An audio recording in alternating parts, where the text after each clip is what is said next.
Hey there, Afro. Hey there, Kill Bandit. Hey there, Harbinger. Welcome to another stream of Shadow of the Tomb Raider to continue my annual playthrough getting 100%. How's things going, Afro? How's things, Kill Bandit? Harbinger first, you died in WoW again. Maybe this challenge is not for you. Yeah, maybe not. Also, I think you still owe me a classic Lara outfit redemption. You couldn't change it when you redeemed it. Don't know if you missed it. Let's have a look.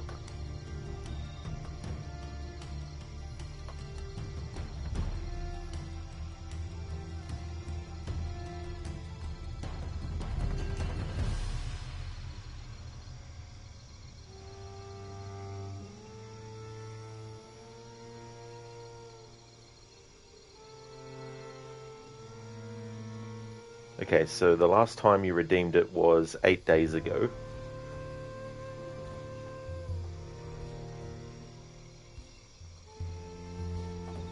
You couldn't change it when you redeemed it. Don't know if you missed it. Yeah, I can't remember what we did with that now. But 8 days ago, that was last Friday or Thursday, that would be.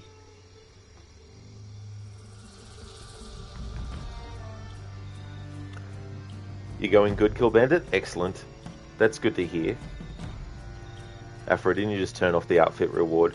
Yeah, it gets a bit tricky with this game doing that thing because I'm going all over the place and I might go into a place where the outfit changes and then I've got to change it back and all that type of stuff. This isn't really the best game in the trilogy to do an outfit redemption with, for the whole way through at least. It was last week, Harbinger, yeah.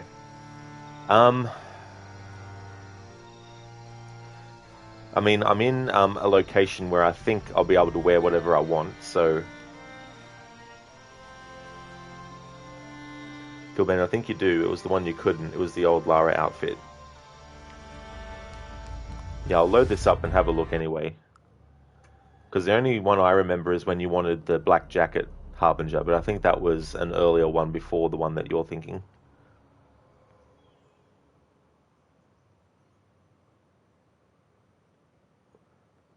Unless I did do it, but you weren't in chat anymore. Maybe that might have happened too.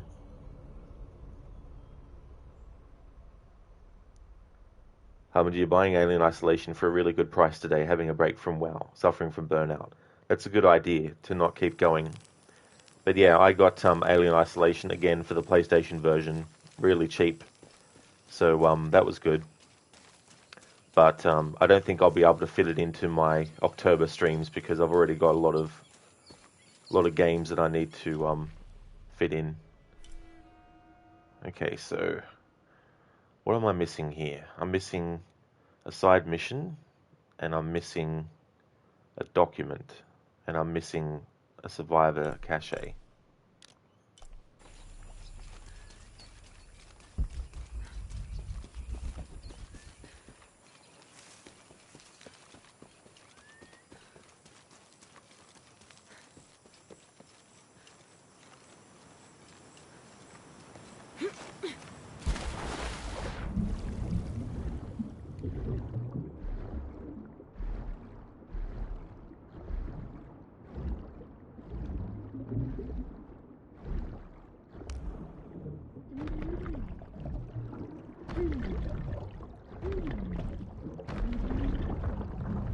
Afro Uncharted is on sale. Oh my god, why? You can only buy Mirage or Uncharted, not both.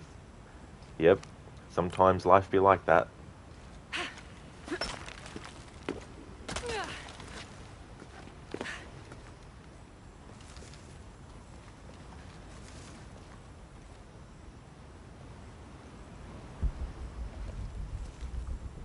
Alright, so it's there. I think this might be one of those situations where I have to wait now till the end of the game and then come back here to get some of these. Because I might have missed the opportunity when it popped up to do a certain side mission.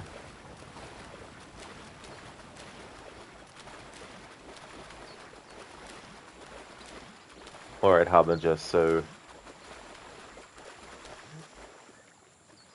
I'm in a different part of the game anyway now, so we'll fast travel to where that is, and then I'll change Impossible. I can't carry the anymore. the outfit to what you would like.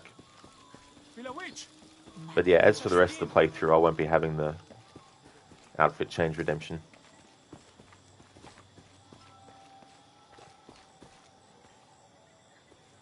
Harbinger, Resident Evil really changed you. You think you're ready for Alien Isolation. You already have it on Epic, but you want it on Steam. When you did your 100% run, you think you cleared the entire area before the end of the story. Yeah, I mean, that's good. You know, and then who knows, you know, if you play Alien Isolation and you like that, then you might be able to try the Outlast games as well and give them a shot.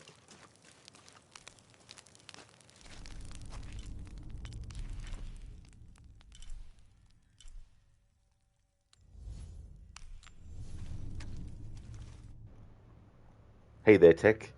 You fell asleep last night. However, you suppose it was for the best considering spoilers. Taking tomorrow off 4-day weekend. Oh, that's fine, Tech. That's no trouble at all. I hope you had a good rest. And yeah, so we're definitely still in spoiler territory. At the moment, I'm just going to be doing some side stuff and collecting. So there won't be any main story for a little bit.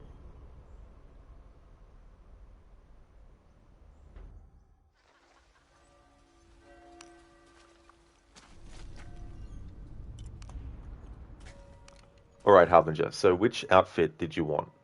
So this whole area that I'm going to be playing in for at least the next hour is going to be in an area where all the outfits are actually available.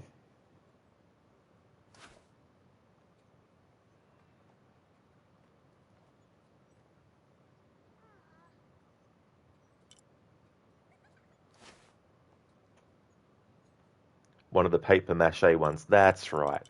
Now I remember.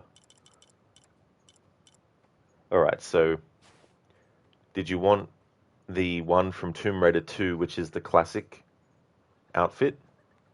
There's also the Tomb Raider 2 one with the bomber jacket. And the only other one is the Angel of Darkness one. But that doesn't look much. That doesn't really look too paper mache though.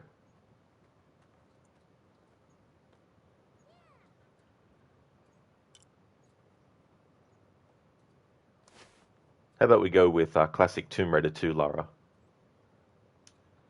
How's that, Harbinger? You woke up after less than 6 hours of sleep at 4:50 a.m. That was 5 hours ago. I bet you will collapse later. Quite possibly. Yeah. Unless you can push through that and stay awake. Tech all these menus. Feels strange. Yeah. Yeah, I don't like how they changed the skills menu. But it's just the aesthetic of it that I don't like. Kill Bandit, that's a good one. Yeah.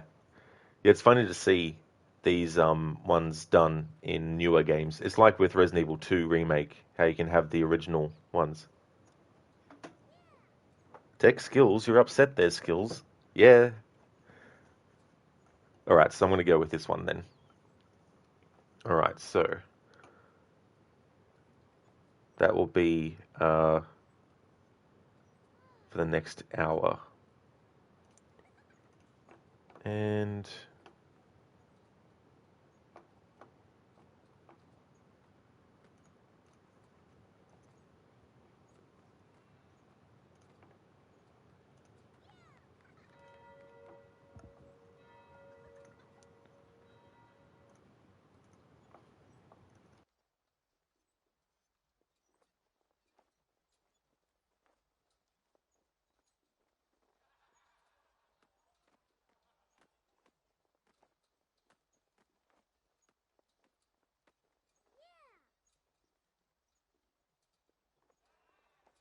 alright, so I thought I'd do that because then that way I can tell exactly when an hour is going to be up.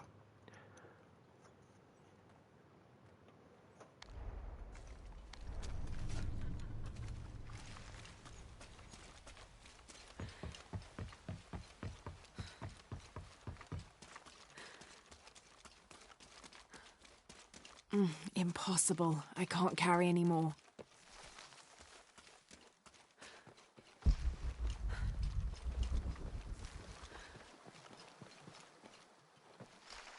Did you see that?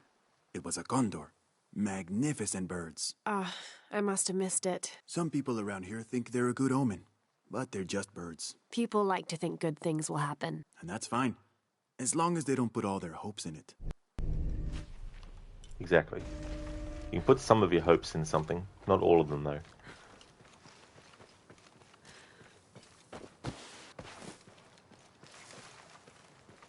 All full up. Can't carry any more. Kill Bandit, it'll be funny watching the Lara. Old Lara, yeah. Especially in cutscenes. Like, I'm not doing any story yet, but when we do some, like, side missions and stuff.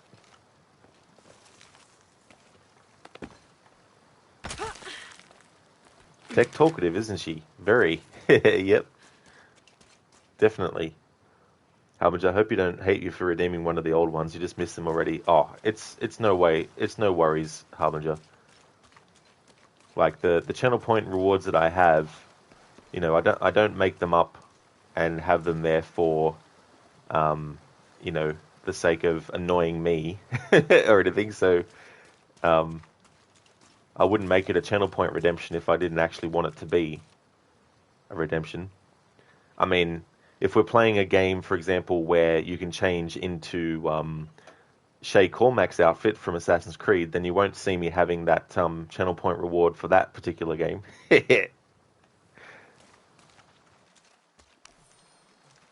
Someone decided this depiction of Christ's death needed a little sprucing up.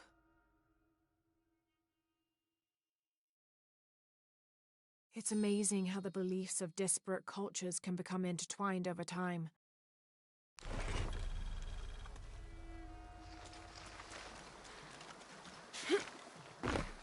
All full up. Can't carry any more.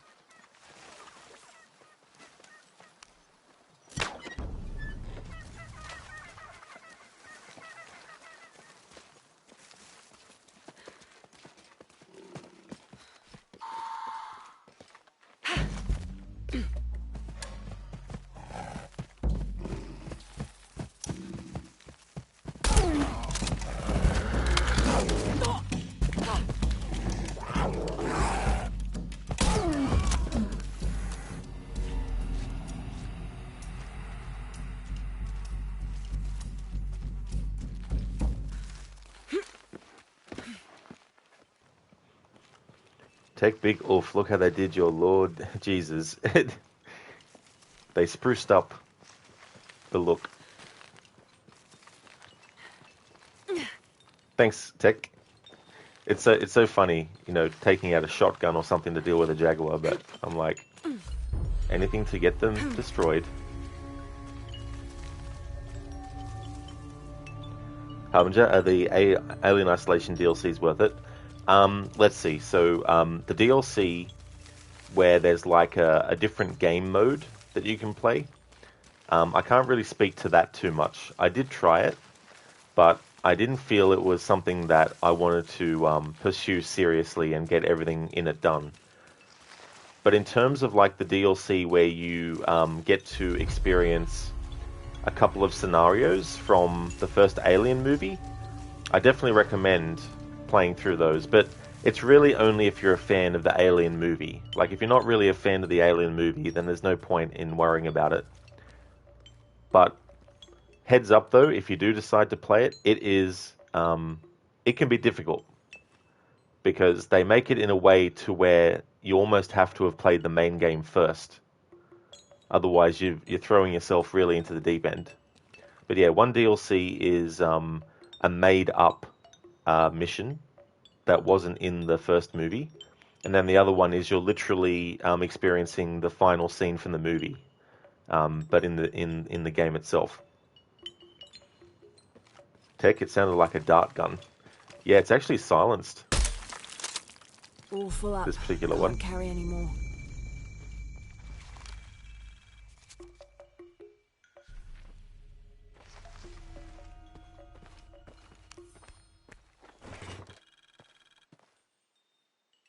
St. John was the last of Jesus' apostles to die, and the only one whose life didn't end in martyrdom or suicide.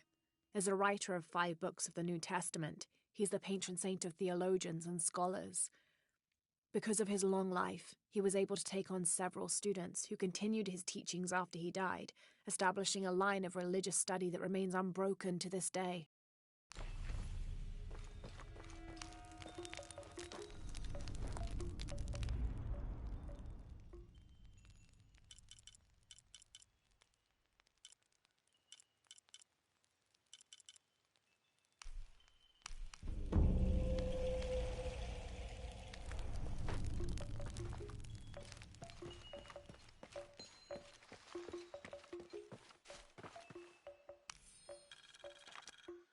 Rumors have long persisted of monsters, for lack of a better term, in the area surrounding the mission of St. John.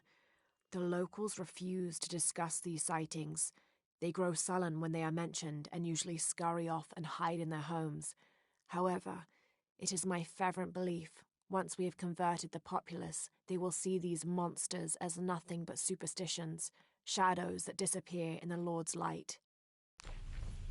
The hills are alive. You could also say the hills. You could also say the hills have eyes as well.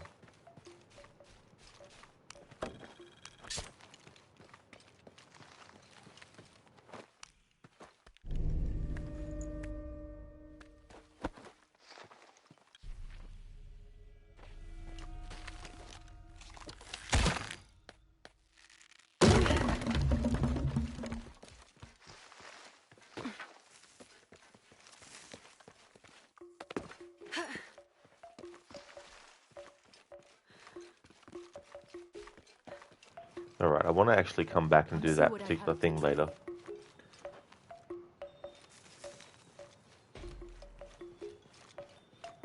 What are you looking for?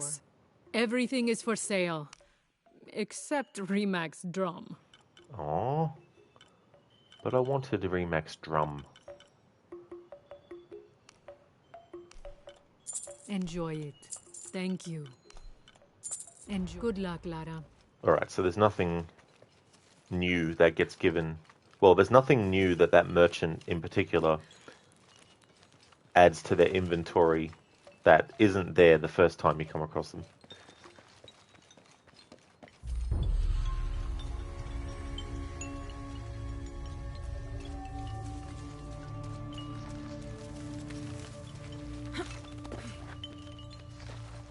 All full up. Can't carry any more.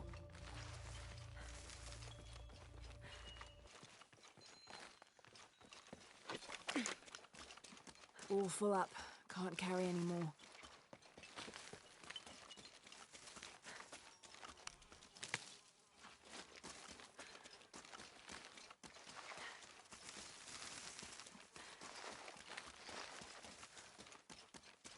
All full up. Can't carry any more.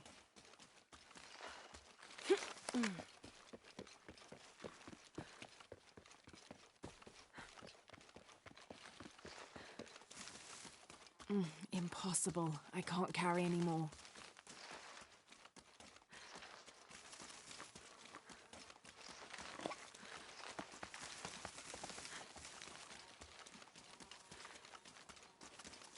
All full up. Can't carry any more.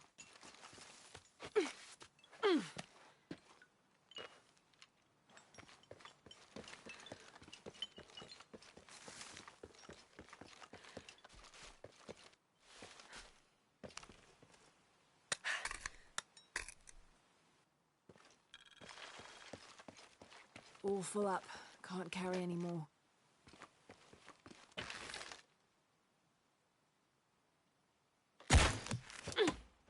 Yeah, Harbinger, classic Lara outfit with the mud on it, which seemed to have been caked on for a while now, actually. I wasn't sure how long that stays on the character model for. I don't have enough space for that.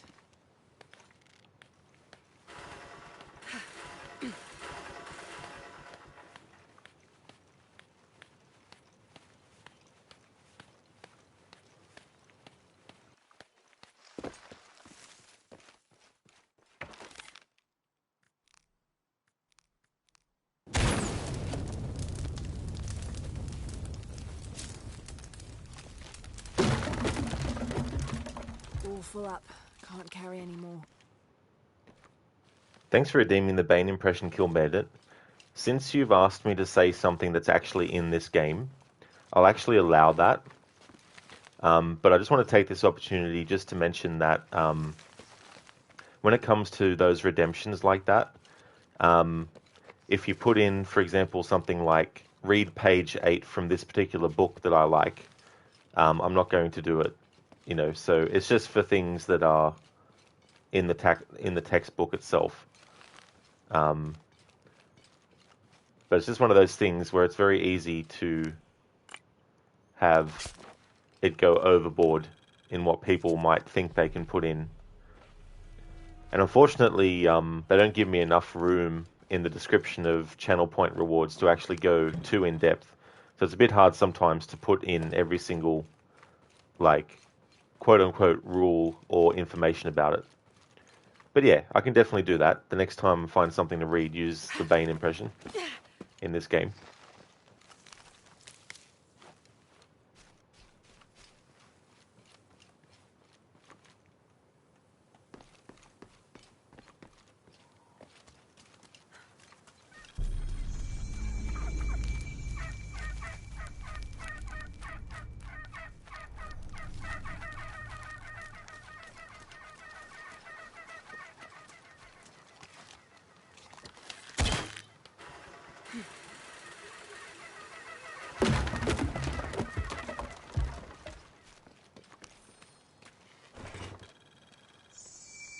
This leather-bound volume of prayers seems to be from the late 16th century.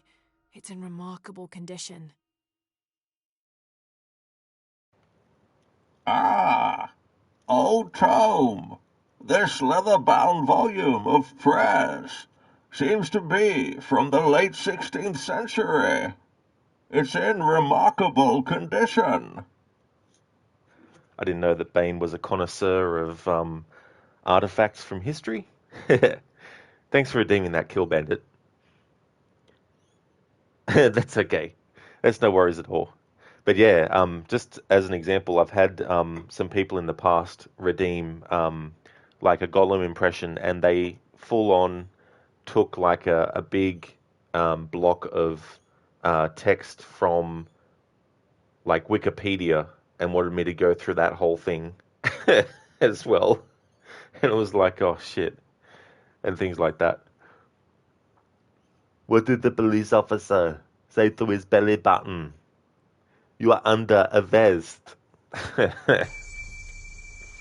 Thanks for redeeming that, Harbinger.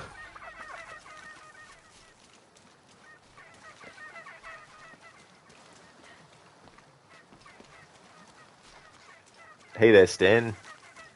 You are the first to type first under that username. But other people had already commented first before you entered the chat. Cool Bandit, yeah, that's way too much. It really is. And then on another occasion, a complete block of text in a different language was redeemed, and I'm like, this is ridiculous. Like,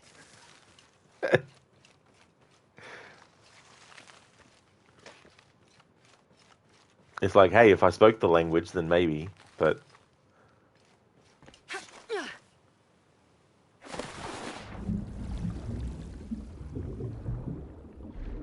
you take it, Stan. That's fair enough.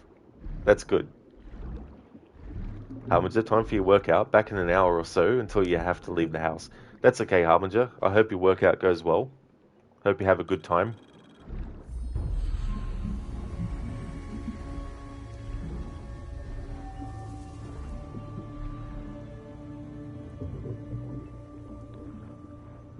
So I'll keep on having Lara in this form, of course, for an hour of time. It was about 14 or 15 minutes ago that I changed it.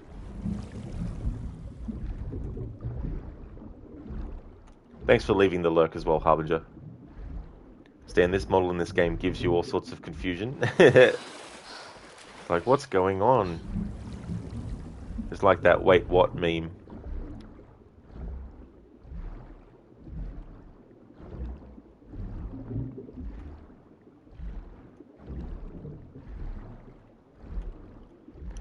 I think from memory in this area of the game, there's one survival cache that doesn't turn up on the map when you get the map to show you stuff. Stan, you just finished watching Enter the Dragon. It's so good. Oh, you did? Oh, yeah, that movie is a classic. Several hundreds have renounced their pagan beliefs and turned to the teaching of Catholicism. Our work here is different. The heathens must learn the language and then the teachings. Most are not receptive, but only come looking for conversion to the true Lord from fear of what might happen to them if they do not. No matter. All paths lead to God's light. In the evenings, I rest easily, comforted by the conviction we will save these poor lost souls. Excerpt from the journal of Beltran, Ordinius Praedicatorum. Haven't seen Enter the Dragon for a long time, but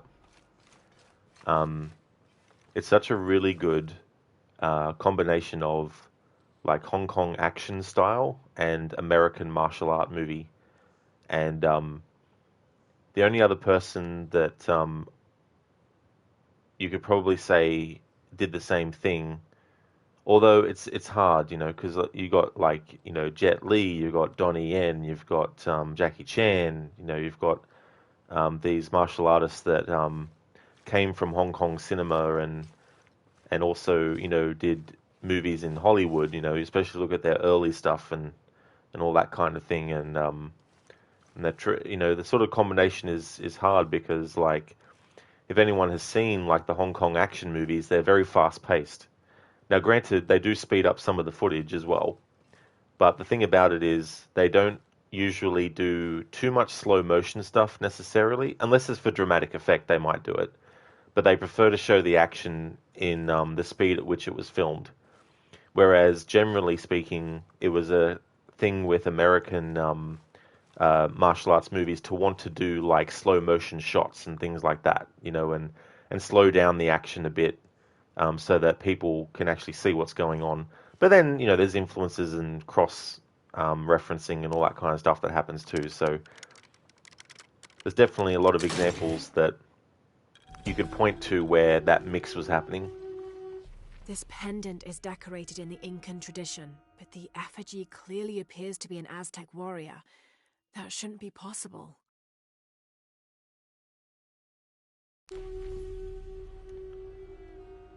Yeah, Kill Bandit. Lucky I didn't have to read that document. Stan, what you liked the most about it was, how in modern movies action scenes are divided into 2 to 3 seconds long chunks that have different pans and angles. In this one, you can see Bruce Lee's moves in one whole pan and angle, so you get to see his awesome kicks.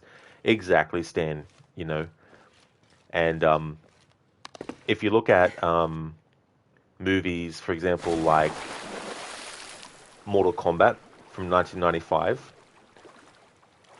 the sequences in that, the fight sequences, like I like the fight sequence between Johnny Cage and Scorpion. I like the fight sequence between Liu Kang and the nameless character at the start. The first person he fights, like that's a cool fight. The Art Lean fight, all this type of stuff. But the fight that really, really, really, I would say is the highlight of that movie is the Reptile versus Liu Kang fight. And that was actually a fight that Robin Shou, who plays Liu Kang, actually choreographed himself. And so it has a more visceral feel to it, and it's probably the most polished fight scene in the movie as well. And I think a lot of the sensibilities of Hong Kong action movies was used in that, But yeah, there's definitely dramatic reasons why you would do things in slow motion. I mean, John Woo, does a lot of slow motion stuff. So it's not a thing. It's not a hard and fast rule where Hong Kong action movies never did slow motion. It's only fast paced, and then American martial arts movies only ever did slow motion. It's never fast paced. It's definitely not true. There's definitely different examples of different levels of one element over the other and all that kind of stuff. But the bridging of the gap between the two, there's definitely a lot of movies that you could probably say are a good example of that. For me, another one besides Enter the Dragon would be Rumble in the Bronx with Jackie Chan.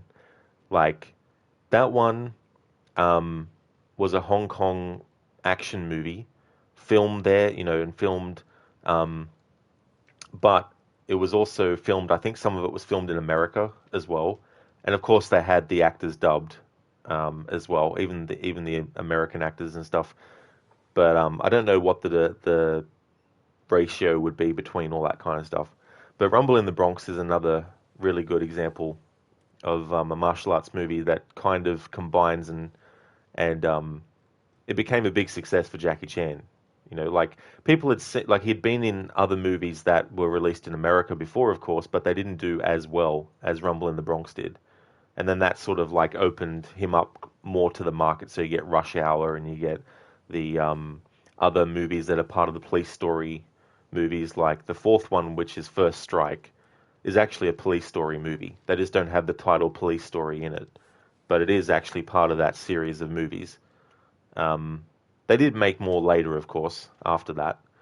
But yeah, there's definitely a lot of examples that you could probably point to. A lot that I'm probably not mentioning, not because I am necessarily not knowing them, but maybe there's just a lot that I don't know.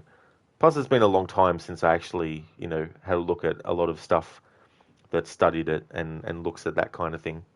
But yeah, Enter the Dragon is definitely a great movie. So if you've never seen a Bruce Lee movie and you're not sure, definitely check that out. And it might make you want to check out his other movies too that he did before that one. Didn't think these places would be trapped. Caught a spear through the abdomen. Hurts to breathe. Pray for me. So it probably felt more natural to him as well. That's true, and that would make for a better end result as well. Oh, that's okay, Stan. No worries. Hey, Busted. It was also was added in the last moment. That's true too, and I'm glad that they did that because it really, really, really amplifies that movie and it puts it into another level. And the thing about Mortal Kombat, the 95 movie, is like you don't have to like. Oh God, what is that smell? You don't have to have played the games at all. If you're a fan of martial arts movies and you also don't mind movies that also have a bit of like, magic, fantasy, sorcery in it, then, Mortal Kombat is definitely still, a movie that you'll probably enjoy, especially if you like, fight scenes and all that. Yeah, the reptile fight with Liu Kang is just amazing. Plus the music is awesome as well.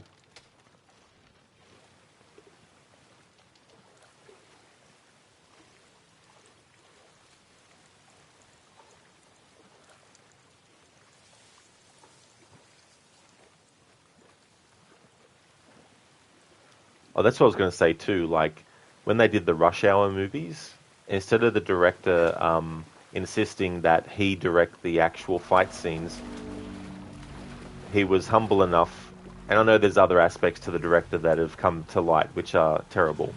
So obviously I'm not praising him for those things, but in terms of like the Rush Hour movies and the decision to allow Jackie Chan and his stunt team to actually direct the fight scenes, that was definitely a good idea to do. Because they definitely brought a lot to it.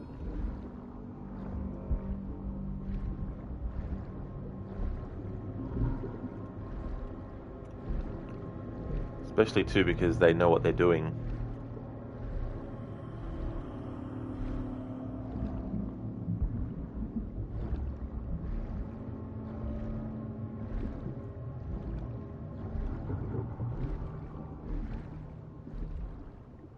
That's true, Kill Bandit, yeah, did all his stunts as well. And you think about it, like, when they're doing movies, obviously there's like an insurance angle. Where it's like, for example,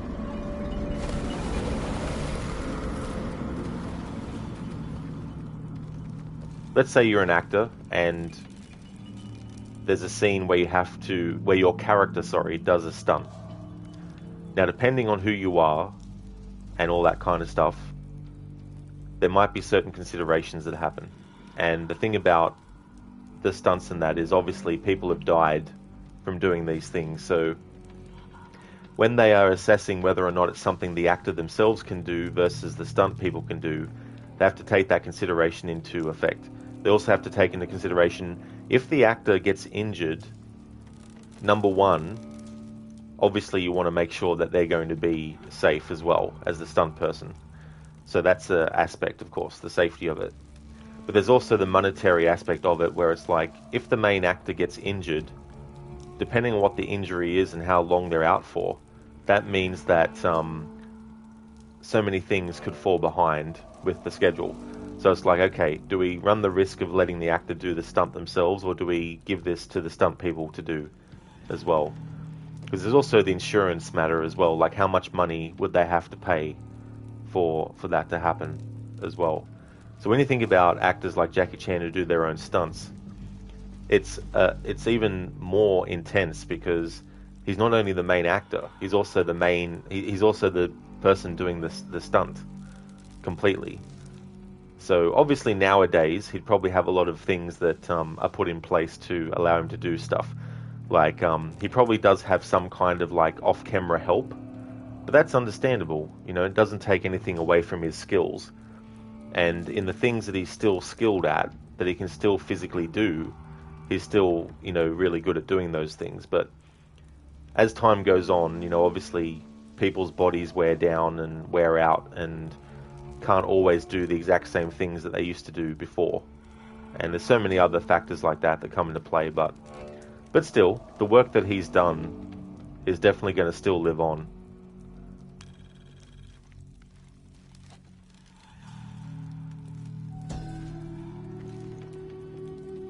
This Maya god is very dark brown, almost black, with black-rimmed eyes and facial features that seem to be melting at their extremities. This can only be Exua. He's the patron god of the cacao bean, which accounts for his coloring. Also, because ancient Mesoamericans used those beans as currency, Exua became by extension a god of merchants and of trade. Interestingly, when he first appeared in the lore, he was a god of conflict. I didn't Harbinger know. There's still some DLC tombs to do.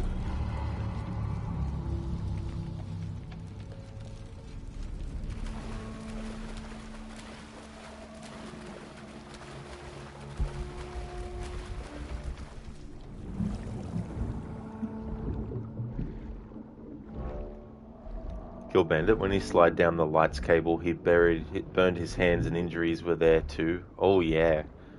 Like, imagine the intense pain that you'd feel for doing that stunt. And it's very impressive, you know, how it was done, and it definitely is an effective scene in the movie as well.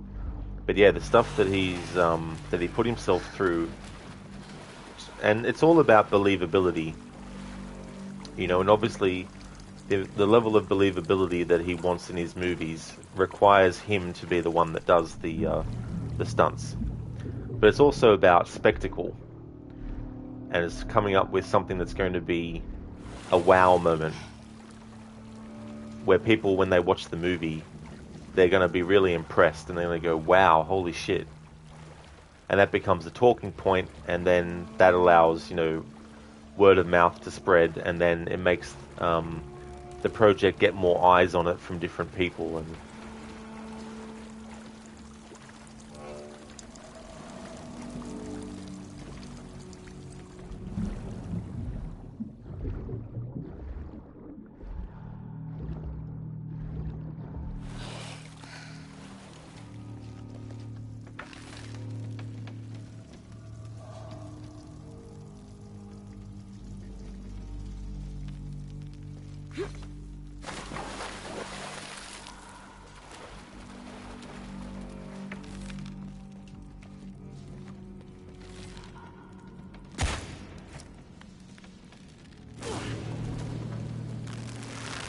Is this supposed to be one of the beheaded gods of the underworld?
Bandit even broke his ankle when he was jumping off of a boat to the pier. Oh yeah.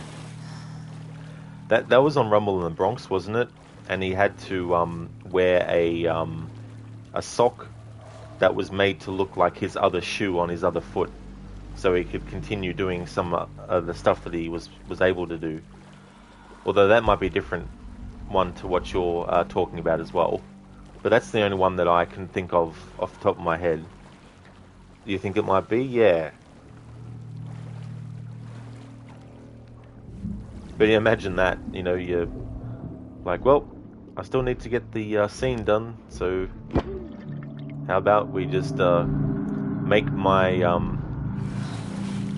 a sock that looks like a shoe.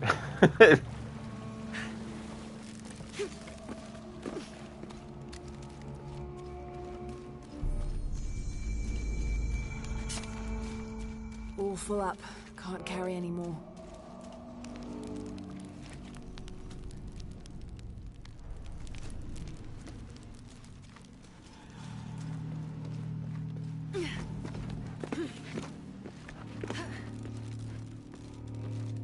Go Bandit, yep, he just kept going. This is incredible.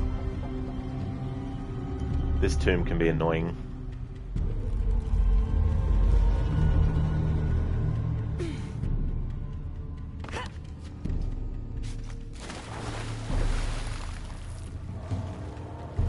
The piranhas are feeding on the corpses.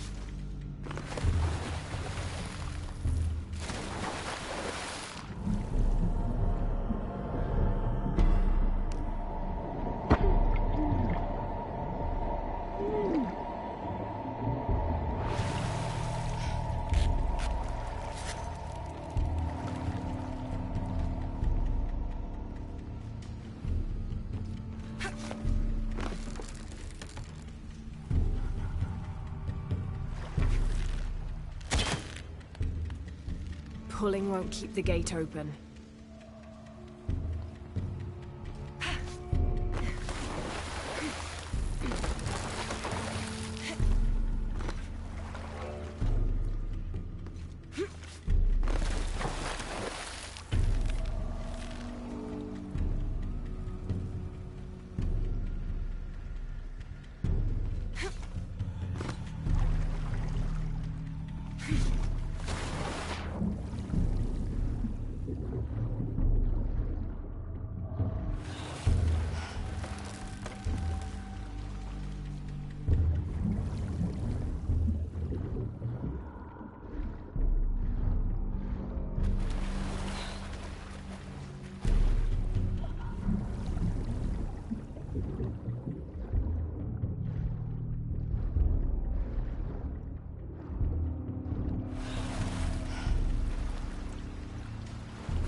All full up. Can't carry any more.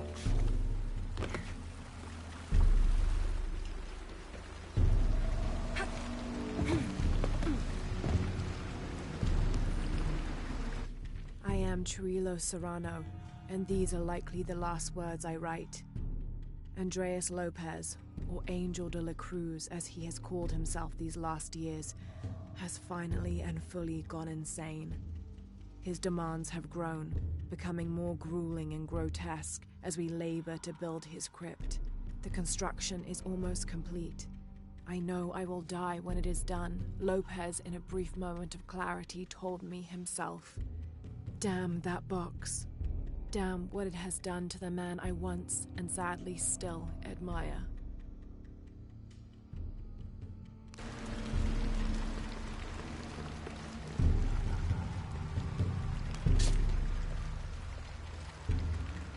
All full up. Can't carry any more.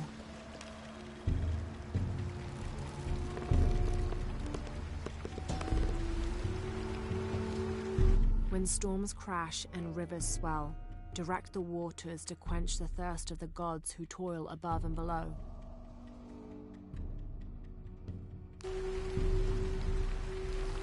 I don't have enough space for that.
Alright, I remember now what I need to do. It's been a while since I did this challenge too.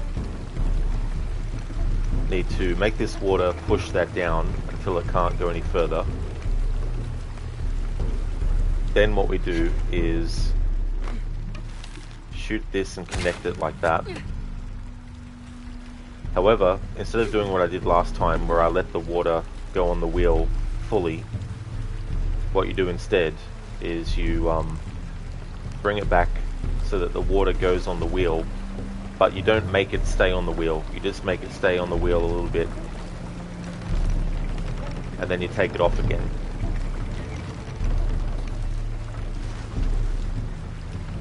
Just enough for the door to open.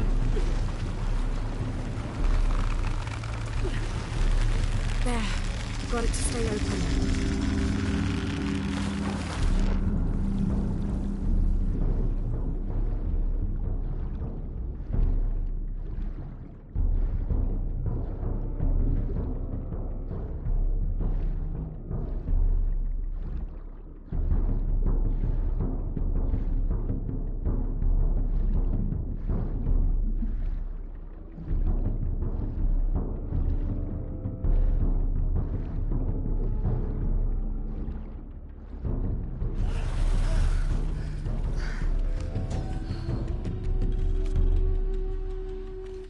Alux, plural Alashab, is akin to the Maya version of a gnome or leprechaun. They're about as high as an adult's knee and wear traditional Maya clothing. They are created whenever a farmer builds a little house on his property for them, after which they'll help the corn grow for a period of 7 years, making it rain and chasing off predators. They're usually invisible, and in spite of their benefit to the land, they like to play tricks on or frighten humans. Don't call one by name, or you'll summon it from its home, and it won't be happy with you. That's interesting. Not that I've ever actually looked, but I could see a horror movie idea in that. Not in the concept alone, but I mean actually having a movie set during a time period where that was heavily believed to be real, and do that as a horror movie, and do it in the actual language of the time and all that kind of stuff. But yeah, I don't know, maybe there is already a movie that's done that. Which brings me to another point. As a big fan of horror stuff, there was a period of time where obviously it was the big name stuff like Nightmare on Elm Street, Halloween, Friday the 13th, Hellraiser, Night of the Living Dead, Day of the Dead, Dawn of the Dead, Day of the Dead, all these sorts of things. Then it was a phase of, horror movies from other countries in different languages, and all that kind of stuff. And so I definitely have an open-mindedness to experiencing horror movies from other countries.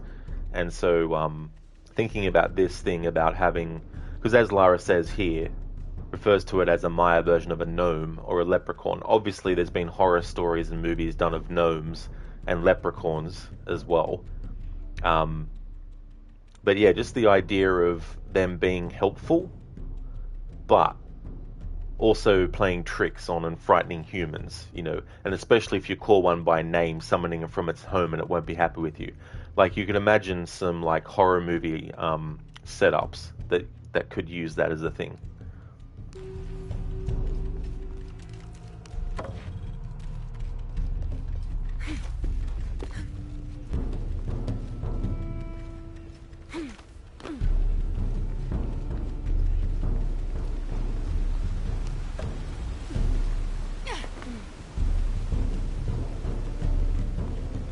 I mean, so far, personally, I've only watched some Japanese horror stuff and some Italian horror stuff, but I would definitely be open to watching horror from other countries besides those as well.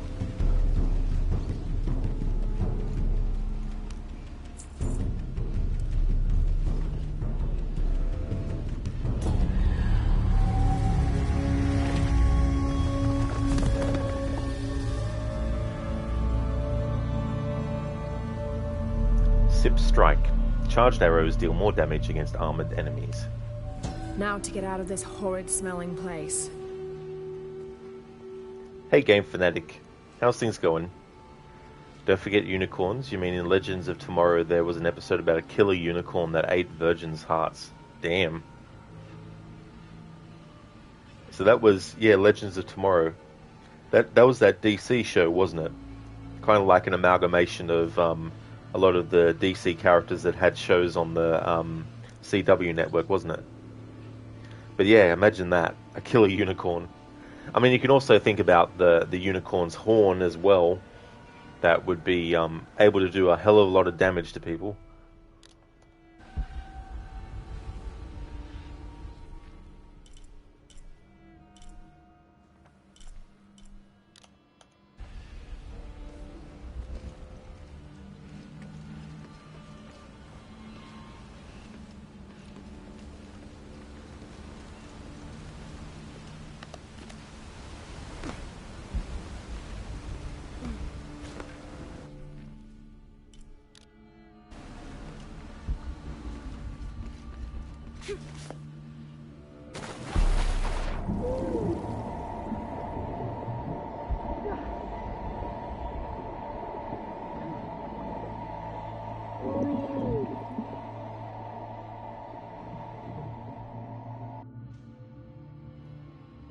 busted, you can check out VIY 1967. It's a Soviet horror movie.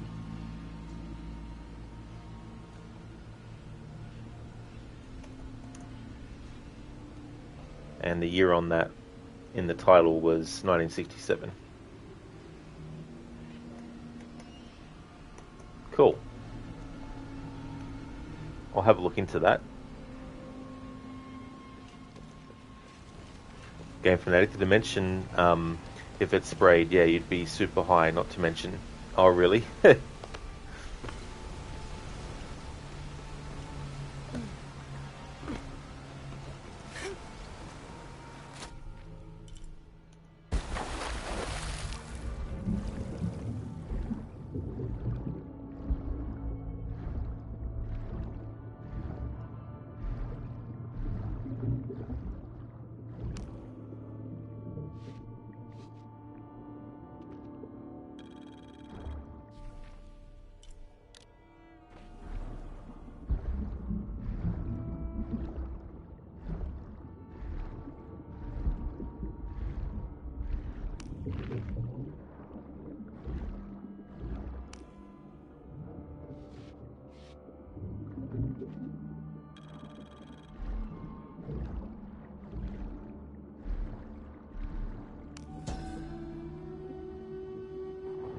This seems to be some kind of primitive sculpture of a human.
Alright, so I think I've got everything in this area.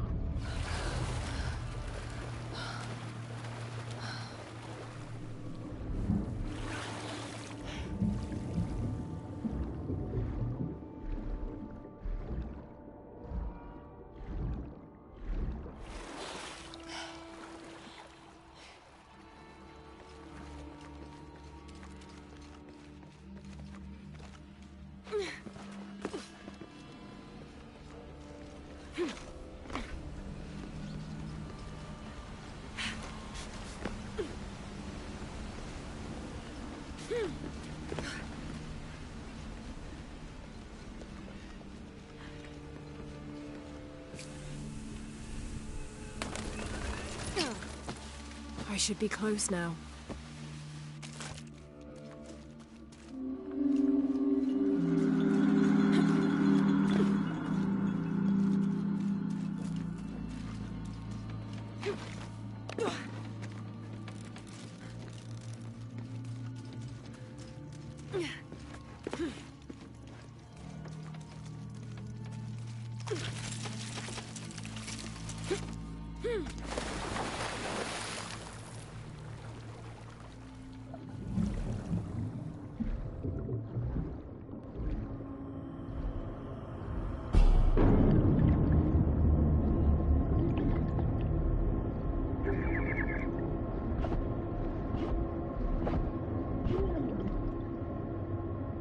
Hey there, Zayas.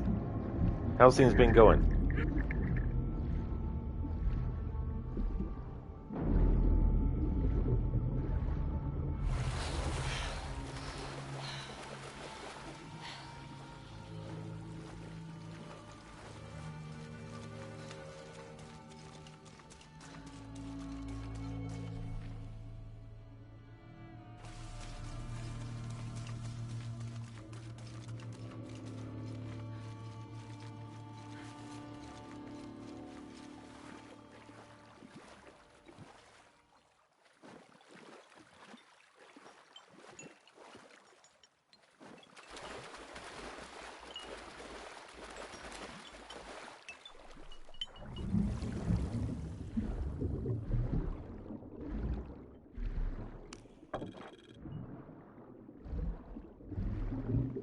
Not yet Kill Bandit, although it might not be accurate because I made the channel point reward active temporarily just so I could redeem it myself, so I could have the amount of time it's been since it was redeemed pop up. So it was about 52 minutes ago, but it's probably not exactly 52 minutes ago. Maybe it's an hour already since I actually made the change, but I'm just going to stick with it until it says it was an hour ago that the redemption for it happened. But I won't be having the redemption open for the rest of the stream, though. I just did that so I could have the timer for myself. I mean, I could have set the timer on my phone, I guess, but it's much quicker for me to look at my mod view screen of the stream.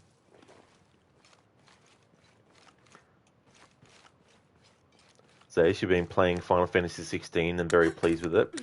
Well, that's good that you have been. I haven't played a lot of those games. Like, the only one that I played was back in the day on the Super Nintendo. But I think the Super Nintendo games had incorrect numbering, I think, or something. Or they were attributed the wrong title or something. I can't remember now, actually, but... Yeah, Kill Bandit. Yeah, it's just one of those things.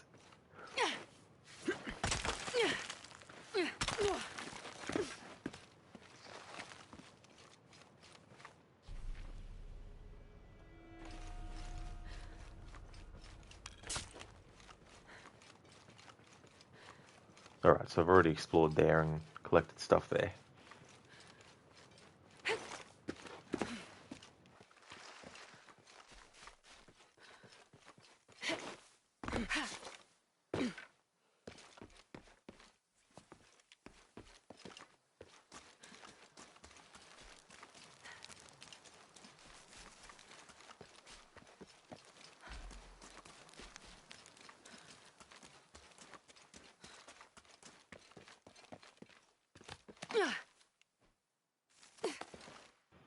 Ah, yes, so this is the path.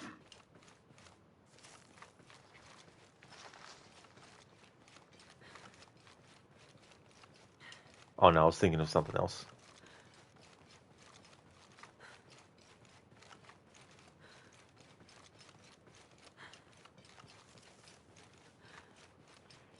So yes, yeah, Final Fantasy 3 English is Final Fantasy 6 Japan. Ah, damn.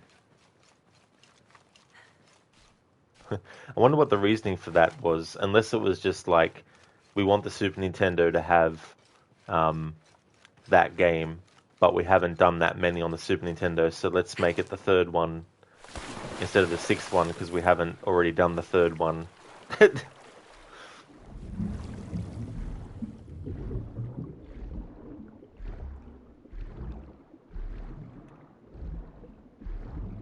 There was one of these caches in this area that was that doesn't come up on the map, even if you find the survivalist map that actually points out the icons for certain things. But I think maybe I might have gotten both of them,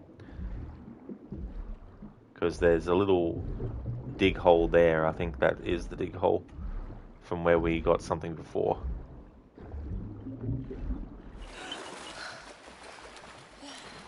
And then that takes me back over to that tomb that we've already done.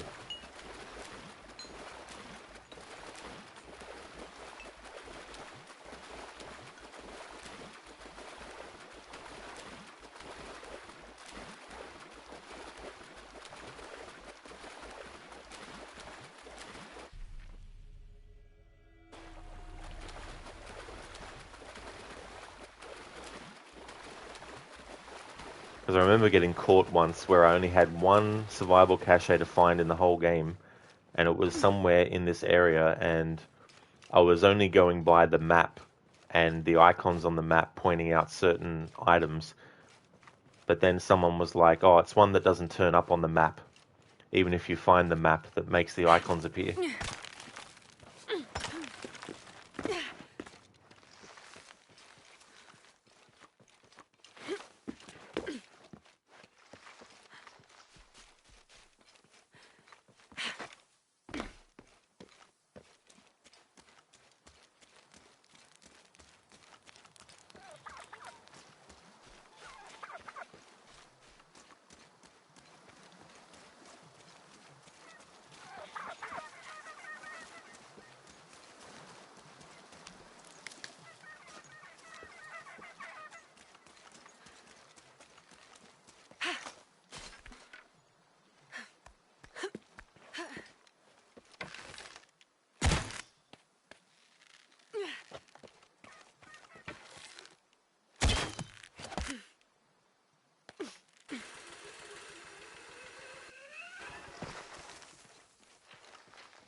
This describes something nearby.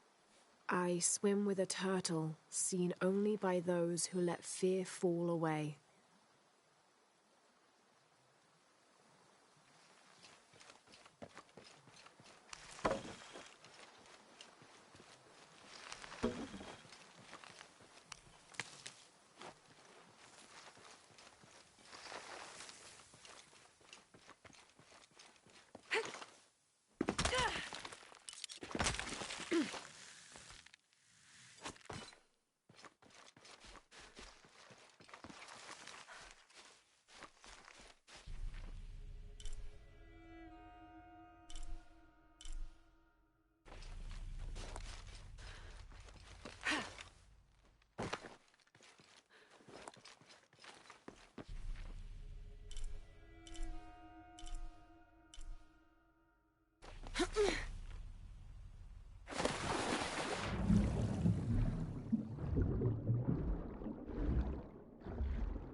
There we go.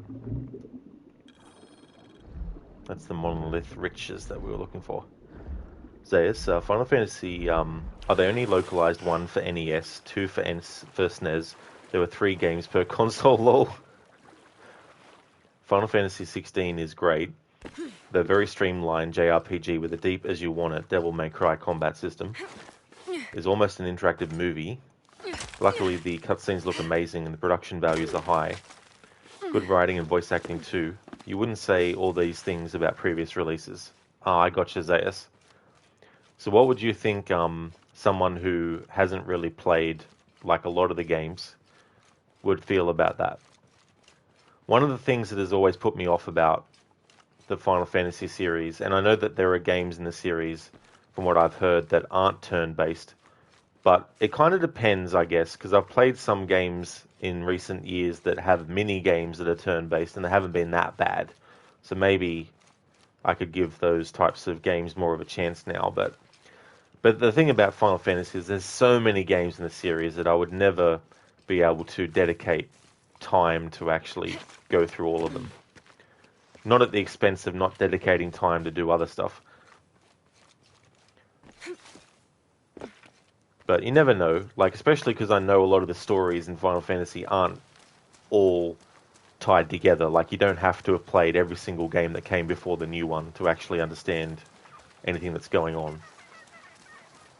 It'd be a good entry point, you'd say? I got Zaius.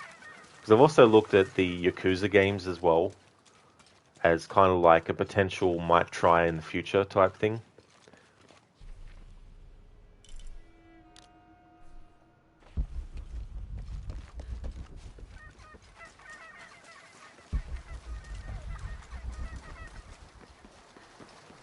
But I also have to get back to the Mass Effect games because when I was still streaming from my Xbox, before the streaming issues with the audio would happen for every single Xbox game, I played through Mass Effect 1, the Legendary Edition, and absolutely loved it. So I wanted to play Mass Effect 2 and 3. And because of that issue happening with the Xbox version, it then meant that I had to get a lot of the games that I would normally stream from my Xbox on PlayStation instead, so I could stream them from my PS5. So I now have to get Mass Effect Legendary Edition again. Before, it was with Game Pass, so I wasn't paying anything extra on top of the Game Pass membership to get it. Whereas this time around, because it's not on PS Plus, I'm going to have to go and get it on that. So yes, it's very Game of Thrones inspired. Lots of other influences: Devil May Cry, Combat, Dark Souls, Witcher, Dark Fantasy World. The cutscenes are really great. I think you just got a PS5, so it's a great non-Sony exclusive. I gotcha, Zayas, yeah. Well, that sounds interesting. Definitely sounds like something I wouldn't mind giving a try at some point in the future. But I should actually look into the Final Fantasy games that seem appealing and maybe test some of them out if I can before deciding whether I want to stream them. Mass Effect 2 for the win. Yeah, I've definitely been told that that's a great game. Xbox is busted.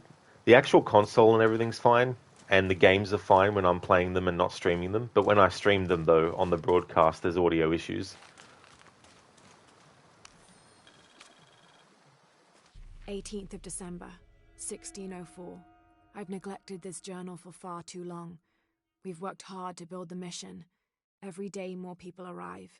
Native villagers seeking conversion, soldiers tired of war, others whose faith has been tested by the long, dangerous journey through the jungle, all lured by Lopez's gospel of purity through labor. We work from sunrise to sunset, and then Lopez, or Angel de la Cruz as he now calls himself, spends his evening preaching the mission's purpose, to test the chosen one. He's calmed considerably, and if he believes something pursues him still, he keeps it to himself. Tomorrow we begin to build the library, where the box will safely rest until it is ready to be found by the chosen one. Zay's Mass Effect purchase is worth it for sure. Metal Gear Solid Remastered drops. That's something I'm keeping my eye on as well, because even though I haven't delved into all the games in the series, going way, way, way, way, way back when I was a child, Metal Gear, the NES version, was the first ever Metal Gear anything that I played. And Metal Gear Solid 1 was one of the games that made me want to get a PlayStation 1. And I finally did, about 3 years after it came out. The PS1, that is.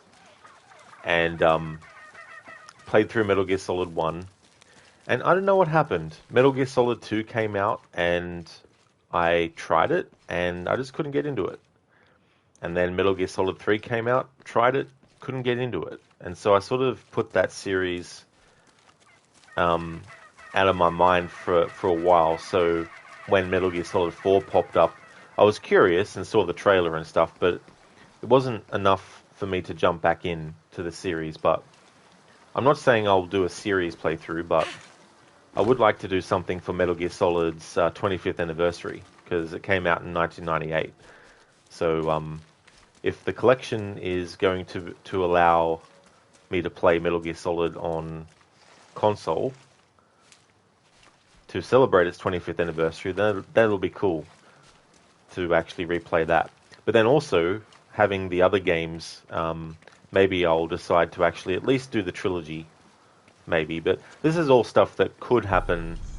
It might not happen, so I don't want people to get their hopes up expecting that I'll get to these games, but I am thinking about these sorts of games. And you never know, next year is going to be different for the channel, because I'll have more time up my sleeve to dedicate to games that aren't Assassin's Creed and Tomb Raider. Then I'll be able to play a lot of these games that also would take quite a while if I was only doing 1 day a week, but will take less time if I'm doing 3, 4 to 5 days a week of them. Kill Bandit, the Sid voice is so cool. He even did another game that is out now, Diablo. Not sure I've actually... I haven't heard the voice of that character, but I don't know if I've heard the voice of the actor. Zayas, yes, Sid was the dude in the Game of Thrones who bonked Theon on the head and gave him to Ramsay. That doesn't sound like fun. Kill Bandit, he has a great voice. Zayas, there's even a sequence where the two of the main characters are in the Middle Eastern city wearing hoods sneaking around. Oh, cool. You should try Metal Gear Solid 2 again as an adult. It's the best one by far. As kids, people were so puzzled. As adults, it's maybe the most acclaimed game that ain't Ocarina of Time. Yeah, I mean, it is weird. I mean, I was, when did that come out? Metal Gear Solid 2 came out in 2001. Yeah, so, let's see, 2001. Yeah, so I would have been still a late teenager then when that came out. Probably about 18 years old, I think. Kill Bennett, real deep voice. Yeah, those voices are hard to pull off. Doing like deep voices, like, because the thing about it, especially if you're trying to do a voice that's an impression of someone else, because, and this isn't for everything, I imagine, but you got to think too in terms of like someone's bass voice, as in their normal, natural speaking voice. Because obviously, if you're going to try and do someone else's impression of a deep voice, then it's going to be harder to just do your naturally deep voice or to make your voice go deep, you know.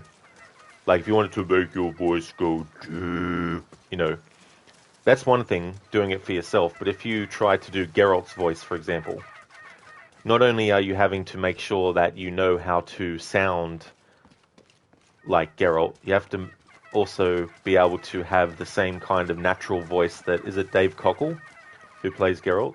You need to have the same voice as him naturally to do it too. I mean, personally, that's hard for me to pull off. You know, so it's one of those things where I can't necessarily do someone else's voice that's deep. But you look at a lot of actors who become really well known for their roles, and one of the reasons is because their voice gets so strongly tied to that character that when people hear that person speak, they can't help but think of the character. Like, I'm sure a lot of people, when they heard Kevin Conroy speak in interviews, were probably like, "That's Batman. I can't not hear him as Batman." You know, like he could play a different character. He could play Iron Man in a cartoon, for example, and you would probably say, "Yeah, that's Batman." You know, there's just something about someone's voice and the character that they play that becomes so strongly connected that it's very hard to separate the two. And let alone think about adapting that material into another medium, and then you have a whole other can you help me with this? It's broken. Oh, wasn't ready to jump into this part. Abby, can you help me? Oh my god. Of course, the game would make a checkpoint right there. Couldn't be the checkpoint after interacting with something before. I just didn't want to do this yet because this pushes the story forward a bit, but it looks like it's going to put me there anyway, even doing this thing. So we're going to have this happen when I didn't want it to.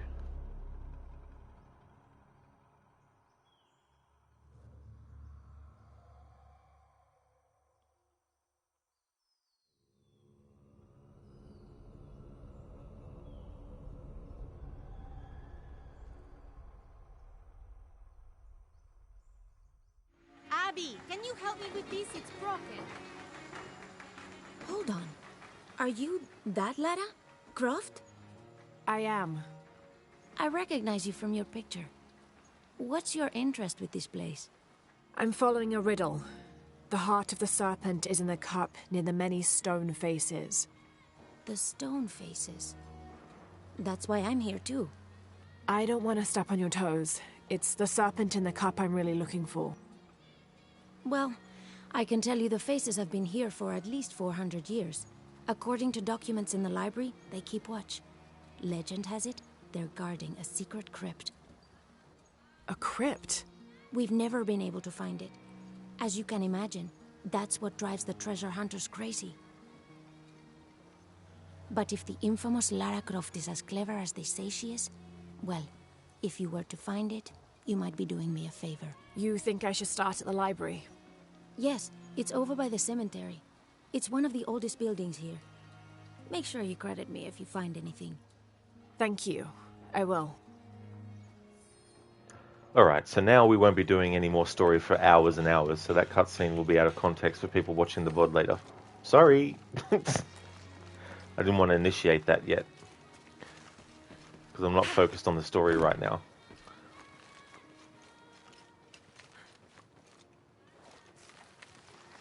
Alright, so it's been an hour. So I'll change Lara to what I'd like Lara to be.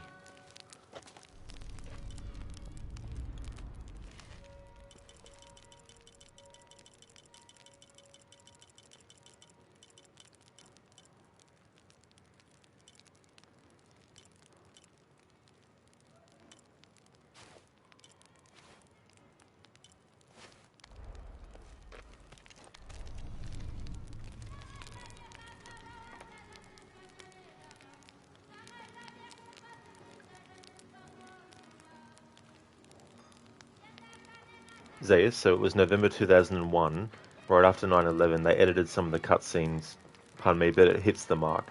Yeah, I remember in Spider-Man, they had to change things too, because there was a teaser trailer that had the 2 towers in it. Afro Batman voice redemption when? Never, Afro. I can't do Kevin Conroy's voice.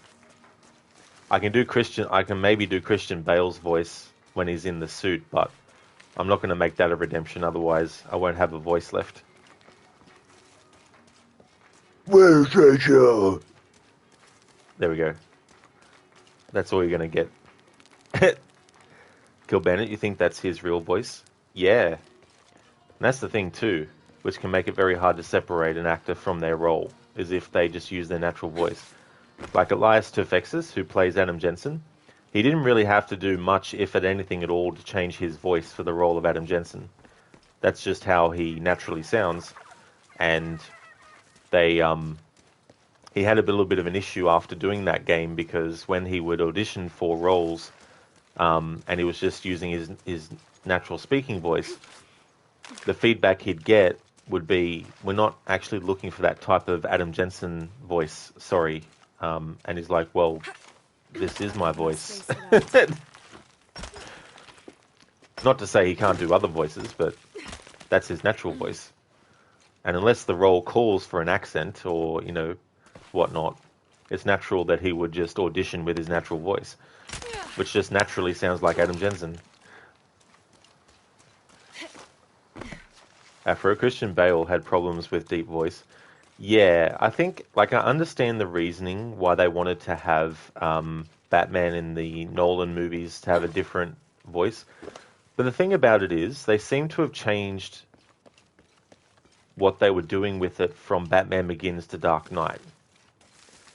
I think the way that he spoke as Batman in Batman Begins was actually decent.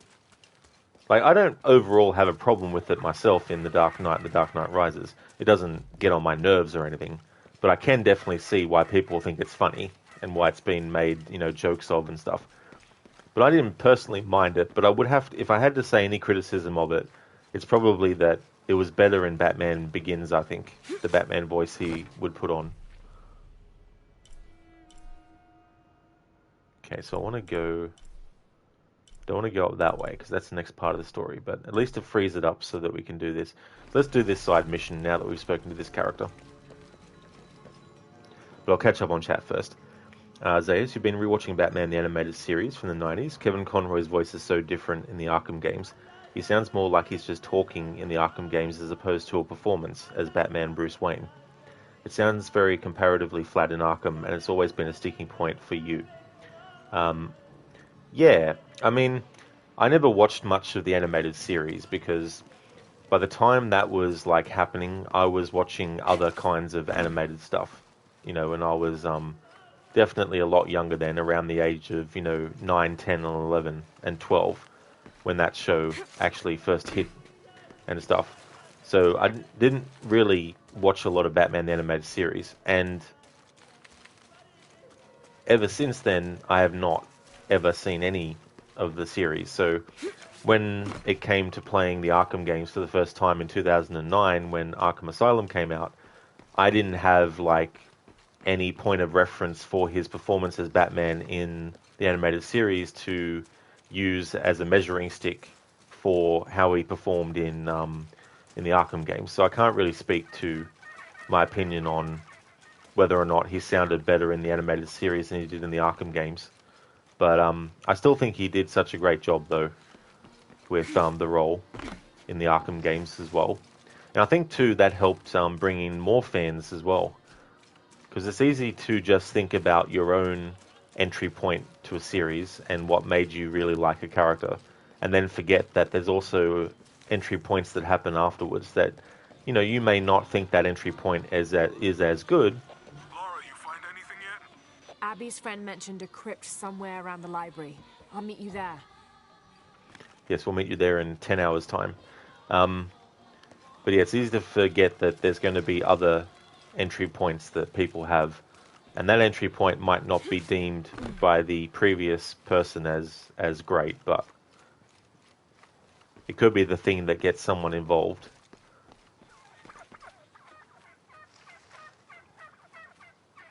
Afro, that was the genius of Kevin Conroy's voice, Batman. He used his normal voice for Batman and changed it for Bruce.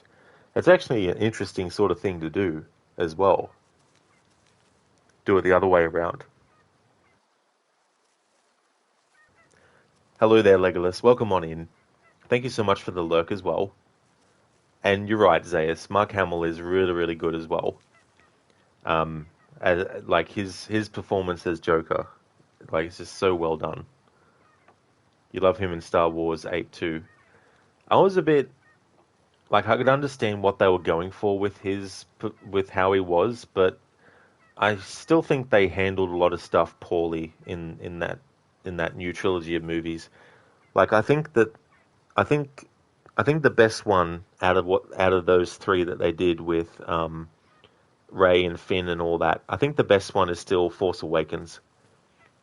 I think that one had more promise and potential that wasn't really lived up to in the follow-ups. Kill Bennett, she has a stone face, lol, now. Exactly, yeah. Having that conversation with the Tomb Raider 2 character model of Lara. So, Celeste FXs did voice direction on Starfield, he says. His voice, yeah. Yeah, he also did one of the roles as well. But I can't remember what the name of the character, though. But he's really, really good. I think in some ways he's pretty underrated, actually. Especially when it comes to the Assassin's Creed games that he's actually played characters in too. Like he was Federico Auditore in Assassin's Creed 2, for example. And he was also Ugo in Assassin's Creed 2. He played some soldiers and stuff, some guards in like Revelations. In the 2008 version of Assassin's Creed 1, he was also in that. In the 2007 version for consoles, he's not in it, but in the PC 2008 edition that they did of AC1, he's in that as one of the informants that you work with. And of course in Assassin's Creed Odyssey, he plays King Leonidas as well as Nikolaos. His voice seemed very normal, I guess, lol in Death Stranding. So which actor? Oh, yeah, he's in Death Stranding as well, Elias Defexis. I just remembered that now. So his Force Awakens seems so retready. It does. Yeah, there's definitely a lot of retreads in it, you know. But yeah, there's even that has missed opportunities, like, you know, and they don't even have anything for Han Solo. Like, there's no funeral scene. There's just a lot of missteps. And it's like, these are characters that, you know, you should give some kind of, like, post-death, sort of, like, remembrance for, by the characters that are still alive, you know. It doesn't make sense to me, you know. And it's not like he was a minor character in the franchise that only appeared in one of the older movies as a small role and then appears as a cameo in the new movies to get killed off, you know. It's a character that has a lot of history with the other characters, you know, and so it just seems off that the filmmakers wouldn't want to at least shoot a scene Even if it ended up as a deleted scene, which still wouldn't be that great, but at least it would exist, you know. Anyway, I need to stop roaming around, because people who are looking me playing this game are going, why do you keep going around in circles for? You're going around the same area over and over and over again. So let's move things along and do this side mission. Did you say someone's missing? Yes, Isabela, another member of the field study. I checked on her after the first tremors this morning, but her tent was empty. You should ask Manu. He probably told her where to find El Dorado. This is serious. We had a fight last night. A bad one. I'm sorry, Guillermo. I didn't realize. Please, continue. You had a fight. I don't mean to pry, but... It's all right.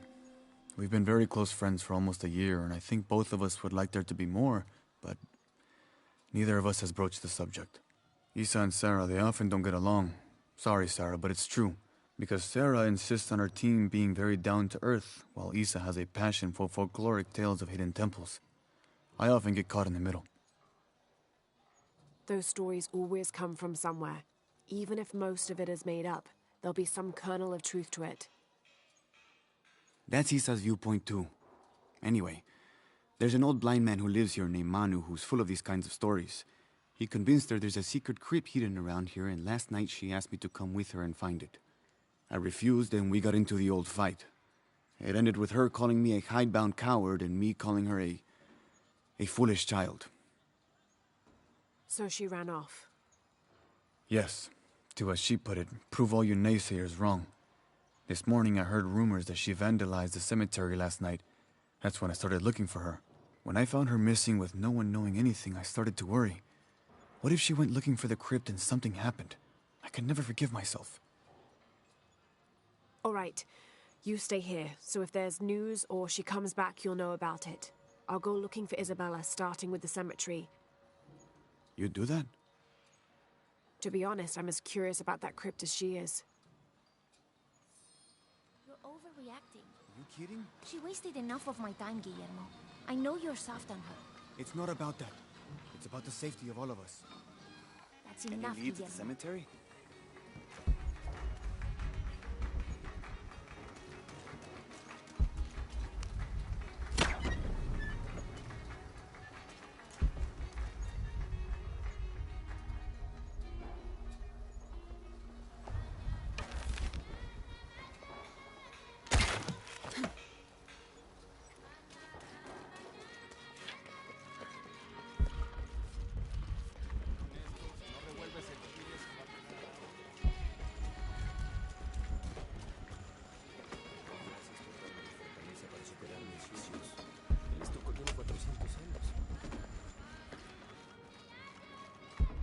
Alright, so I need to get to this cemetery part, which is going to trigger more of the main fucking story, which I didn't want to fucking advance.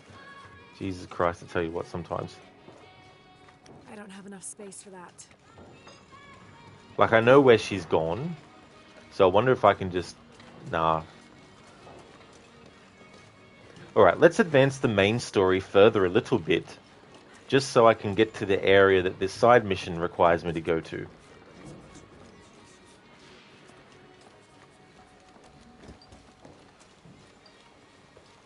So there's a crypt around here somewhere? A secret crypt. Why secret?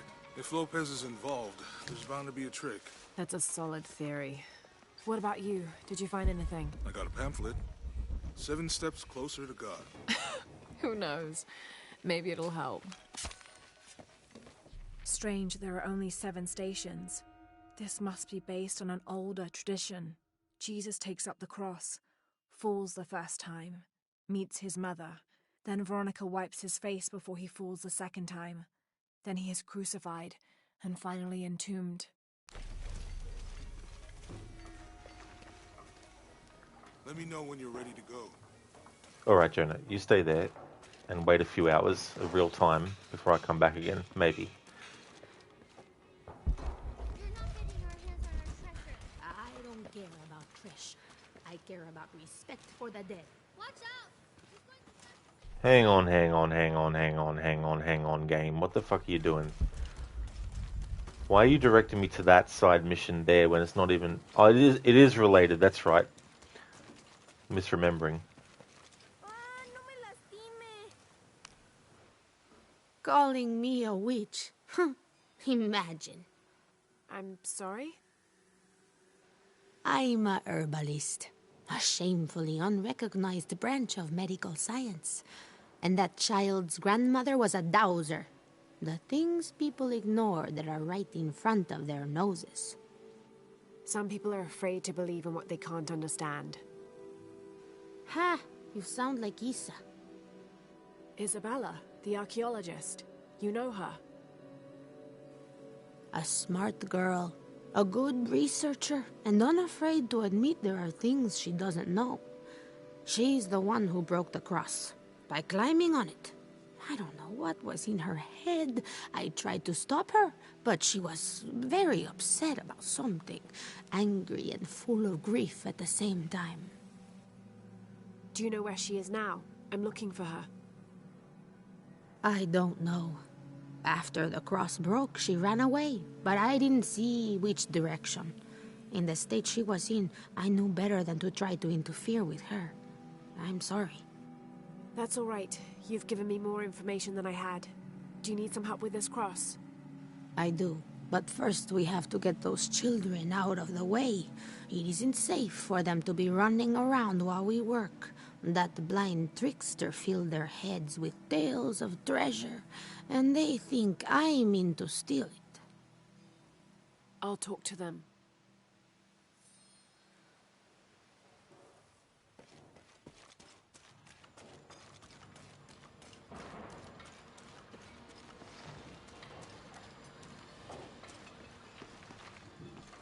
Alright, so I'll catch up on chat. Afro, it's not really fair to compare his voice to his works 20 years ago, to be honest. I guess he was accustomed to the role by the time of Arkham. Even in the Justice League, sounded the same as Arkham.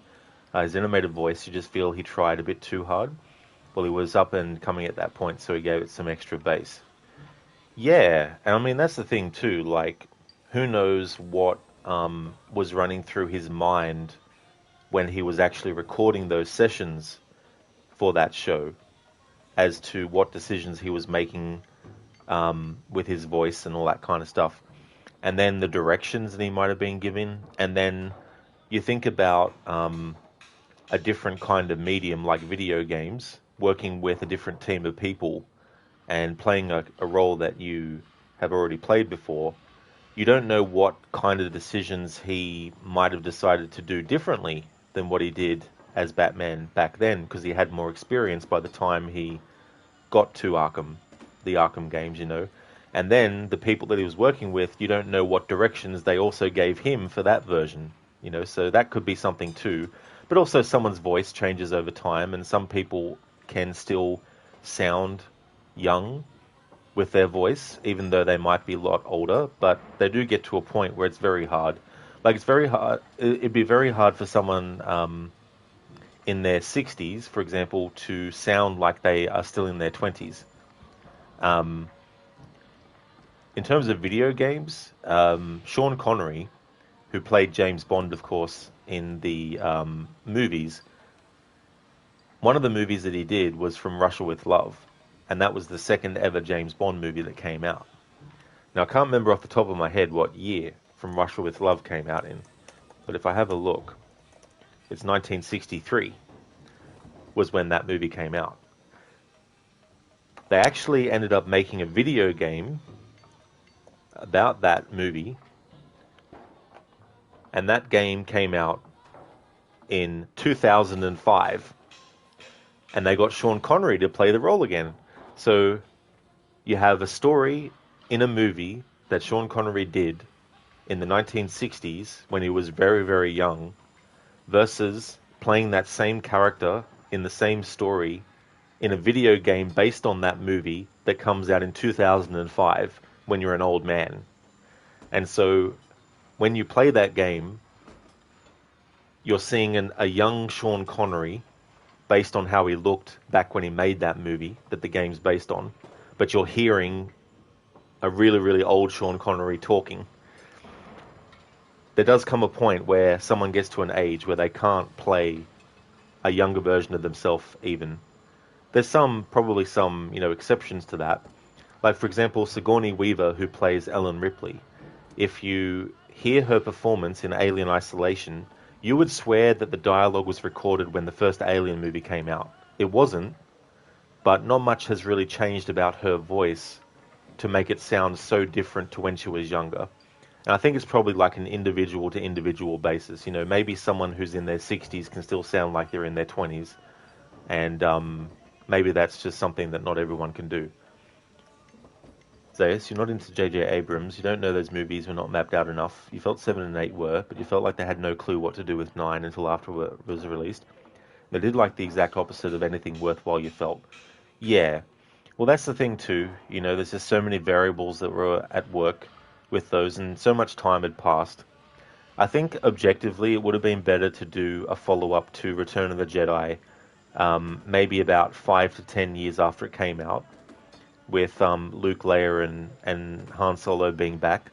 I think there would have been more stories they could have told with those actors when they weren't, in their 60s, 70s, and 80s by the time they got to, The Force Awakens and stuff.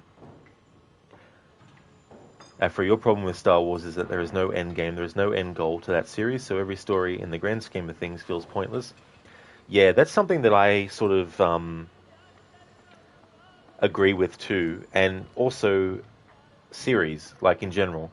Like if a series keeps on going and going and going and going and there's no real end goal, like you can have an end goal for a series that is very basic. This character needs to get to this point in the world, but you can make that point in the world take 10 years of real time and also the character's life to get them there. You do have an end goal, but it's not an end goal where you're specifically saying, right, this is the end goal. We want the character to reach this point in the world by this point. So what we'll do is we'll just do that as the focus of Season 1. And then when we get to the end of Season 1, they get to that point, and then they've reached that end goal. So with Star Wars, you have all these stories that they can tell, of course. But because they can tell as many stories as they want, there's no actual end to things. And the more you add more on, the more convoluted it can get. And then you have to sort of consider about, what new things you add and all that kind of stuff. And so there's a lot of stuff with Star Wars that is just like, when does it end? Which is never, because it'll just keep on going. But obviously, there's certain things that people use as a reason to not watch anymore, which is fine. But I think the franchise will still keep going, because there's just too much interest wrapped in it. And even if all the fans who loved it left the franchise, that hate it left, there's still people who do, so it's not gonna go anywhere. But that's like with other franchises too. Gil Bennett, you think that all the time. Why does it keep going in circles, lol? Yeah, it's one of those things when I'm streaming and playing a game and talking, depending on what I'm actually saying, it takes a lot of thought for me to construct what I'm saying, which interferes with my thought process of holding a controller, pressing the buttons, and moving the character around, and also not wanting to go past a certain point in the game, because I wanted to get what I wanted to say out of the road, before more dialogue happens. So yeah, sometimes I just walk around in circles in the game while talking. After all Star Wars does, keep playing on the nostalgia. They keep milking Mark Hamill, Harrison Ford, and now that they're getting too old, they're starting to milk Ewan McGregor. The franchise needs a hard reboot, in your opinion. Yeah, I mean, that's the thing too. Nostalgia is a very powerful thing, but it's also a very lucrative thing if companies know how to pull on the nostalgia strings as well.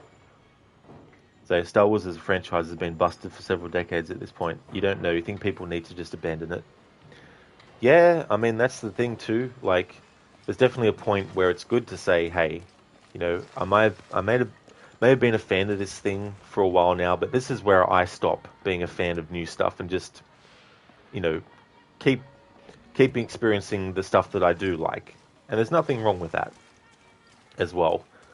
You don't have to still stick with everything that's been done with a series to still be considered a fan of it. You can still go and leave it behind in terms of the new stuff and just focus on the things that came before that you enjoyed. I don't have enough space for that. Kill Bennett, it's funny when you do that. Yeah, and like there's no dialogue from the character saying, you know, why am I doing this for? Why am I running around in circles? Hey, get away from here. It's our treasure. It's getting quite late. How about postponing the hunt until tomorrow? No, we're not leaving till we find it. We'll sleep here if we have to. Oh, I hope it doesn't come to that. Is there anything I can do to help? No, we told you. You're not getting our treasure. Manu said if we find it, we can keep it. That's a shame. The sisters told me you were very good at sharing, and I do know a lot about treasure hunting. You know the sisters? She could tell on us. I won't tell if you won't tell. I have a secret too. I'm the brave adventurer Lara Croft. Whoa! We won't tell. You can help us. If you find the treasure, we'll split it, even. You've got a deal. What do you need? Manu told us we need to solve a riddle to find the treasure. Are you any good at riddles? I'm an expert. Let's hear it. I want you to take my supply. I'm nourished when the heavens cry. If I get sick, a village dies. Who am I?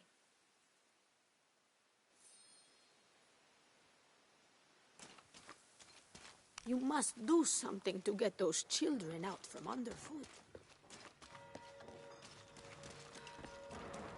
There's something there. Looks like there's something here. Fool's gold and costume jewelry. But the kids will love it.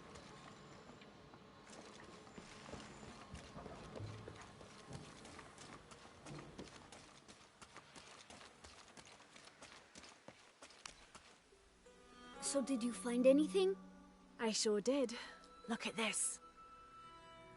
We're rich. Hold on, hold on. We said everyone gets an equal share, so... Oh no, I couldn't possibly accept any of your treasure. You mean it? Absolutely. I knew it right away when I saw you. I said there's a real hero. Please, please, it was nothing. I only did what any reasonable person would do. Thanks for finding the treasure. We're going to show it to Manu. I don't know how you got Diego and the rest of those kids out of the way, but I'm glad you did. Now we can get to work. Where should we start? Over this way.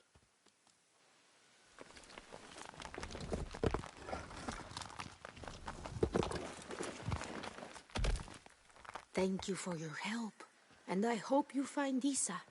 I'm worried about her. I wish I knew why Isabella was trying to climb the cross. Maybe something about the cross can show you where Isa went.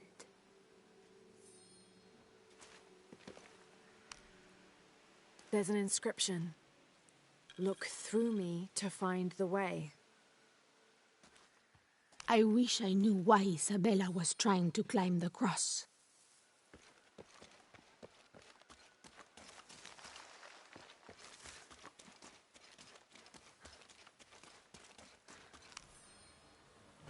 These collars were used abroad the Nostromo, likely ferrying the captured indigenous people back to Spain to be sold as slaves.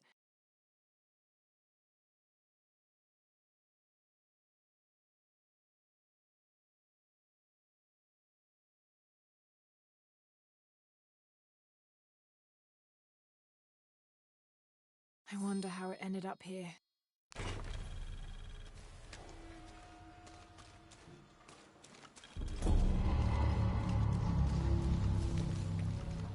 Speaking of Alien earlier, the Nostromo is also used for the name of the ship that Ellen Ripley and the rest of the crew are actually on.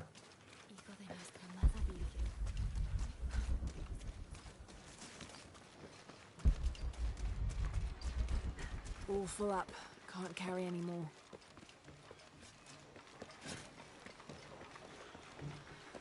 There's the next cross.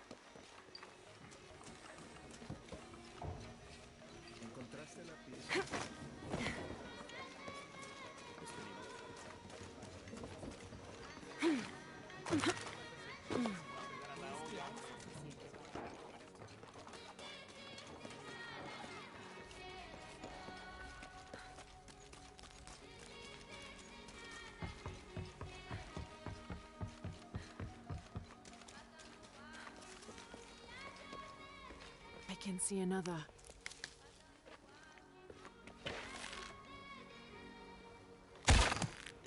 Just want to see if there's any dialogue. I know where to go. I just want to see if there's any dialogue with these characters now. Next cross. No, there isn't.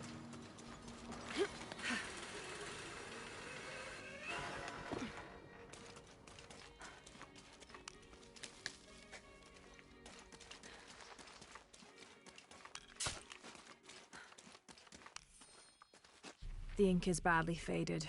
It's difficult to make anything out. Savage, outrageous, betrayal. And this isn't parchment paper.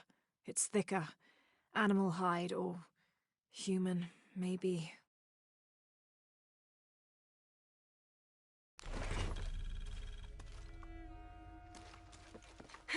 There's the next cross. All full up. Can't carry anymore.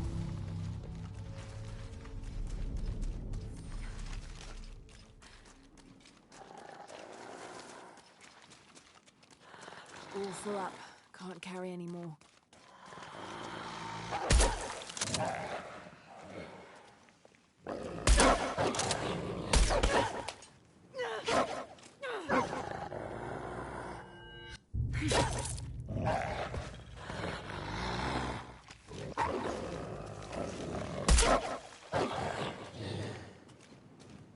I don't have enough space for that.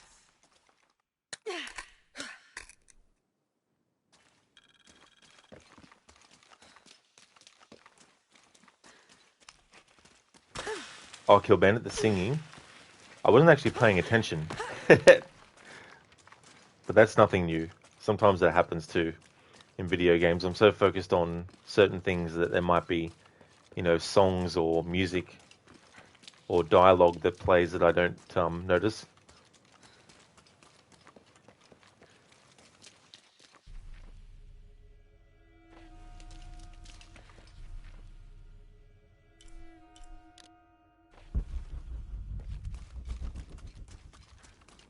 All full up. Can't carry any. Looks like there's something here. Wait, I can push this.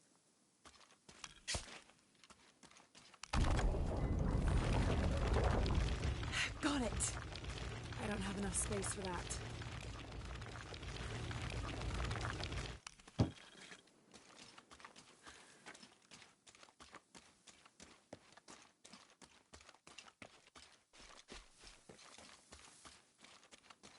All full up.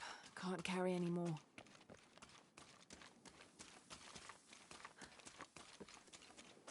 Hello? When I first laid eyes on Angel de la Cruz, I knew I met a man of worth. When he spoke, my heart shook. Its tremors vibrated for days after his first sermon. That evening, God himself told me to set out to prove I was the chosen one. I left the next morning, seeking to prove my worth.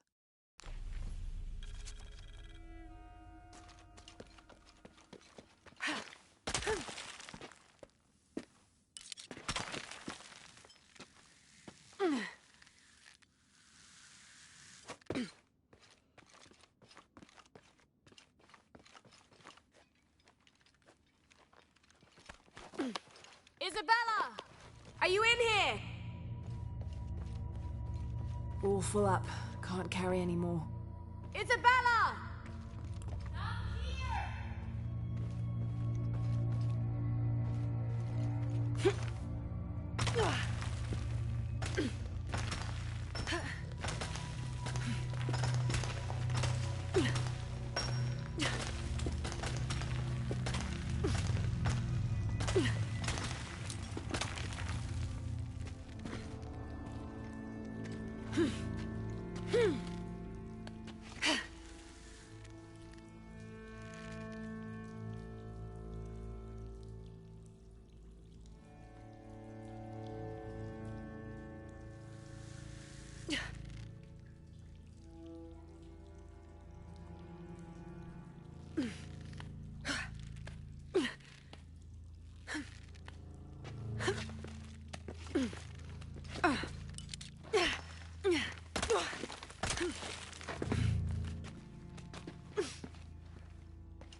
Oh, thank God.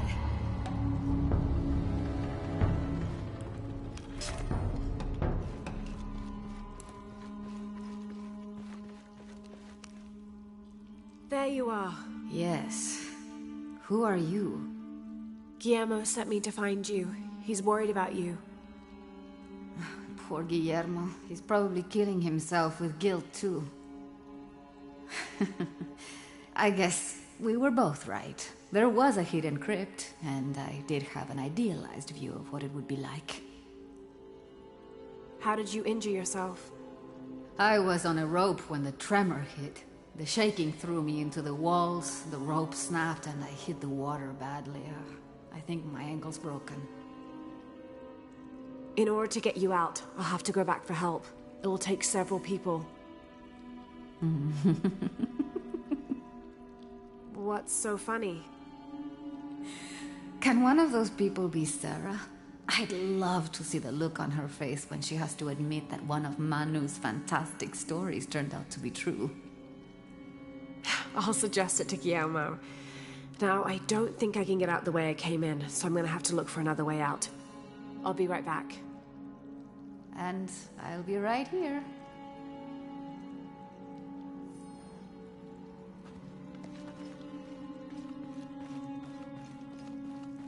All full up. Can't carry any more.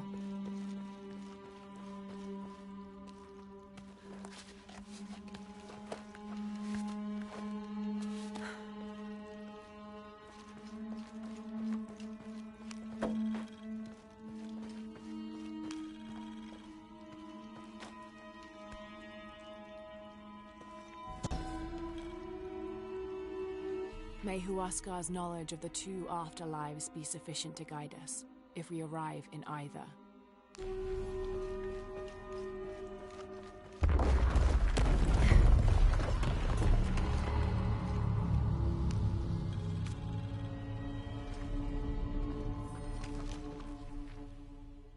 Oh my god, game. What? Just because oh my god, fuck me dead. Just because I selected a weapon when the thing on the screen was appearing to tell me about the prompt to actually look at what I fucking found. Just because I switched weapons, it took that off it. Ah. Now I need to go and have a look through this whole ass fucking list and try and figure out what it could have been that was actually the diary entry. And this is a big oversight when it comes to organizing database entries in video games. They do not allow you to know where something you've just picked up might be located in the whole database. So you need to literally look at which entries are already filled versus which aren't, and then ascertain from that what you might not have actually read and what you haven't read before. Instead of simply putting an icon next to the things that you haven't actually read yet. A clue to where Lopez took the silver box. We already heard that one. So now I literally don't know which fucking one it was, so I need to go to YouTube now and actually look at this fucking challenge tomb or side mission and then actually ascertain what the one was. So I'll be back in 5 hours.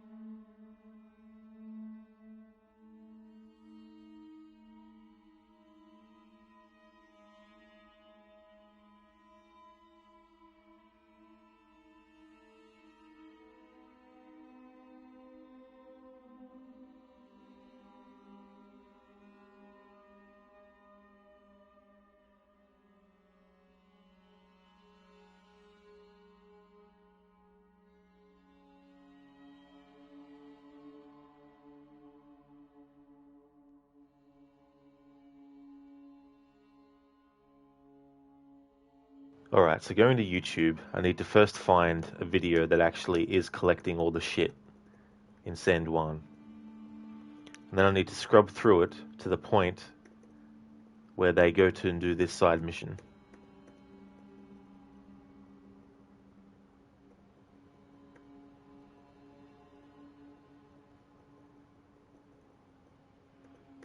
So also I can find out which thing I just collected. Or because the people who made this game didn't think that it was important to have an icon in the database menu to let players know what they had read and what they hadn't read yet. Because to even see what you've actually discovered, the game wants you to press a button anyhow. So they didn't think that some people might not press the button in time, therefore would need to know by looking in the database list what they've already read versus what they haven't. It's fucking ridiculous. What an oversight. Alright, so I'm up to the point in the video I'm looking at now where they're close to collecting what I just collected.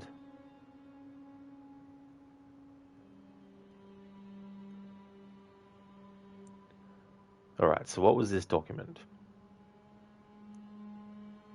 Believer's Journal. Alright, so that's what it was. Believer's Journal. Okay.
Here we go. Finally did this. Let's look at the logic of this, right? Okay. So, in the 2013 game, and in Rise of the Tomb Raider, when you collect a journal entry or a relic, it automatically goes to the screen where you can hear the dialogue of the journal entry or Lara's comments on what she's collected. In this game, they decided to make it that the player themselves has to press the button once they've picked up something. When the prompt appears on screen telling them to press the button to go into the screen to hear the journal entry that they've just found, that's one thing, right? But what if you accidentally do something that makes that disappear off the screen, or you don't actually see the message and you're wondering, shit, what did I pick up? Now, what would the logic dictate if you were in charge of making sure that the player had a way to actually know what they picked up, just in case they didn't see the name of the thing that was picked up, or they didn't press the button in time to go into the screen? What logically do you think would be a good thing to do to make sure that the player actually fucking knows in a whole ass fucking list of all the fucking shit that they've collected where the new thing they've collected gets categorized? Logically, do you think you just don't have any sort of like icons that the player can look at and go, okay, so something new has popped up in Lara's notebook category. How do I know this? Because there's a little icon next to it telling me so. And when I go into it, there's something that tells me which part of Lara's notebook category has something within it that I haven't actually read yet. Like a little mark on the fucking thing. So then you can go, okay, I've read Trinity Badge, but I haven't read Ixchel and Shackshell yet. Alright? The logic they went with was, fuck the player. If they don't press the button when it appears on screen, fucking sucked in. You need to spend 10 hours trying to fucking find what the thing was that you collected, the fucking name of it, and you also need to figure out in all the things that you might have collected, especially if you're this far into the fucking game, which category it went under and where the fuck it is to even know what you actually just picked up. If I'm the only person in the world that finds this annoying, then I don't know what to say.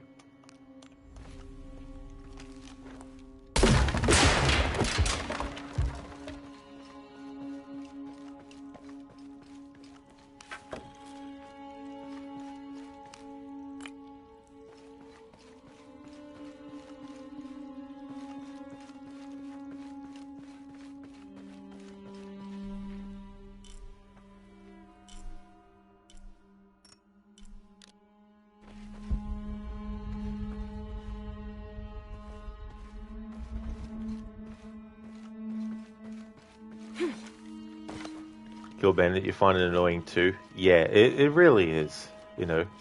Like, if you're a player that doesn't care about what you've collected and you just want to get the XP, then that's fair enough. But for those players who do, they need to make sure that there's a very easy way for the player to know what they've collected and whether they've read it or interacted with it yet or not.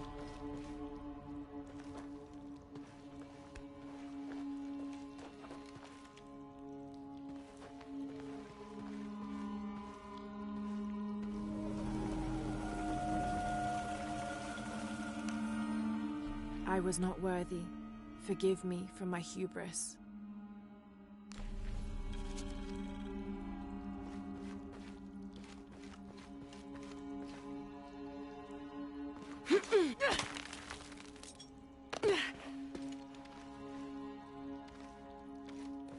Lara, was that you? It was me. I don't have enough space for that.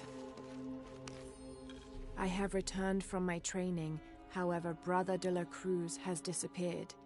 The Sisters of the Mission have no idea where he went. No matter. I will wait for him to return. My heart is pure. My head is clear. I am ready for the trials, and I will prove to him I am the chosen one. I must be on the right path. The air is getting fresher. Don't tease me. I've spent the night in a crypt.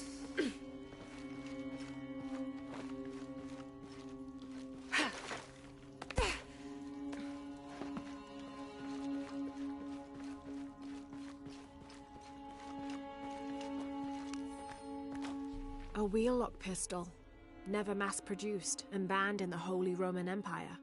Ostentatiously decorated, a bit much for a missionary, but maybe a fitting weapon for an egoist such as Lopez. There's some damage to the pommel, but otherwise the weapon seems in fine condition.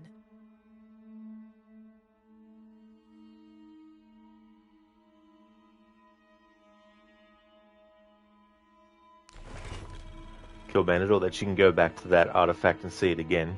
Yeah. Even better yet, allow the player themselves to maybe mark something that they've already collected as like a, I'll check this out later kind of thing too.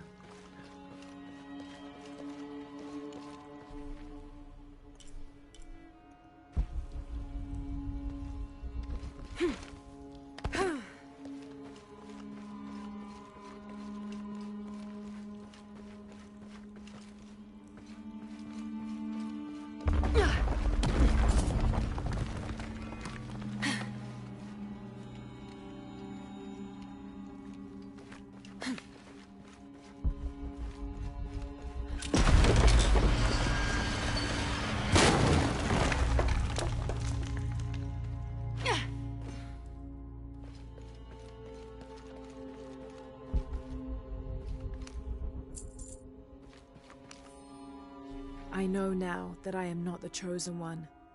Now I fear I have endangered the lives of Brother de la Cruz and the Sisters of the Mission.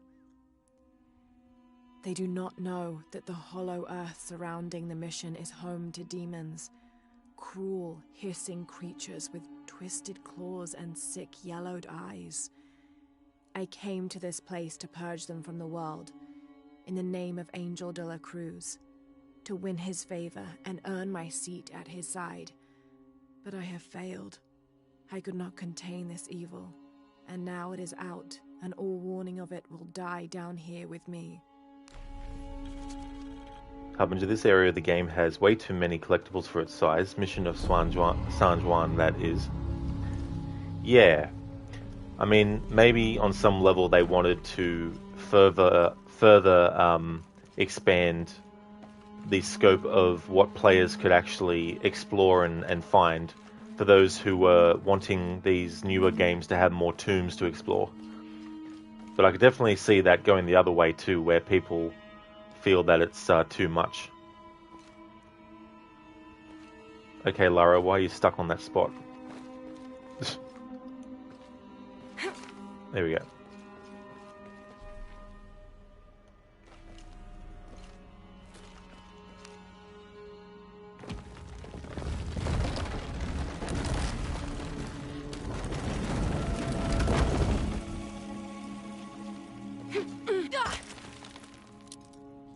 Isabella, I see daylight. You'll be out of here in no time. You're amazing. Thank you so much.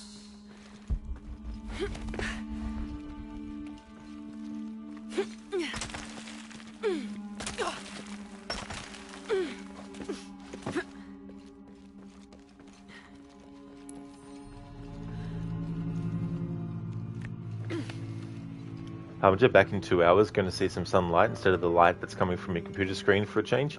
That's okay, Harbinger. I think I'll still be streaming at that point, so I'll see you when you get back.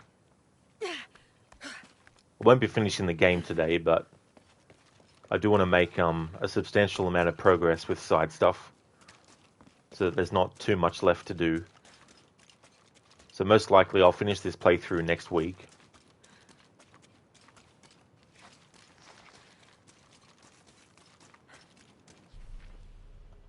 Because there's also some DLC challenge tombs left that I haven't done yet. Some of which aren't available yet.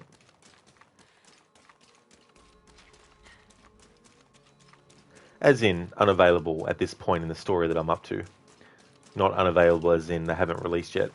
Impossible. Although apparently there was going to be another challenge tomb as DLC, which was going to be Lara Croft's Manor, but I think that got cancelled. Ah, Tech, no problem at all. You too as well. Thank you for being here. I hope you have a good one.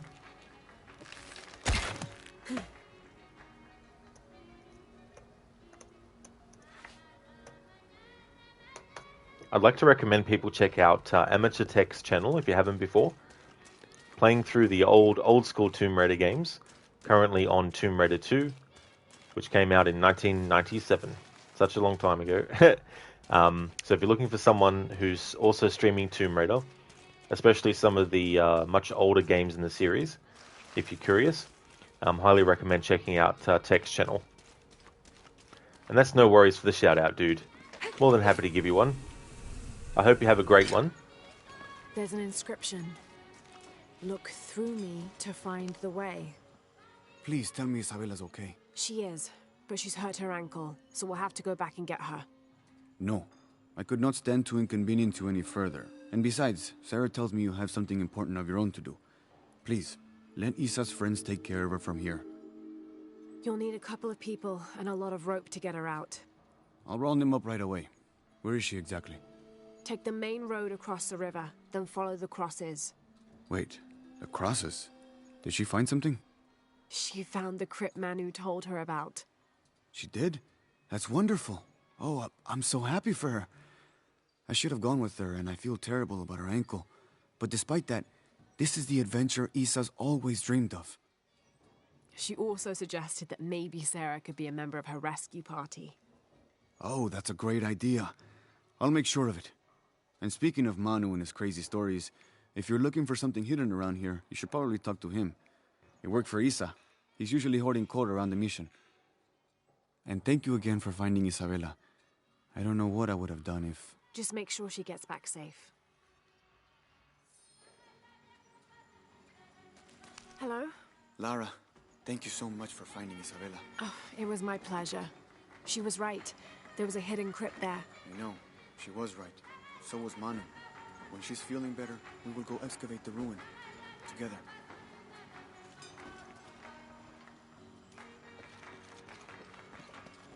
Hey Maxi, good Friday to you, dude. How's things going for you? Yeah, it's going really good, Maxi. Making more progress in this game as well. I wanted to not move the story a little bit further until later, but I accidentally went to a spot where the next bit of story was activated, and then when I went to do a side mission, a character as part of the side mission was in a spot that was past the point where the main story makes you go a bit further, so I had to go even further. So now Jonah is left all alone waiting for hours and hours and hours for Lara to actually finally get to where he is. But the good thing is there's no other side missions that are going to be in an area beyond the next story activation point.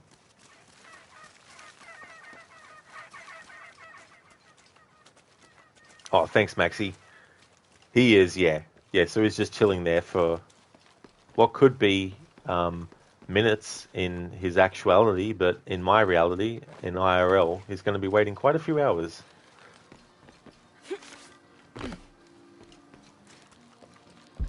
Let's go speak to Manu.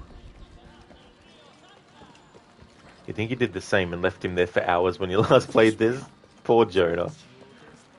Gets left for hours at a time, and when you see him again, he says nothing about the time that's passed.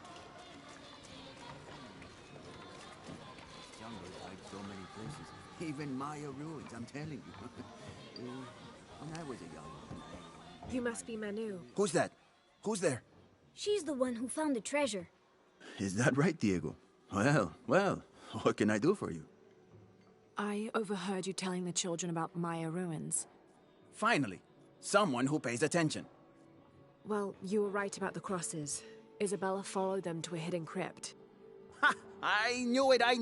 No one ever listens to old Manu, but I was right. So you were. And I bet you're telling the truth about those Maya ruins. I recognize something in your voice. The thrill of discovery, of finding something someplace unseen for hundreds or even thousands of years. There is something thrilling about that, isn't there? There's no feeling like it. The taste of stale, dusty air still gets my heart racing. These modern people, these so-called realists, they close themselves off from such wondrous possibilities. They can't even imagine some of the things I've seen. That I would give anything to see again one last time. Perhaps I could be your eyes, your witness of those Maya ruins. You could at that, yes. Do you remember where the ruins were? Now, where were they? I remember a pool fed by 3 waterfalls. I wish I could give you better directions, but it's been so many years. I should be able to find it, and when I do, I'll come back and tell you all about it. Oh, if you could do that for me, touch that history, I would be so... Say no more, Manu. I'll find it.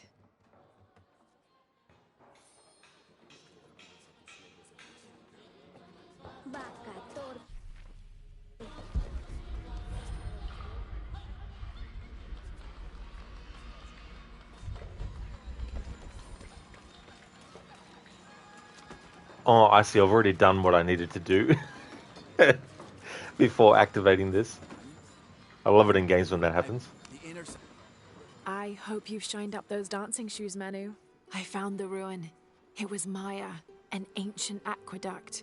It was wonderful, just as you'd imagined. I knew you would. Now, tell me everything. The ruins had flooded because of the earthquake. I swam through tunnels teeming with peril. Go on. I found a vast cavern and a stone tower with massive heads carved into its sides. The Lords of Xibalba, right? Incredible. What else? It must have been an aqueduct of some kind.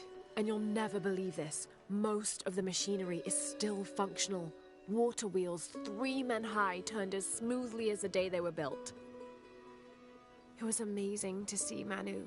To be so close to all that history where no one has set foot in hundreds of years. I see it. I can smell it, feel it, taste it.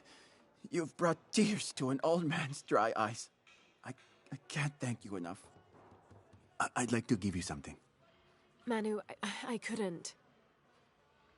Please, I insist. It's the first relic I ever found. It's beautiful and intricate. A decorated skull. I'd like someone who has the same passion for exploring that I did as a young man to have it. Don't ever let anything kill your sense of curiosity and wonder. I won't. Thank you, Manu.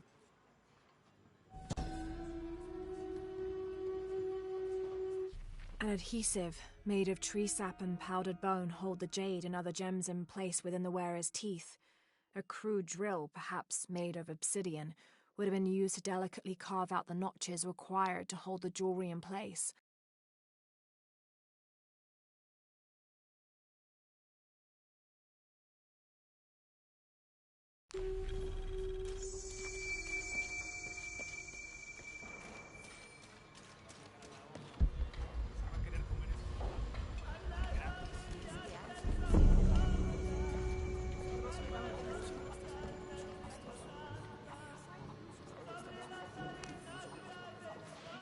This Spanish document is fascinating. It tells the story of several natural disasters which struck this area. A flood, a fire caused by lightning, and a severe volcanic tremor. In each instance, buildings on this site were badly damaged, requiring considerable rebuilding.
All full up. Can't carry any more.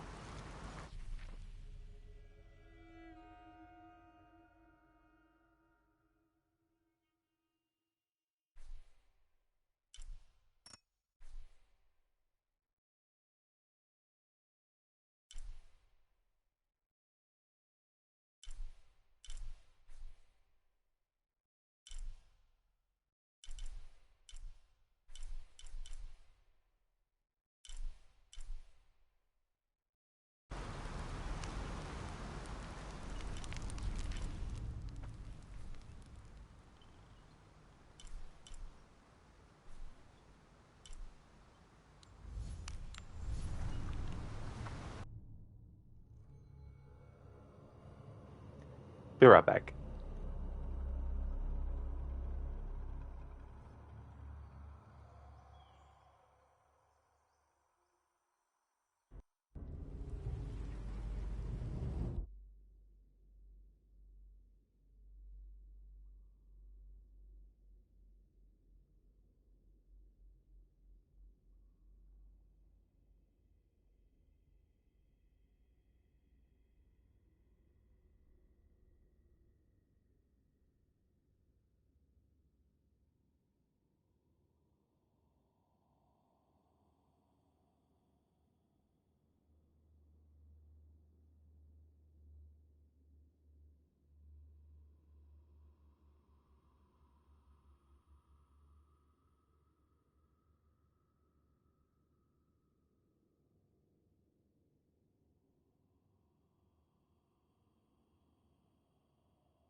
Hoping to cultic te tu chibi, no?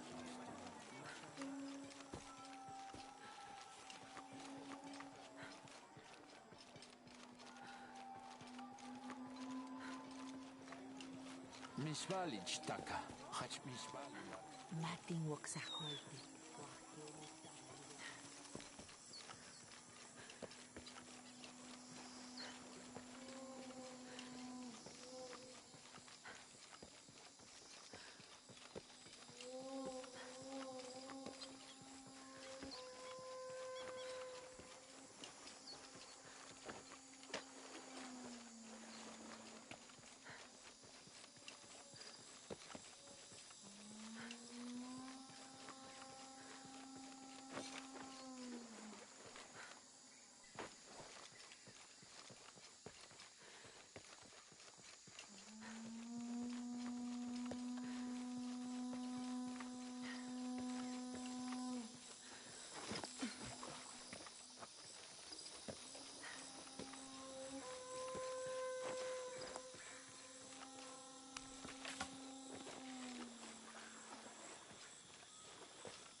Helwakat oltik sasaje. Yan kuntul makwete.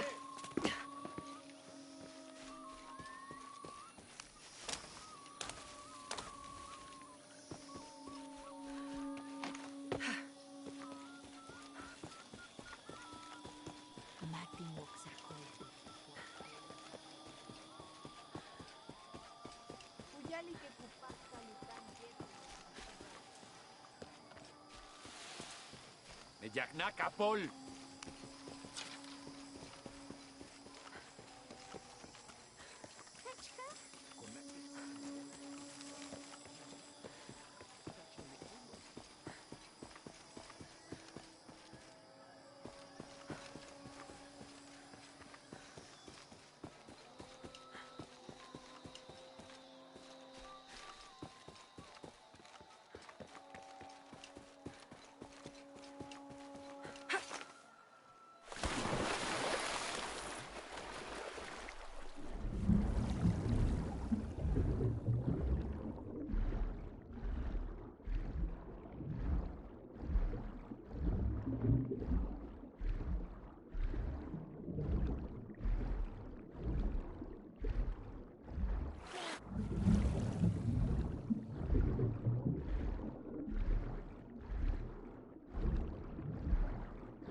Yane, matuchika hilbasku, yane klechilamo.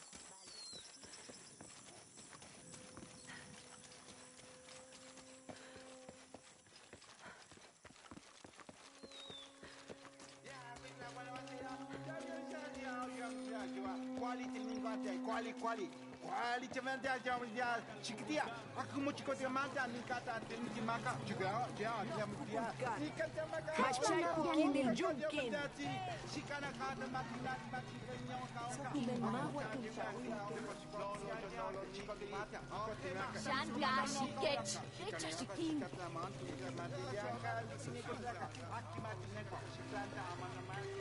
Shanka shikech. Ay, Champila Witch! Ujek, ujek.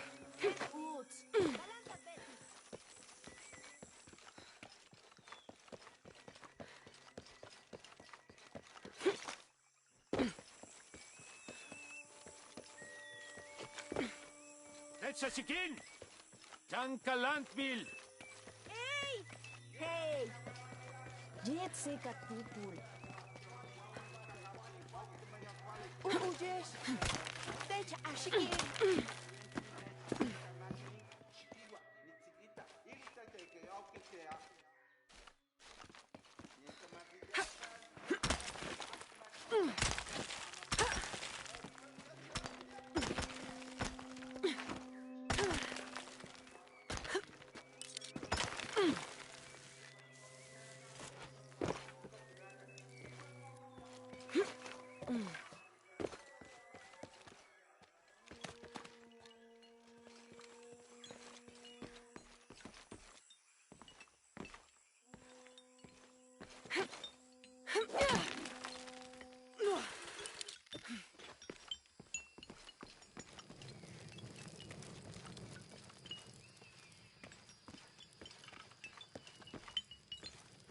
Hey there, Senny. Good day to you too, dude. How's things going?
Oh, that's excellent, dude.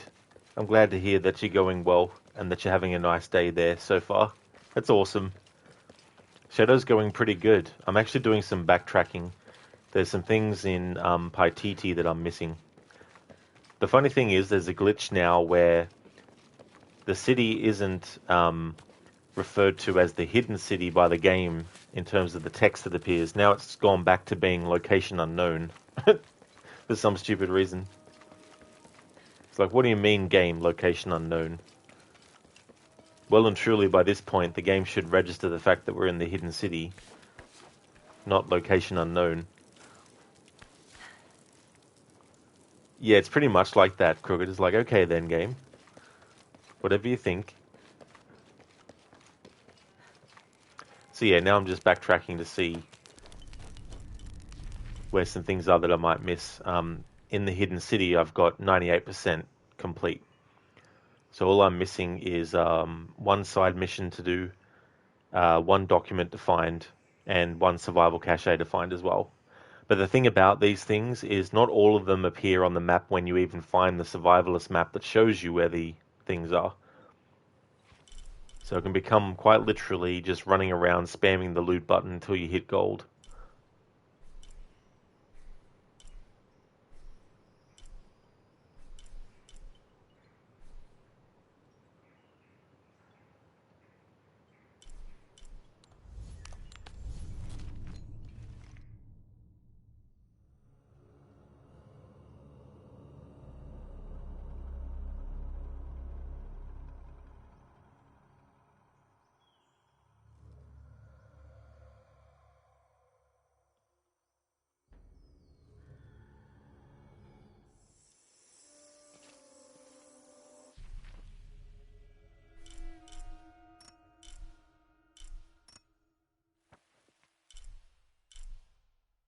And this is where the game can be tricky too, because this document is coming up like an icon representing something you haven't interacted with yet.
these collectibles that you can find, ore and things like that, they respawn after a while in spots where you found them before. So they're not really something you can use to indicate whether or not you've been to an area before. Because even if you've been to the area before, they will actually respawn those.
And herein lies the annoying thing. So normally in this game, when you see an icon on the map, if you haven't collected it yet, you press the button to mark it. But if it comes up doing that sound, it means that you aren't on the same kind of like level, or you're not close enough to it. And so we'll do that as well. But there's a third possibility, and that possibility is it could be glitched, but you don't know. And so the trick is, with this document is coming up the way that it is instead of this way. So the ones that are grayed out like that, they're the ones that you've already collected. Whereas this one's coming up like one that I have already collected. So I've tried being here in Belly of the Serpent, and I've tried being here to actually get that. So let's try going there. Unless I've already been there before. Yeah. Or no. Hang on. Right, let's try here.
So you can't get back that way no matter which level you jump at that from and use the grapple.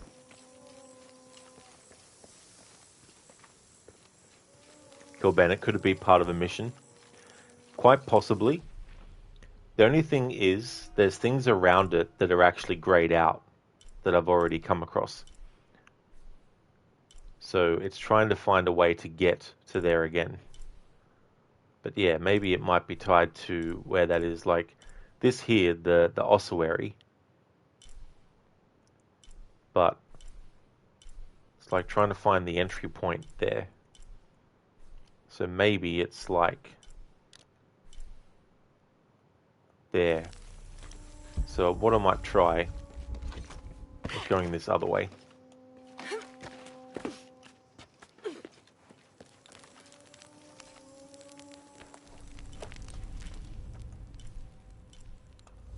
Back to the temple district.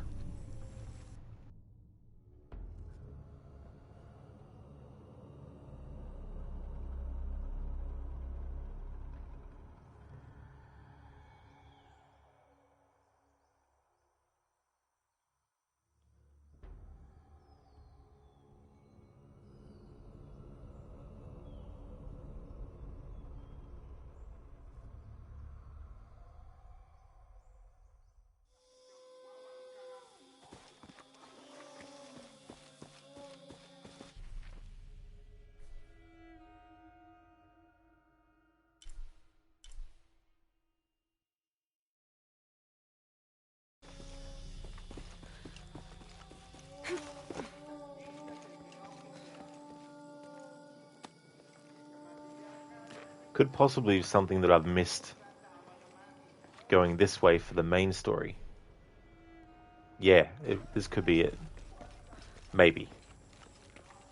Don't want to get my hopes up yet. Somehow I might have missed that document when I played through the story here last time. I mean, it's going to lead to where I was before.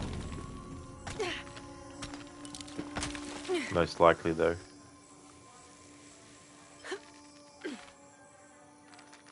Which would be on the other side of where I was before, trying to jump across.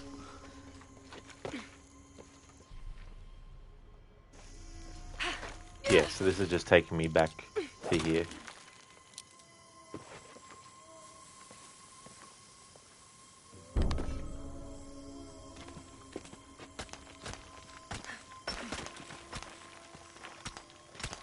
And there's nothing down there.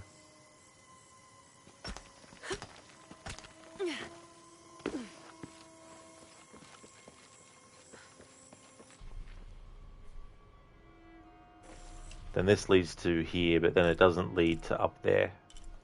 But let's exhaust this possibility. May as well. Sometimes the improbable is actually the thing. If you keep focusing on what's only probable and not checking out things that are improbable,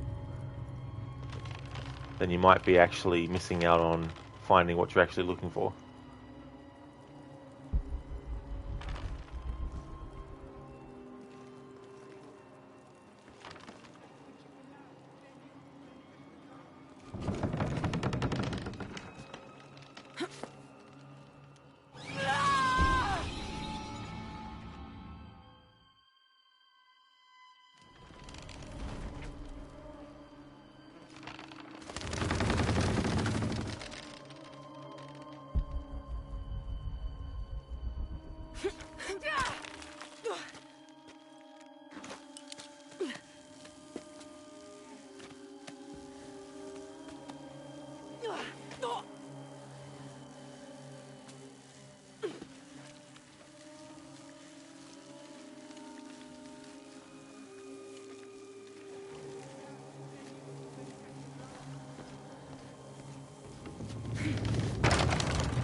Ah, damn it!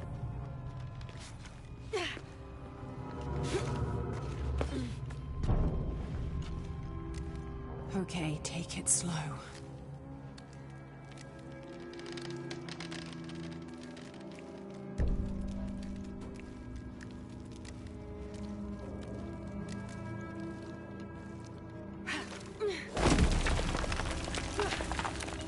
You can do this.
Yeah, so this just takes me all the way and then doesn't take me to here. Alright, so there's another path I need to take then to get to that point.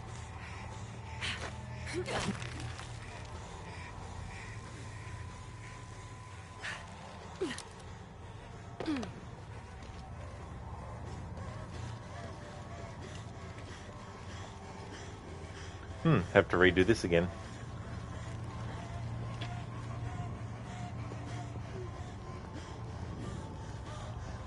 Or maybe not.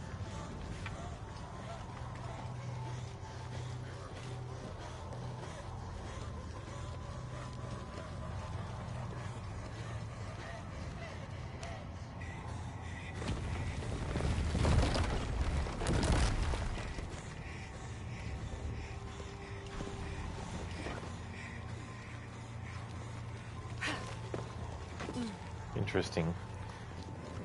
Oh, here, hang on. Oh no, this isn't a document. This is just an observation They use these urns to soak the viscera in oil. that Lara can make.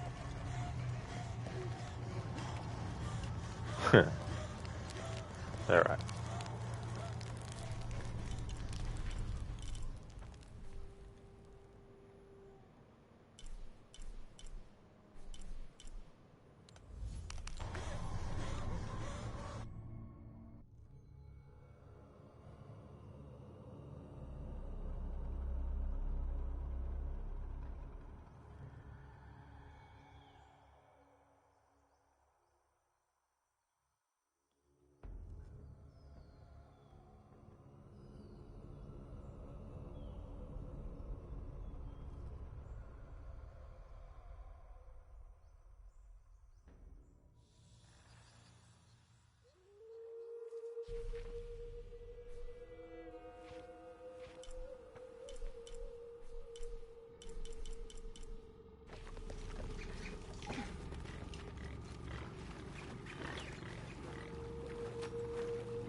Here's the survival cache I was missing.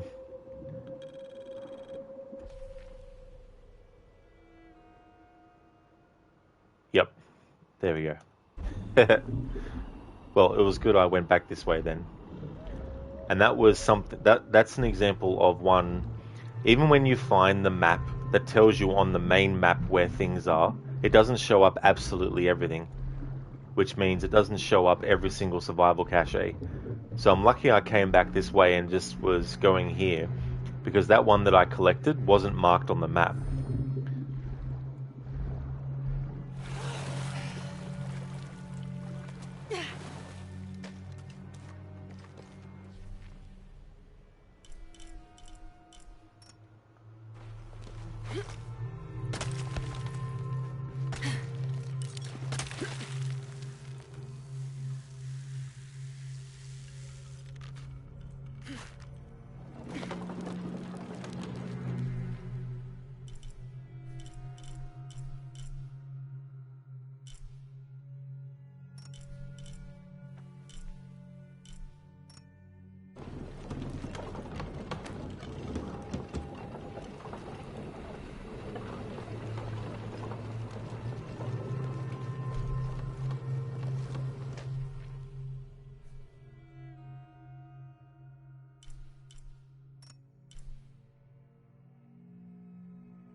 Alright, I think it's time to actually look at a video guide.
So I found a video guide. I'm just scrubbing through it and then moving my map to where they've moved theirs, so I can keep track of where they're progressing with their map.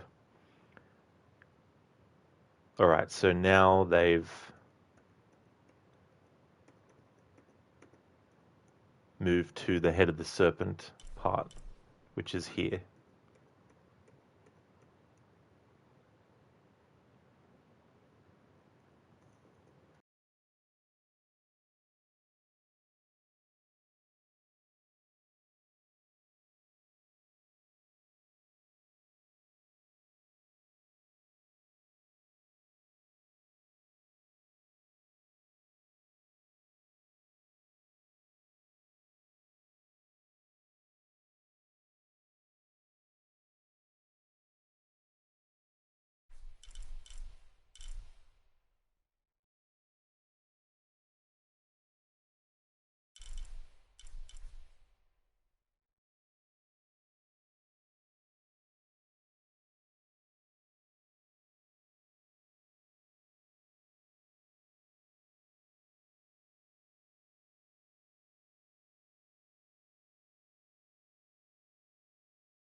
Sorry, chat. I haven't been looking at my window.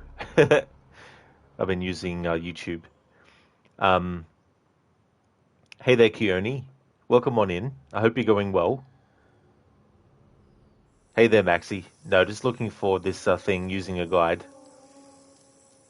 Cool, Bennett. There's something that he got, but it's showing that he hasn't. This won't let him mark it. Exactly, yeah. Max, you remember having this issue, used an interactive map, but some relics were not showing the correct position. Yeah, it's annoying when that stuff happens. Especially too, sometimes things that you've already collected will show up like you haven't collected them, but when you go near them and look at the icon again, it's grayed out to say that you've gotten them. Cool, Ben. You think it might be something with the location unknown glitch? That could be possible. I've loaded it up here where the video is at, just to see if I can follow it through. Because maybe there's just something that I've not seen in this video because I was looking mainly at when it would go to the map. So I'll just follow its trail as if I'm collecting the stuff for the first time. So they go here and investigate this.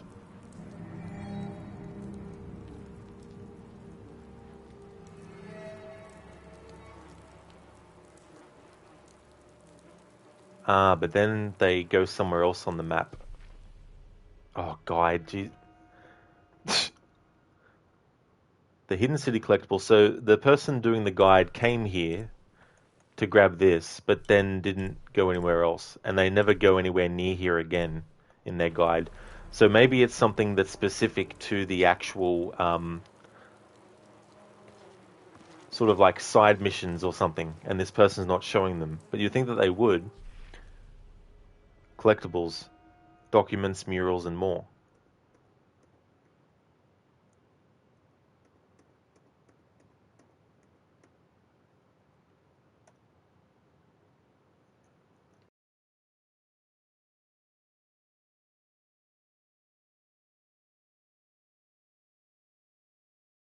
Alright, time to find a new video to look at.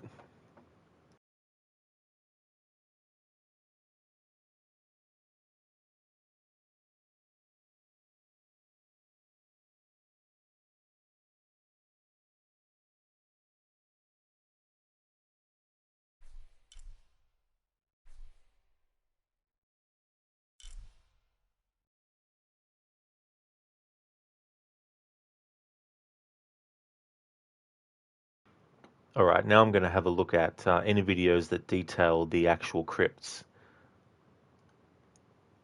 Maybe that will get me what I need. Alright, so first off they go to the wild jungle area, which is there. Alright, so this helps narrow it down. So it's near it's seemingly in a crypt where there's a sarcophagus.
Alright, so Base Camp Fishing District is the next one that they're showing.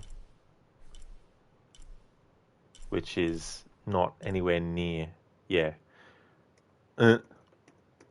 Alright, so this video doesn't detail all the sarcophagus location, maybe not. Anyway, I'll just go to the video till the end. It's showing Crypt 5. Maybe this one I'm looking for is Crypt 6. Or not. Oh my fucking god. Alright, let's see if we can find a video that just covers the friggin' murals then.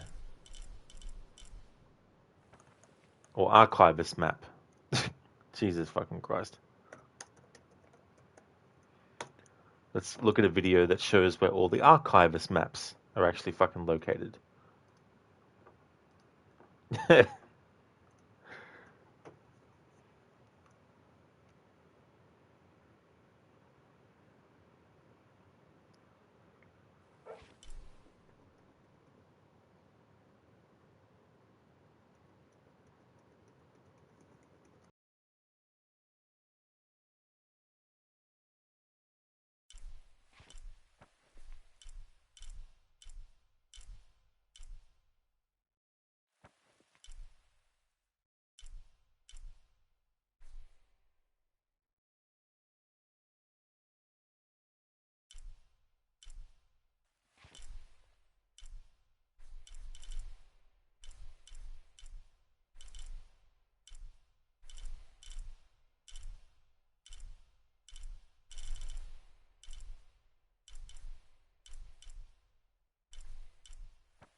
Alright, finally found a video that actually shows this area here. So I just need to backtrack now and follow it all the way through.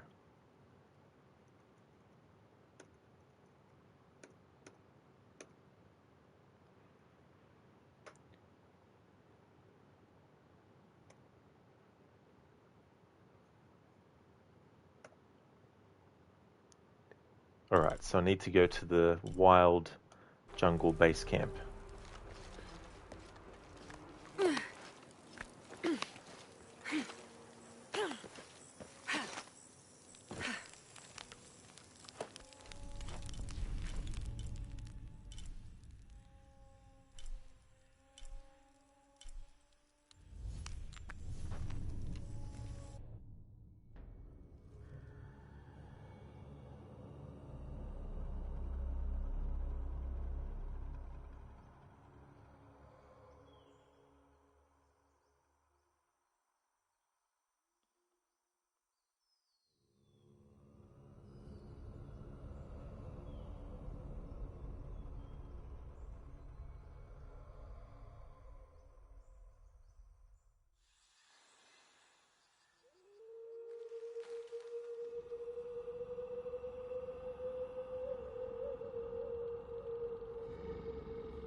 Alright, now I'm just basically following the video.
Finally.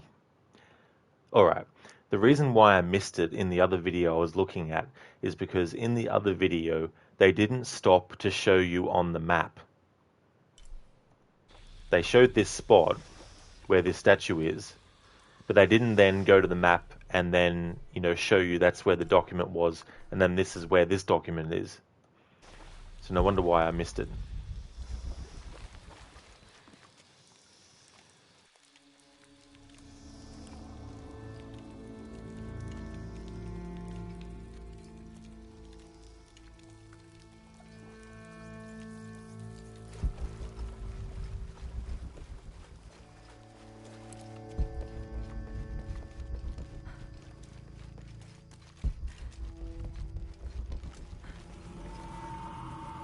Uh-huh, there it is.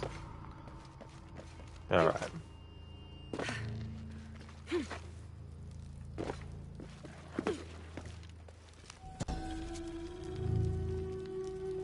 Yaskar Yahweh united the two sides, ending the war. However, their blood still boiled. In order to placate the soldiers, someone must be punished. Yahweh rounded up the merchants believed to be responsible for the conflict and sacrificed them.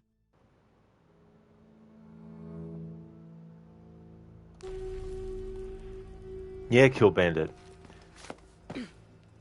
Yeah, that's the thing when you're watching video guides, is sometimes the person who made it might not be thinking that they need to do a showing of the map. Because in the one that I watched before, they went to that area, but once they did, they left it, and they never showed collecting the other stuff.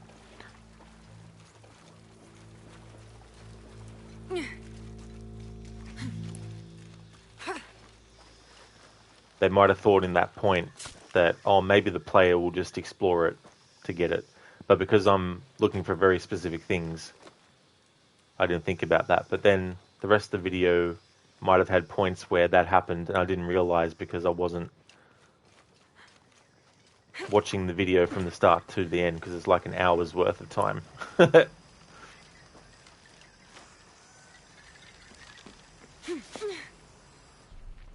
now that I've got that, the only thing I need to do is the remaining side mission, or it might be DLC mission. Exactly, Kill Bandit.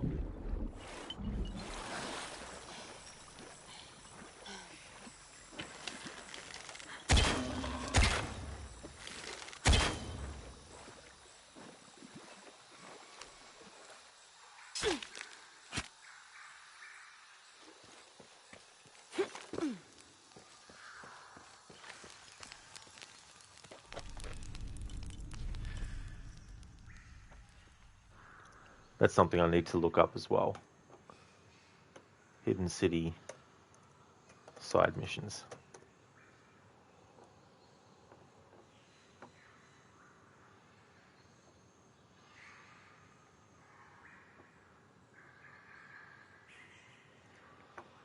Ah, yes. This is the one. Receive the champion's bow.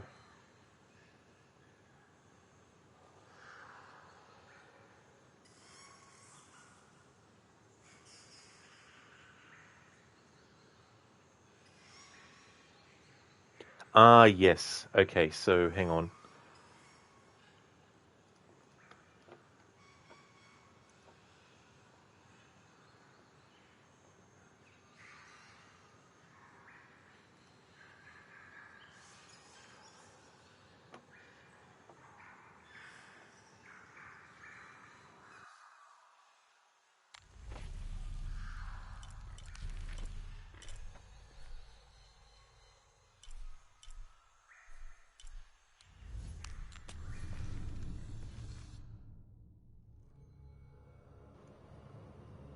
Just need to work out when the activation point is, because it's part of a quest that I did earlier, but the next part of it, you have to wait till a certain point in the game before it activates.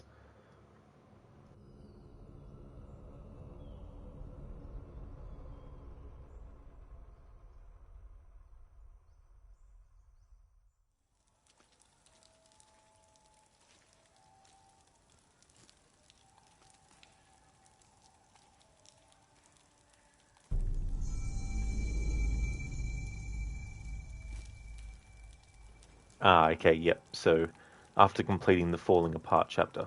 Alright, so that's okay though. That's good to know for sure. Yeah, so it's after that landslide part. Alright, so I can move on from exploring the hidden city now. The one final thing that I have left is a side mission.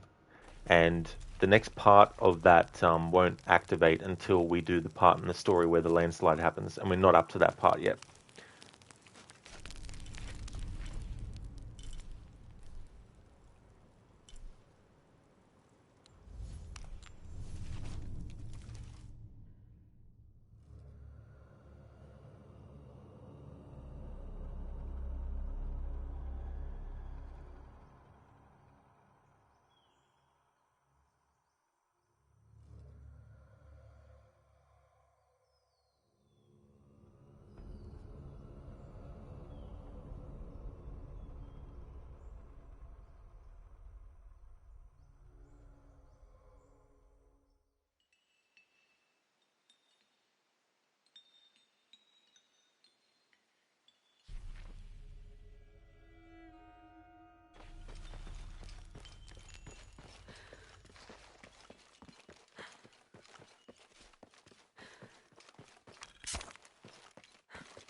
These are two legendary trees which complement one another.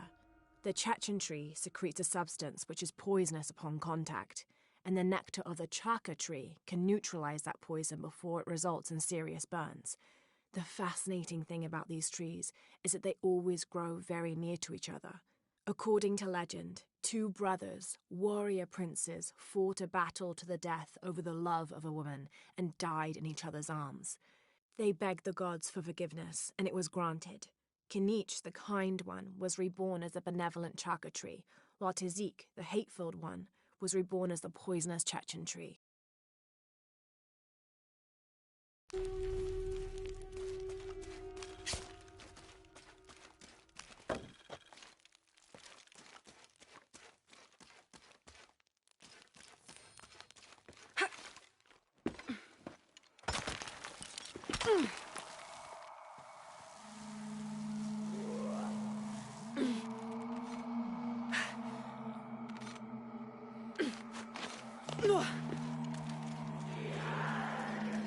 Sounds like trouble.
The Yashil are here as well.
Samye Tree of Life, also known as Yashe, plants its roots in the underworld and then passes through our world as its branches extend all the way into paradise. Lurking somewhere inside the world tree is its Samye, a bird god who is said to know all the secrets of the 3 planes of existence through which the world tree grows.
Shit!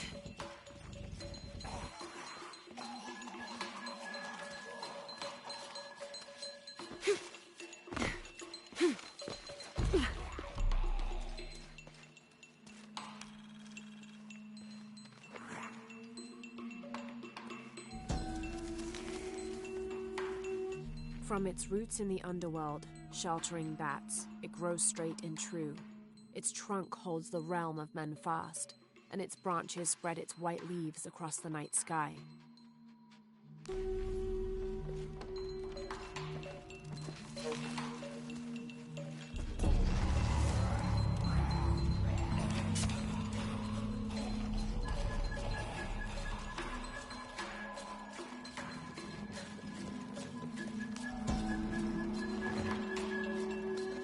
This seems to be some kind of primitive sculpture of a human.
It's not far now. Just have to get up there.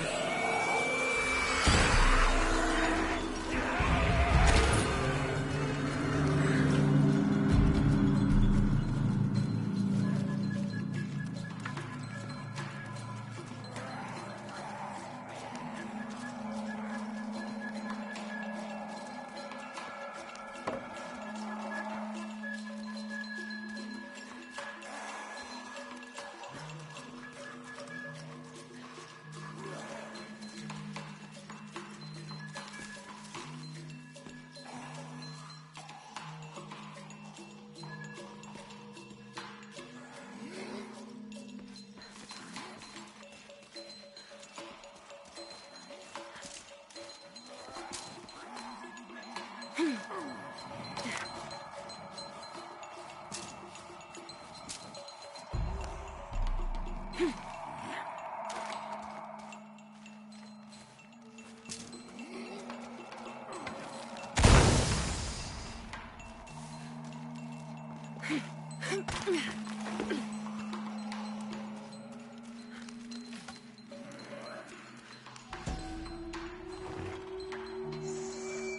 seems to be some kind of primitive sculpture of a human.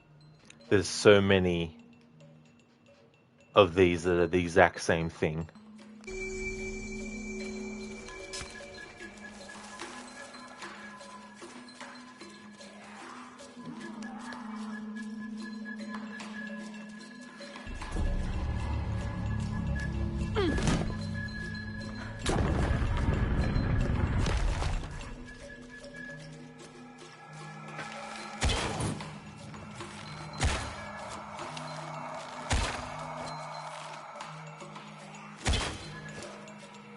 Game, what the fuck are you doing? Like, seriously.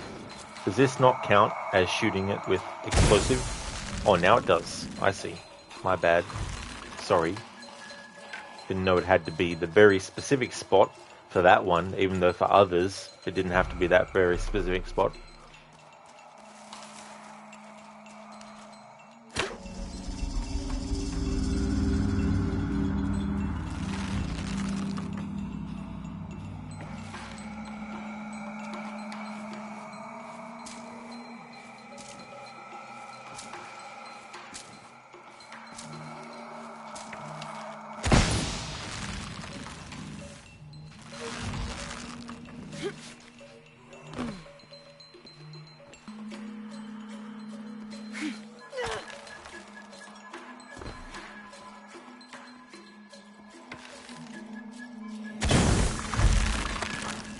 Oh shit!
Yes, it has to be that exact spot.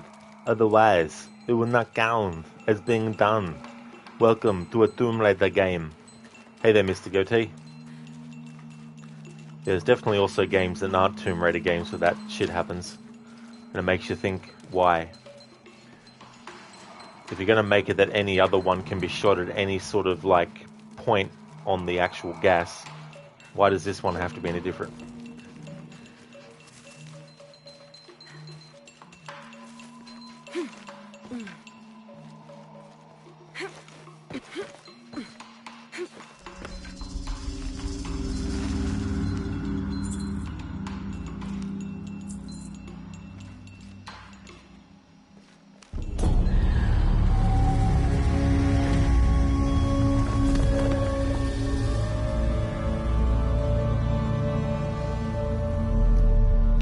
Ahao's boon. Health is instantly restored once near death in battle. Refreshes between encounters. Mr. Gote, because it's a special kind of gas. Exactly.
Hello there, Brutus. Good day to you as well, dude.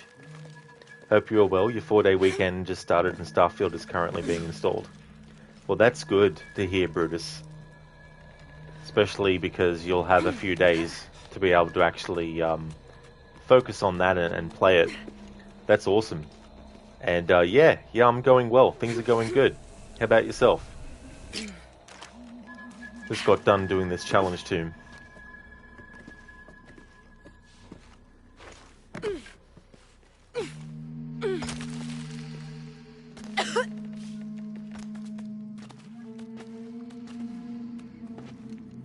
Oh, that's great, Brutus. Glad to hear that you're doing well. That reminds me, Mr. Gote, the next unique stream... Sorry. The next stream for my unique playthrough of Black Flag that I don't think anyone has ever done before will be on the 16th of September this month, which will mean 2 months since we last did anything in that playthrough, which will match the fact that the character in the game said to meet them 2 months from that point. So the 16th of September will make it 2 months IRL. So that's when I'll be streaming the next part of the story in that playthrough.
Por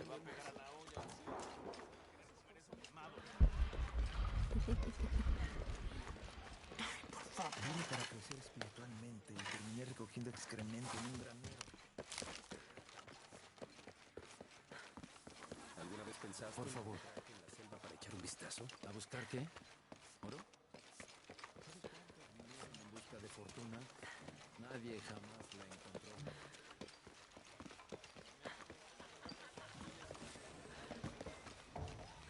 Señorita, vaya más despacio. Vaya más despacio, señora.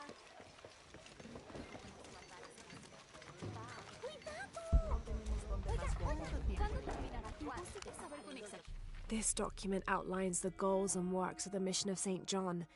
In addition to their individual spiritual goals and their outreach programs, the people here are clearly passionate about contributing to the nearby communities.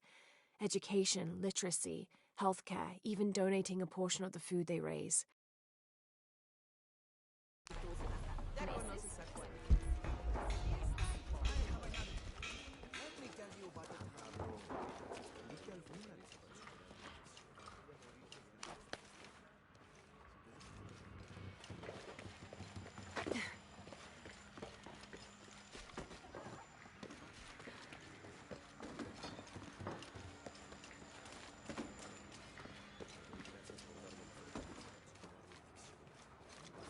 Mire aquí.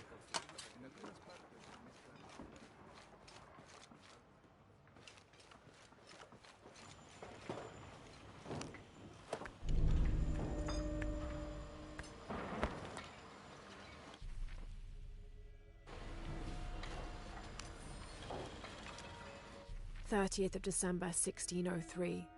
Lopez has just returned from a nearby village, and with him came a group he says will follow him and help us with construction. There was something strange about his behavior. I attributed it to the long journey through the jungle. That night, however, he admitted what had been bothering him. They followed me, he whispered. The others. He walked off. I spent that sleepless night worrying about his deviations toward madness."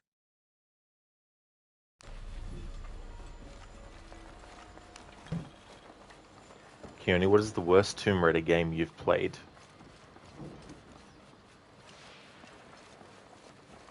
Don't really know, to be honest.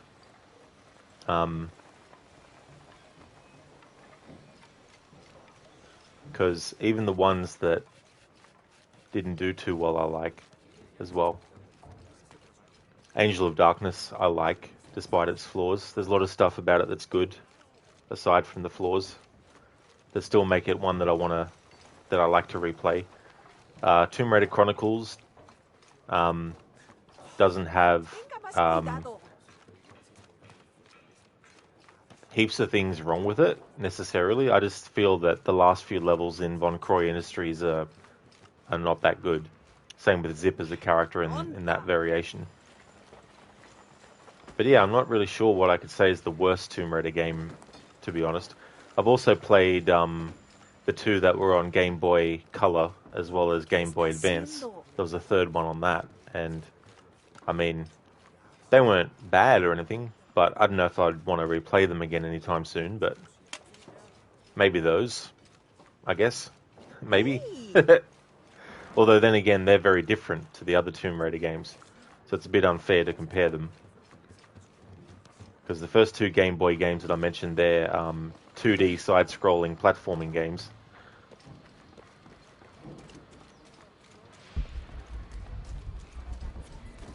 Hey there, Lucinda. Good morning to you. How are we doing on Shadow of the Tomb Raider? What's our total percentage so far? So total percent is 84%. But in this area here, we have 77% completion. So we still have a bit to go. Not going to be finishing the game in this stream. I'll probably advance the story a lot more. But there's also some DLC tombs still to do and all that kind of stuff.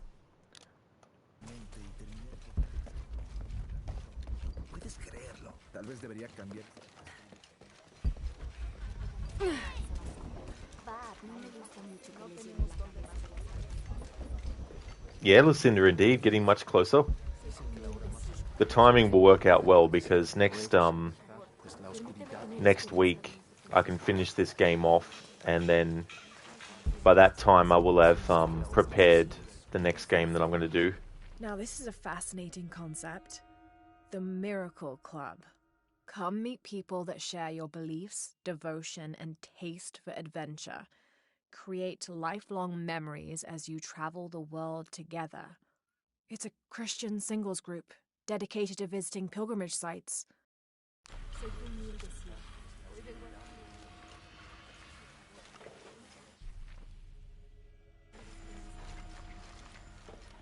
¡Señorita! ¡Vaya más despacio! Te lo juro. Si se comprueba algo, así será. Pero no me queda claro lo que pasó. ¡Vaya más despacio! Ana y José, las llamas jóvenes y osadas, subieron más y más por la montaña, y el aire se iba haciendo cada vez más. This is an official document issued recently by the Holy See. In consideration of this mission having been badly damaged by an unusually violent and entirely unexpected volcanic tremor, they sent requests to every Spanish-speaking diocese, asking them to consider sending missionaries to restore and rebuild this holy site.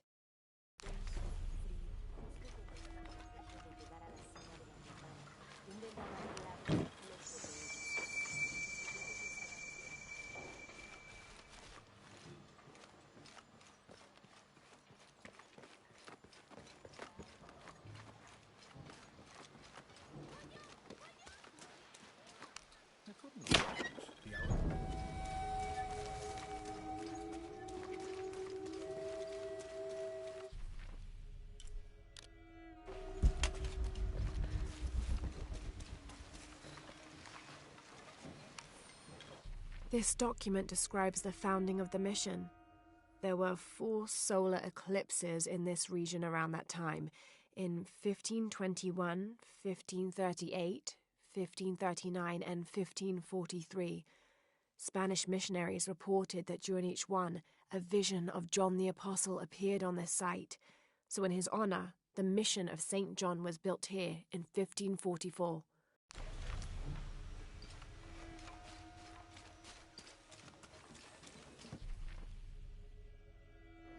Alright, so a lot of these documents are now over in this area, which is where the next part of the main story is. Alright, so we've gotten... okay, so we've done all the other stuff in this area, we just haven't gotten all the documents, which works out fine. Alright, just to recap what I've done 100% of. So Cozumel, which is the opening area that you start the game in, got that to 100% complete. Peruvian Jungle, 100% complete. Kawakiaku, 100% complete. Trial of the Eagle. Head of the Serpent. Location unknown. This is a glitch that's popped up, which is weird. So location unknown is what this region is supposed to be before you get to it. Once you get to it in the story, it gets revealed to be the hidden city. And it says hidden city. But now it's gone back to just saying location unknown for some reason. But it's the hidden city. Cenote is 100% complete. The Mountain Temple, 100% complete. Porvenir Oil Fields, 100% complete. So the Hidden City, Paititi, is 99% complete. There's a side mission there, but the side mission won't pop up until we progress the story further than where I currently am. And the area that I'm in now is 86% complete. Listen, is this game fairly linear, just divided into regions? Yeah, if you're just doing the main story, it's pretty linear.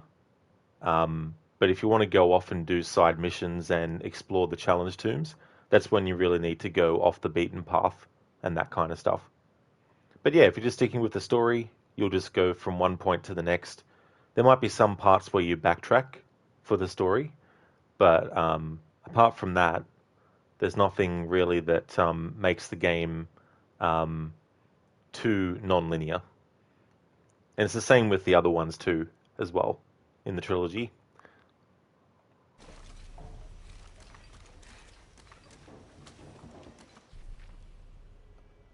Alright, so let's move things on in the story. Jonah's been waiting at the church for long enough. Now, I wish that I could have done the part of the story that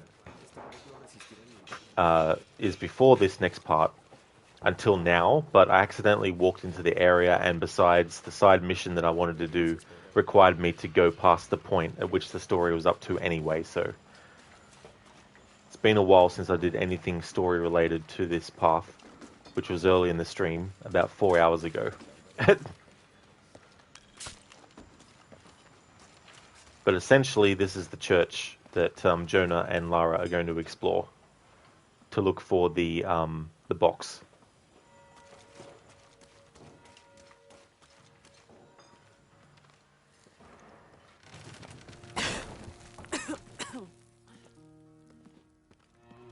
Feels like a mausoleum.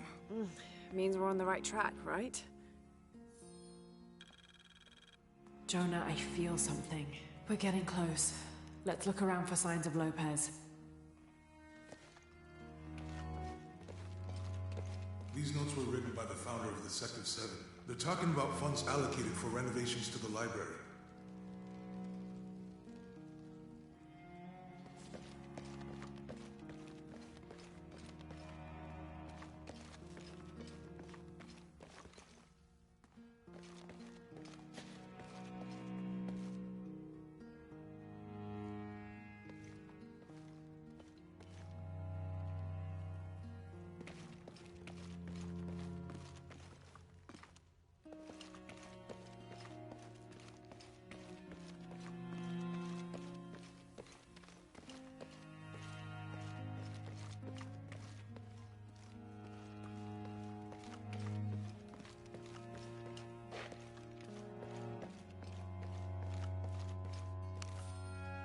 "25th of December, 1603. It has been 4 days since we turned away from the city.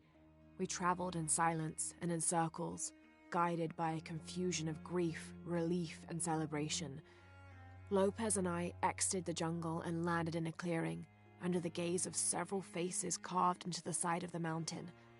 Lopez had an episode, as he later called it. He threw himself in front of the faces and screamed for forgiveness. The heaviest sin on his heart was abandoning Perez to the strange warriors. They had grown close over the journey. Try as I might, I could not console him, so I built a fire and waited, as he decreed his actions and pleaded for forgiveness from the silent stone faces.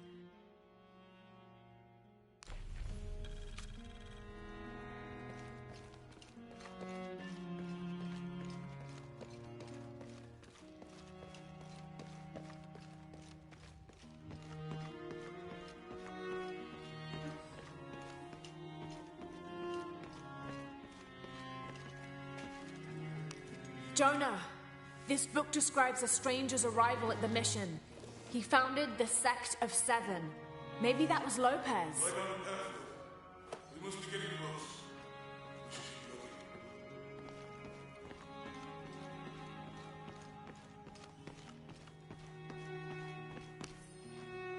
John, son of Zebedee, one of Jesus' apostles, also called the beloved disciple. He and his brother, James, were known for their impetuousness and temper, which prompted Christ to start calling them Boanerges, sons of thunder. John is credited with writing 5 books of the New Testament, the Gospel of John, the 3 epistles of John, and the Book of Revelation. He's the patron saint of love and loyalty, as well as writers, publishers, and scholars. One of his symbols is a serpent in a cup, which is linked to his patronage of victims of poisoning and burns.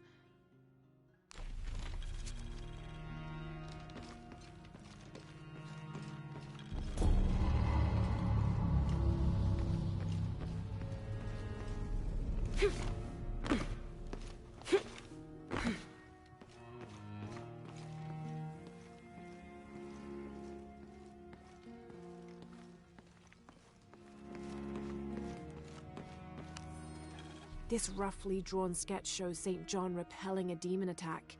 Perhaps they plan to have this as one of the frescoes in the mission. This seems like a shortcut situation where they didn't want to actually have this be a even in an image where we see what's actually being depicted. We just have the image of a envelope. This roughly drawn sketch that we can't see shows St. John repelling a demon attack that we can't see. Perhaps they plan to have this as one of the frescoes in the mission. Although maybe that might be why, because it might be one of the clues. But the reason I'm not interacting with certain things is because I want to collect the collectibles first, and I also want to make sure that I'm not overriding any dialogue that might come through from Jonah.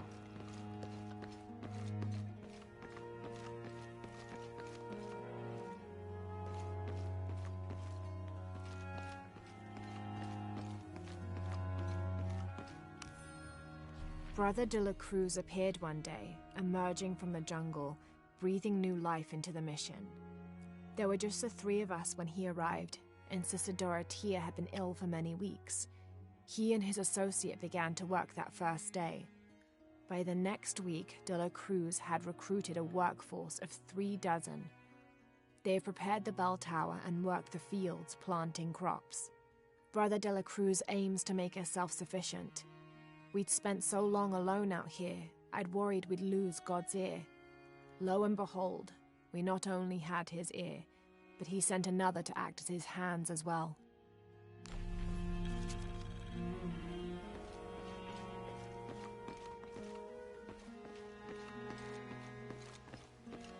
Un paso a la vez. Un día a la... Stone faces weep as Jesus creeps along the dolorous path. Too many died. More will still, and more will still, and more will still. His light leads the way. Es como si tuviéramos elección.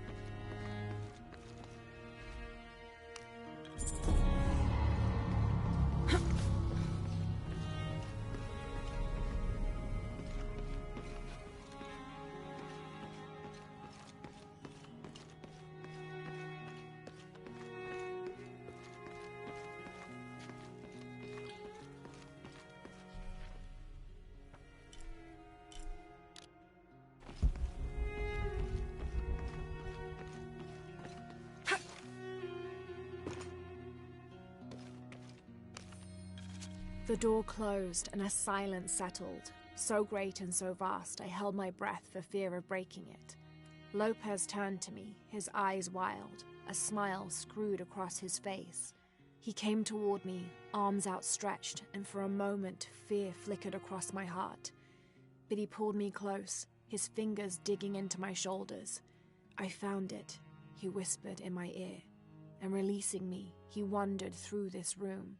Walls of pure jade reaching up to the heavens, completely covered in intricate etched mosaics and carved figures. I followed at a distance as he approached an altar, and watched as he lifted a silver box from it.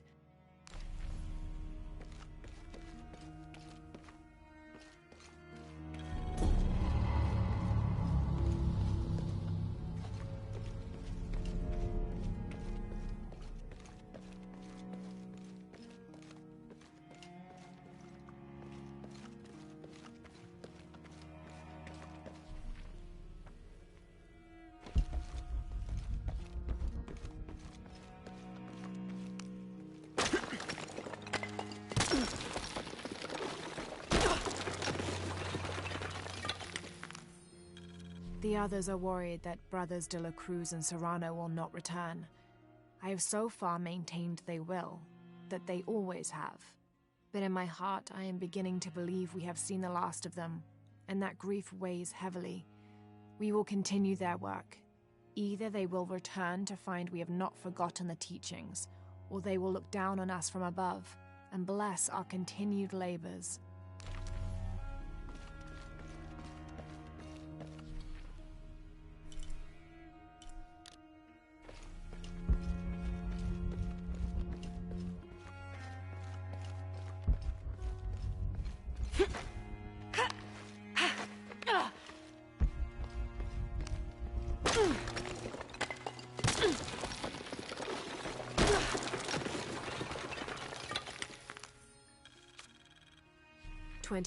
December 1603. Lopez woke me, having already prepared a Spartan breakfast. This is where we were meant to be, he said, a cold determination in his voice, so very different from how he acted just the day before. I finished my meal as he spoke of holy retribution, how he had acted in error, but now God had put his hands on his shoulders and shown him the path to walk. We will spread the true word of God from this small mission, he said, pointing to an adobe building just beyond the stone faces. We will prepare the path for the chosen one to follow, for only he who does will be worthy of this box.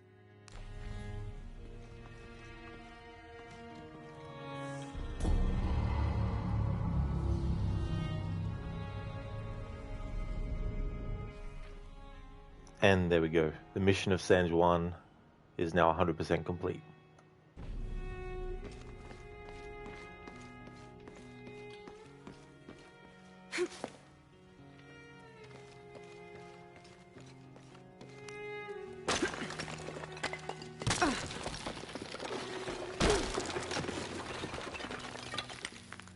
And under his wings you may seek refuge.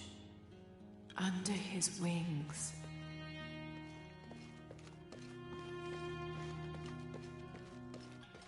A heron and an eclipse.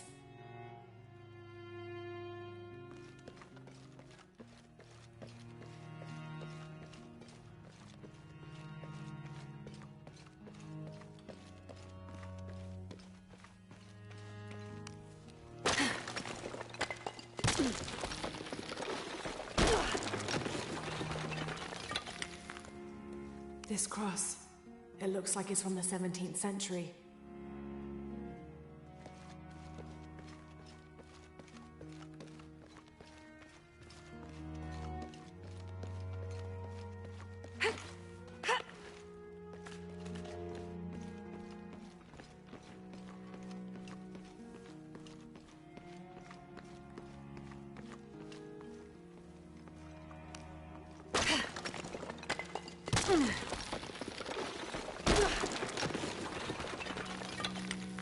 The sun will be darkened, and the moon will not give its light. Jonah, those two Bible quotes. The sun will be darkened, and under his wings you may seek refuge. That's it. Look for a heron and an eclipse.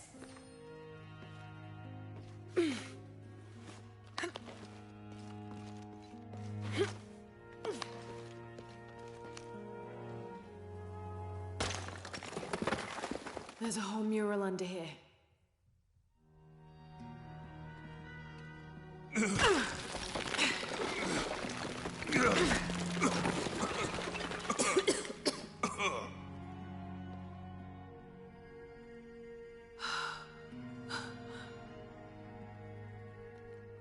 Veracruz, the true cross. Is that what I think it is? The silver box. It's unmistakable. Jesus takes up the cross. These are the stations of the cross. But there's a bunch missing. Before 1600, there were only 7. This could date back to the time of Lopez. This is one of his clues. Yeah, it's the kind of thing he does. All right. Let's see if we can find a cross lying around here somewhere.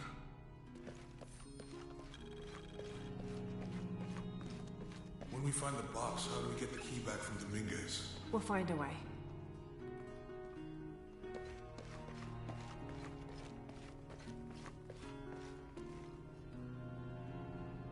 Found something? Yeah. Jesus takes up the cross. Help me lift this.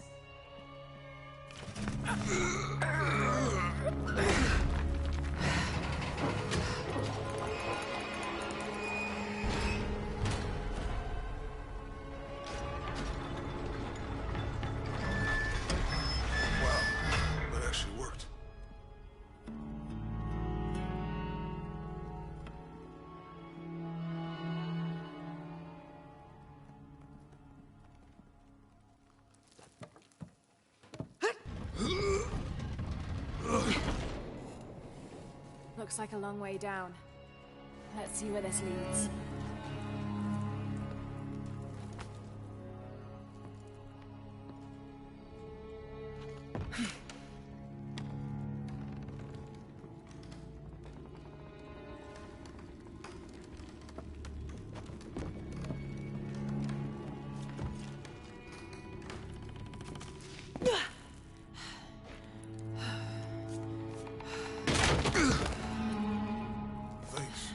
Station 2.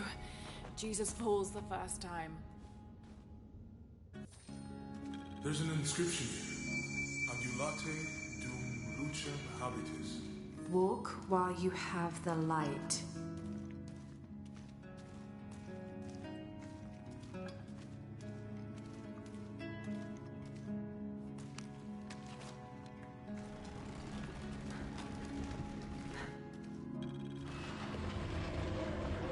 That did it.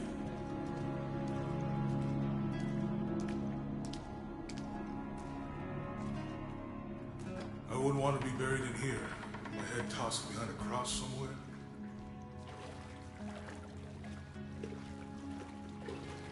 Walk while you have the light, so that the darkness may not overtake you. Sounds like a hint.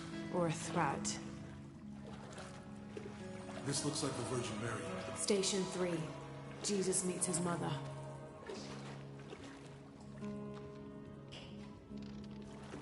The mirror looks dusty.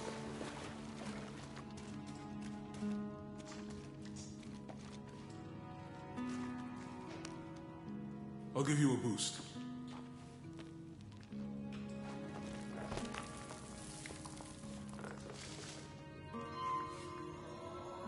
Hey, it worked.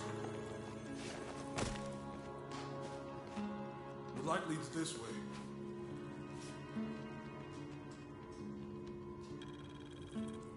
Harbinger Alien Isolation acquired. Not buying the DLCs, you read they are like each 30 minutes long, suffering from Lucindiasis skipping DLCs. Well, that's totally fair, Harbinger. As I told you earlier, they're only really if you're a big fan of the Alien movie, because you get to experience a scene that's not in the movie, but also a scene that is. And the other DLC, apart from those two, is just a different game mode. But yeah, that's definitely good that you got the game all sorted.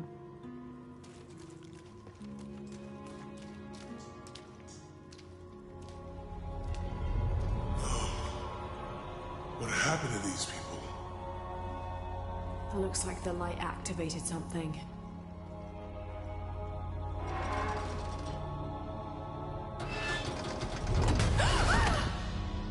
Laura! Are you alright? You're lucky it was a little rusted. This must be Station 4. Yeah. Let's have a look at these frescoes.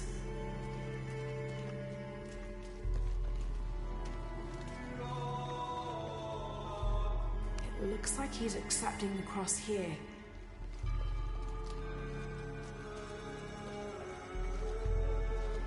Look, someone else got close. He wasn't as lucky. There's a woman in this one.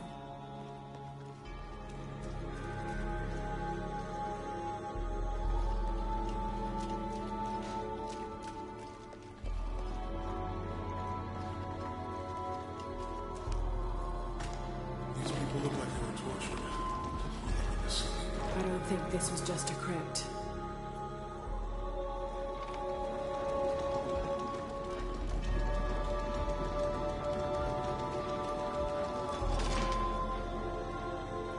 I'll get it.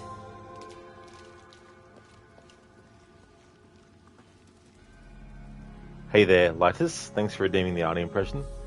Good morning! Get to the chopper! How's it going, Lightus? Welcome.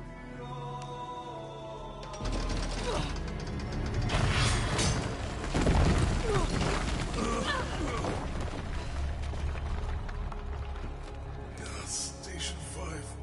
Jesus falls a second time.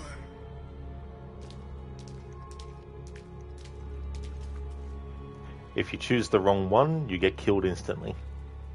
Lightus, you're doing well. Hope you are too. That's awesome to hear, dude. Especially because it's Friday as well. That's awesome. As for me, I'm doing really, really good. Making good progress in this game as well. Won't be finishing it today though, so that'll be next Thursday. But getting very, very close.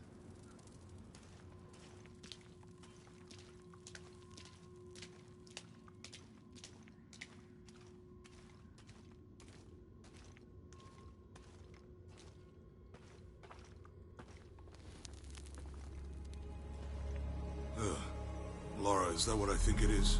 The Stations of the Cross again. But with mummies. Isn't this sacrilegious? Not necessarily. They could have been paying the ultimate homage. Or they were just sick. This must be Station 6.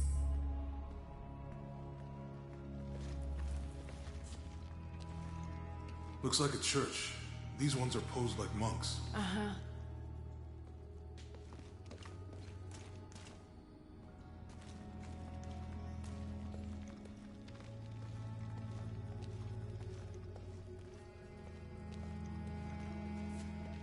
So Lopez staged the whole crucifixion with mummies?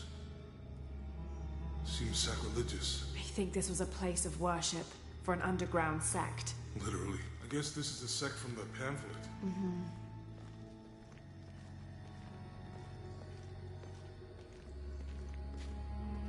Ugh, this is disgusting. I'm glad I wasn't around when Lopez was.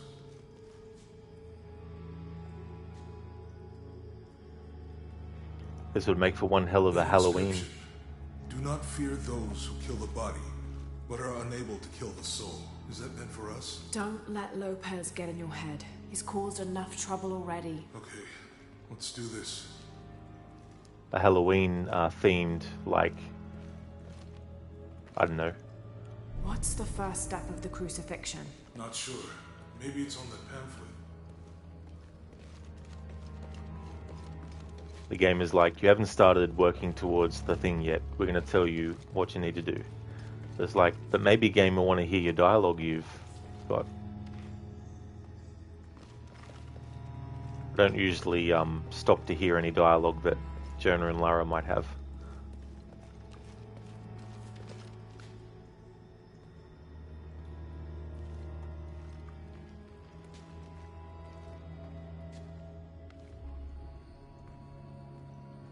Hey there, Godfather Al. Welcome on in. How's things? He's carrying the cross. Think he's taking up the cross. Jesus nailed to the cross.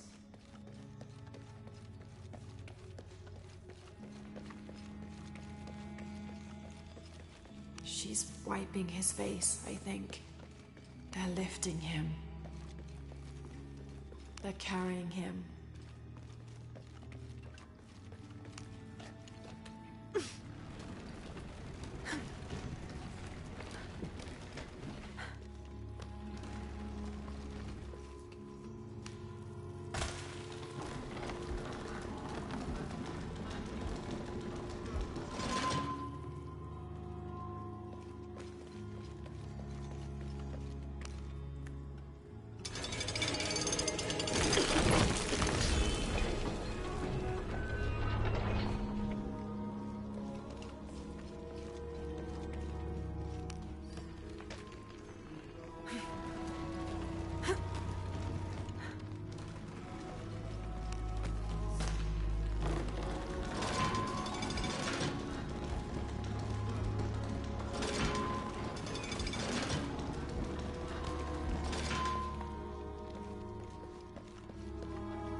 What the hell happened here?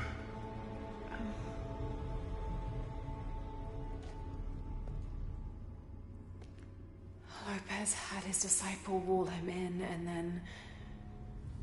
bang. No witnesses?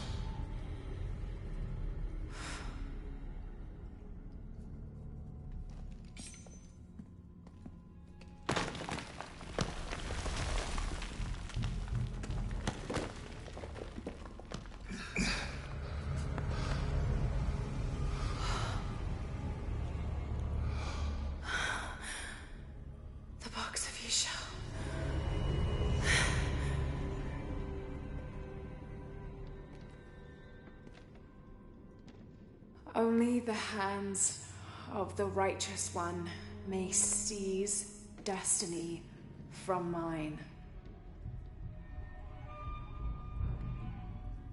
I guess it's you then.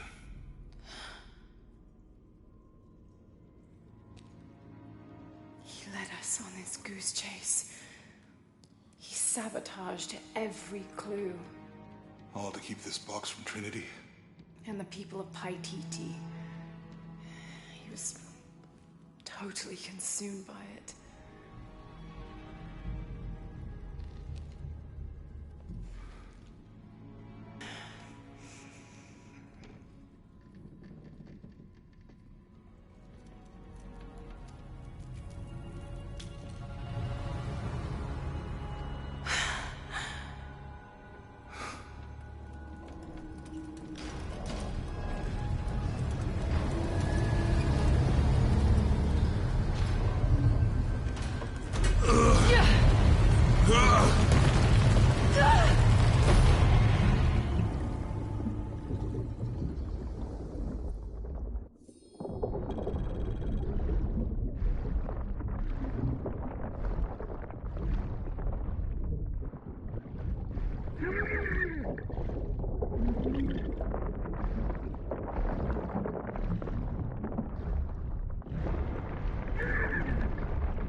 Where is she?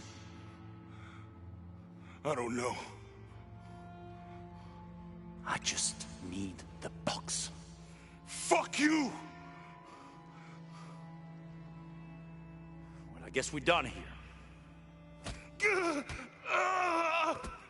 Amaru!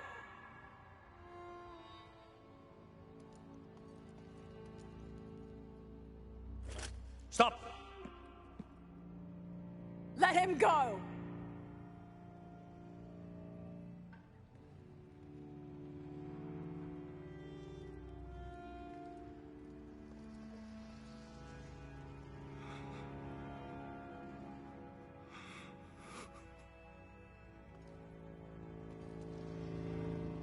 Release him, and I will give you the box. Lara, what are you doing?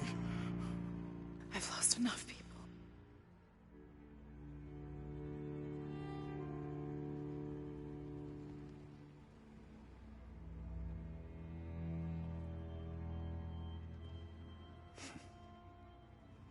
I know you have.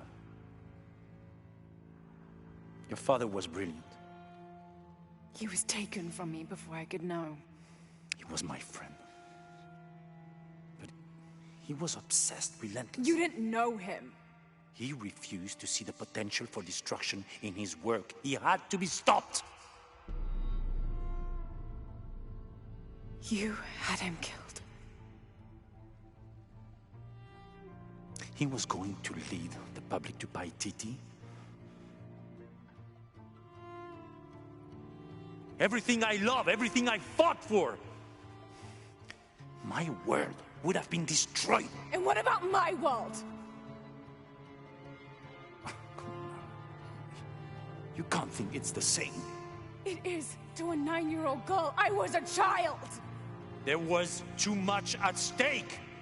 An entire civilization, hundreds of years of independence, thousands of lives. I had no choice. There's always a choice.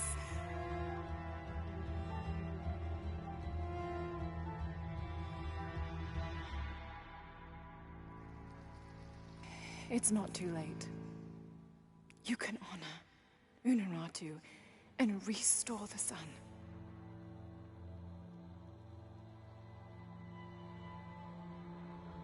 No. The threat must be removed. You're a low, selfish, murdering coward. And you, Lara? How many lives have you ended? In pursuit of what?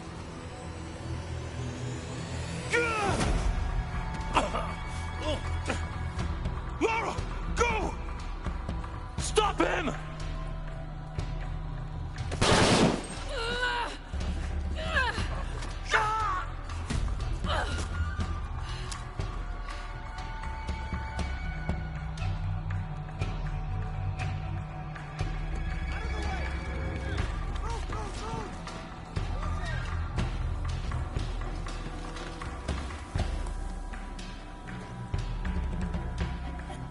What the hell?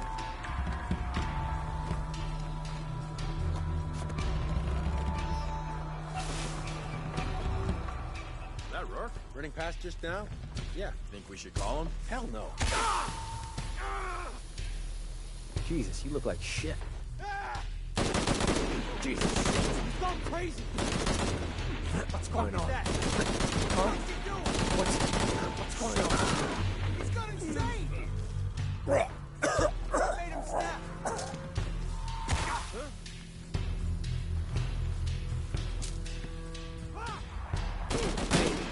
You alright?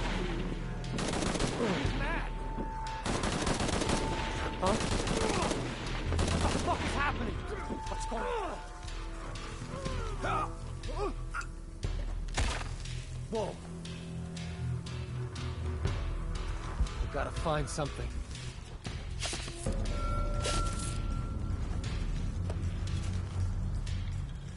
Too bad. Lara found you first.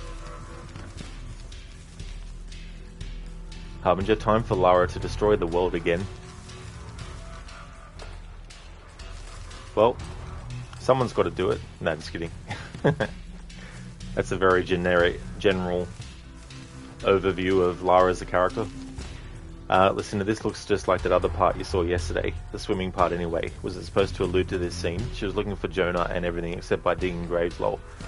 Yeah, I mean, there's so many levels to it. Like, if you do all this first, before you do that one, because that's actually a DLC challenge tomb which came out after the game had been released. So if you do it after this point, you could definitely say that it's alluding to that. But there's also things it alludes to that happen before this game's story as well, and all that kind of stuff. Plus Lara's fear of actually losing more people, like Jonah, and all that kind of stuff. So the hallucination plays on her fears as well.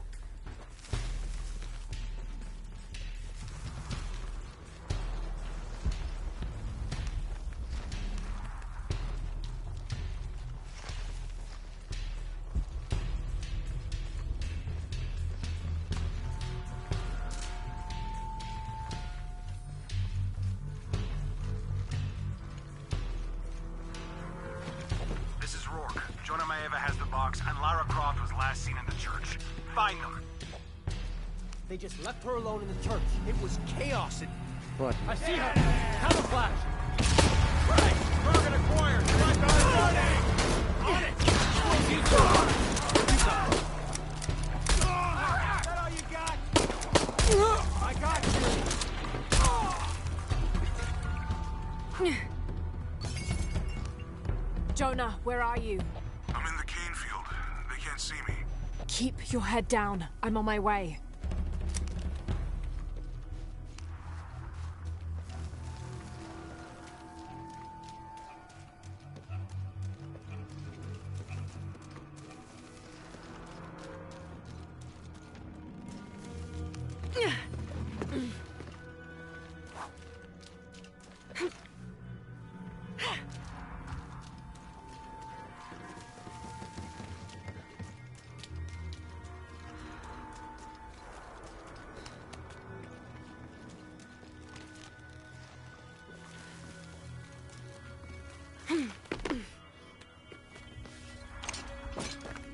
Canefield, all units. Priority 1. Find Lara Croft. You heard the commander. Let's go hunting. Croft, I know you're out there. I should have killed you in Siberia. But to Dominguez was against it. That's on me. But I'm gonna fix that mistake. Now.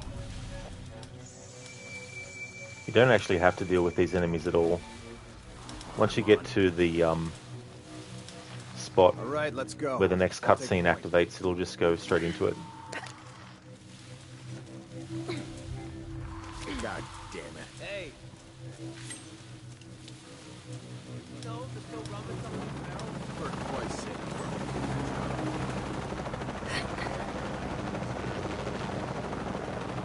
Cardinal 6, got visual on Croft. He's at the distillery. Deacon team, deploy. Deacon's on the ground, Commander.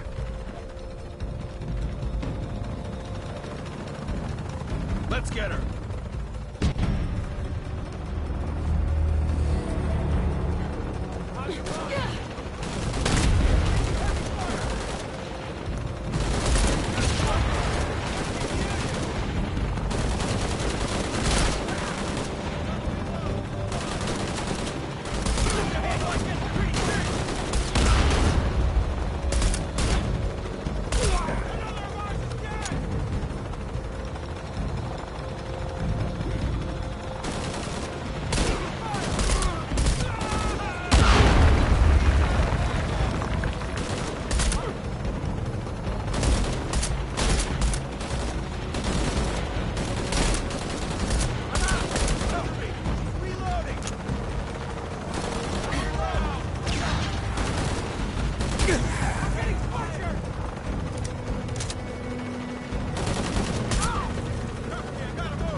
Chopper, I've got a pilot. What? Hurry!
Jonah!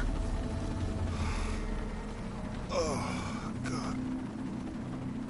Ready? Oh, yeah. I got it. I'm good. What the hell were you thinking? If I was you, it would have worked.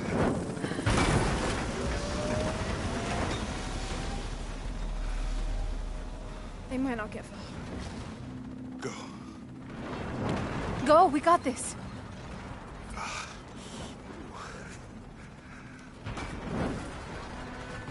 Hold on to your butts. Pad. This is Cardinal 1. Engine stall at 500. Losing altitude.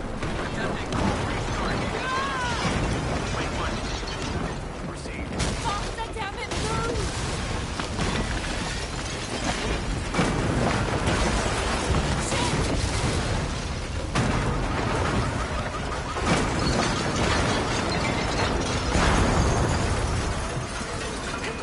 That way!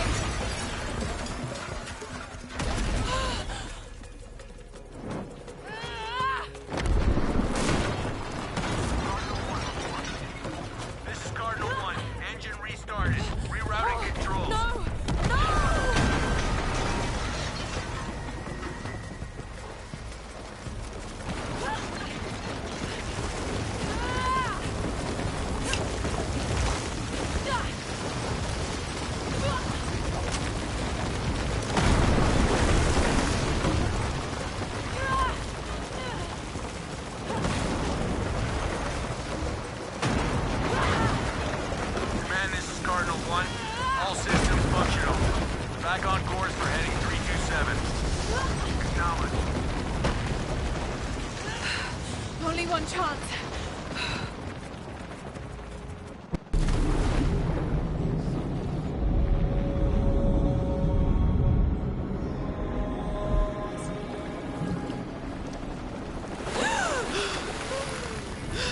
One mistake, you're dead instantly.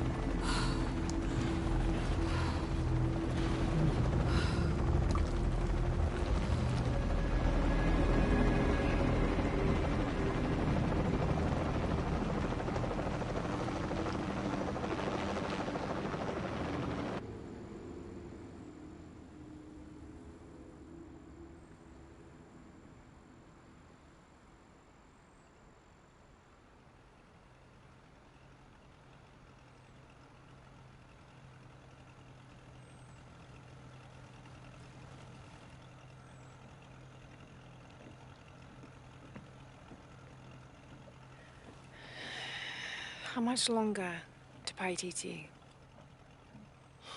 Almost there.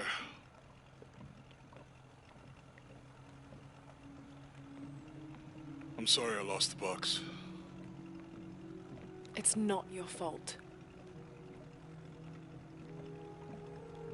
It's Dominguez. It's Trinity. All the way back, as far as I can remember, it's always been them. I could have had a family.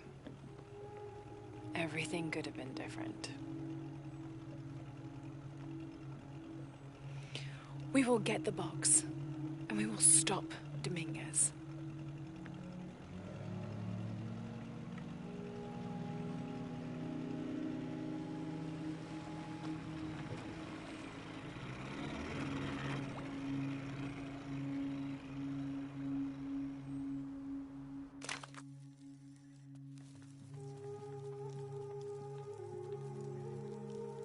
Your Highness. Lara.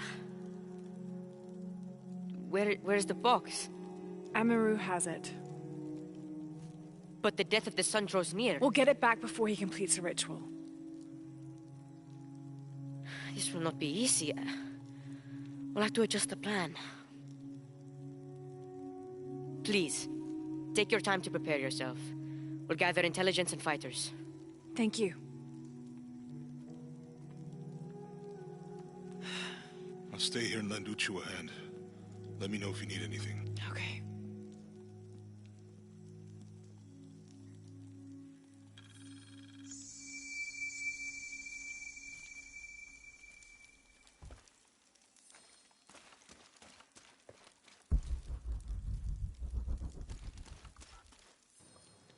Alright, so going to Etzli will trigger the rest of the main game story.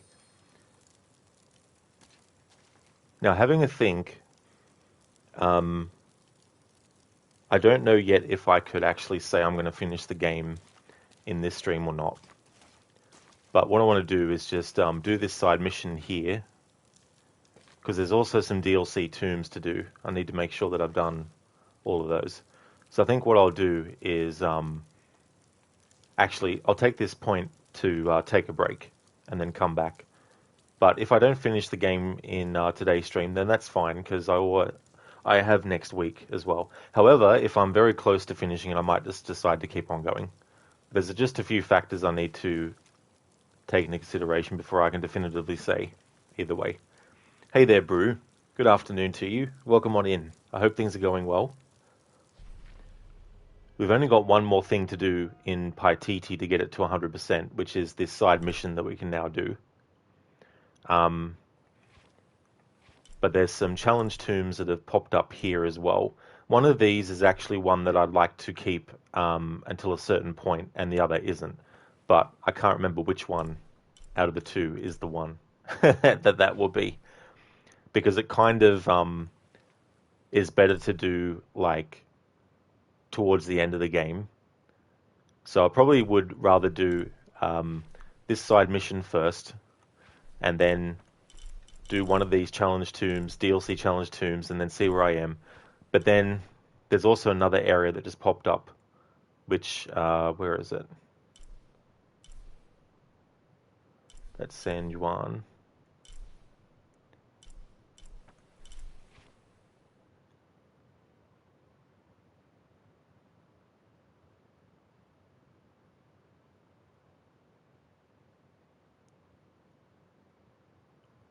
Hang on, where was it?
Ah, now I know what I'm remembering. I was trying to figure out where something was, and it's tied to one of the DLC challenge tombs, and it opens up that area. So that whole area that we were in, where the landslide happened, you go back there, but only in the DLC challenge tomb. All right, now that I've sorted that out, I can go on my break. Thanks, Lucinda. I definitely will enjoy the break. Brew Gun's a mess after you butchered it yesterday, but it will be all good come Sunday. Oh, really, Brew? Well, as long as it's going to be something that, will actually come to a point where you want it to be, and that it's actually a good point for it.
Brew forever changing around every year. It's different. Getting too damn old as well to keep it up. That would be so frustrating too, as well. And then the different seasons to deal with and things that could bring. So I'm going to leave it on this screen while I go take a break. I'll take 10 minutes.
Alrighty then, back from our break.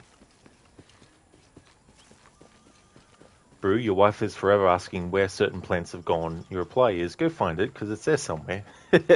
It'll be somewhere there. In a spot. Hey there, Shin. How's things going?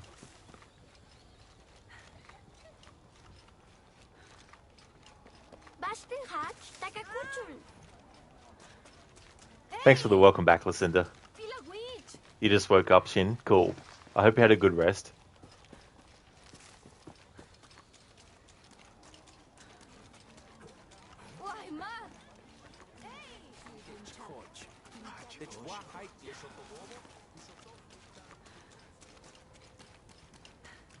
Alright, so on my break I had a look at what I have left in the game, and I think that I can probably finish the game and everything in this stream.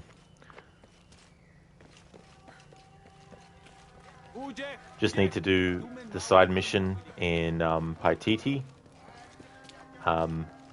Just need to do the challenge tomb.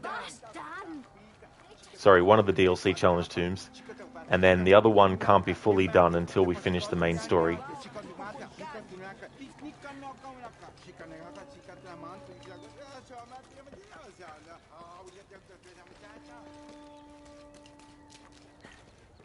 Manchanta, manchanta, manchanta, manchanta, manchanta, manchanta, manchanta.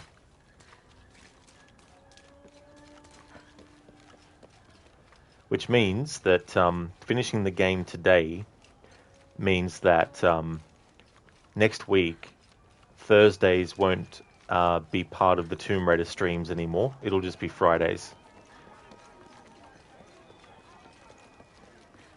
Which means that GTA 5 will be Mondays, Tuesdays, Wednesdays, and Thursdays.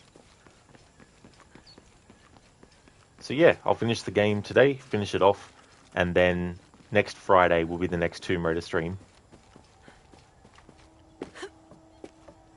And Tomb Raider days will go back to just being Fridays each week for the rest of the year.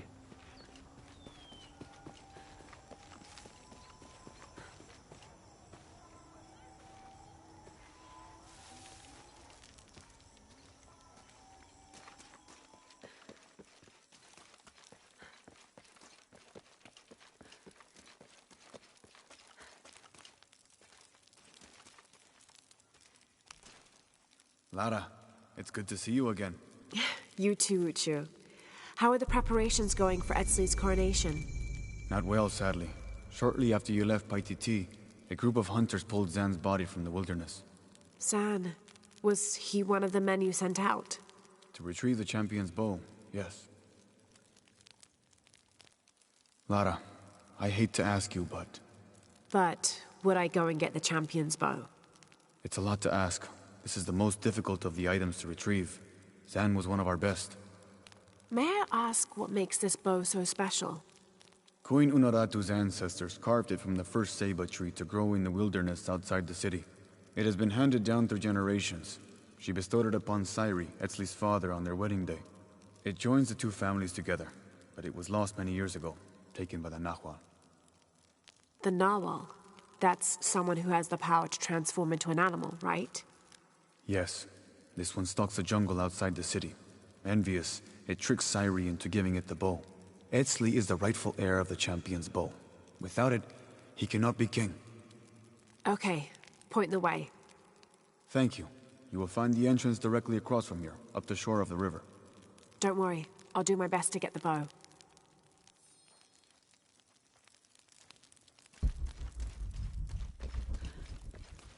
The bow.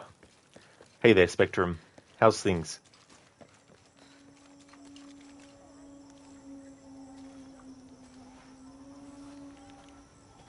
Just getting up yourself, are you? Well, I hope you had a good rest.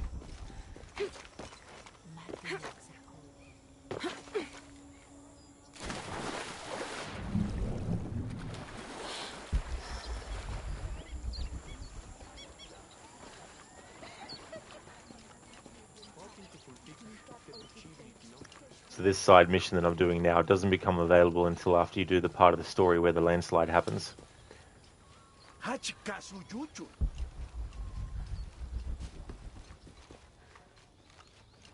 Lately you've been sleeping better, Spectrum? Oh, that's good. That's really, really good. I'm doing well. Things are going good. Having a good Friday This must be the jungle today. entrance.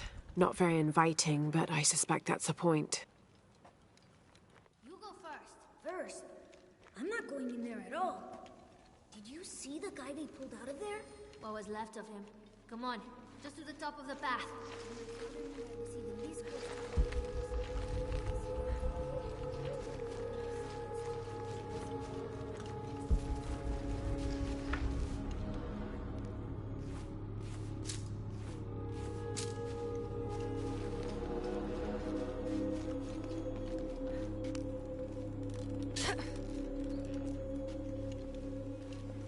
This looks like a sacrificial altar.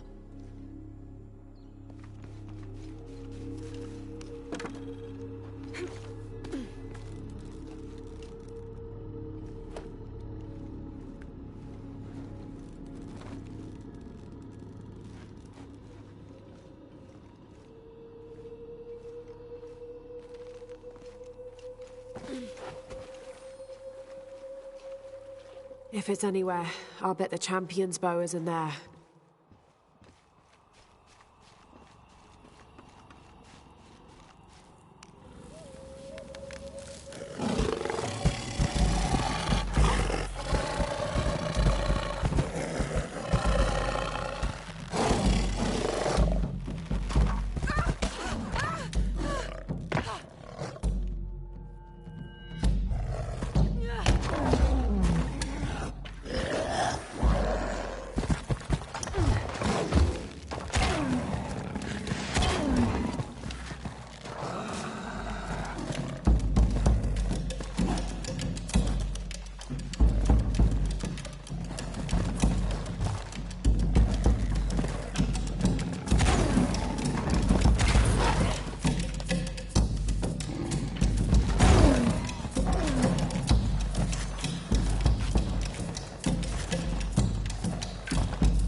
All right, let's get this bow back to Uchu.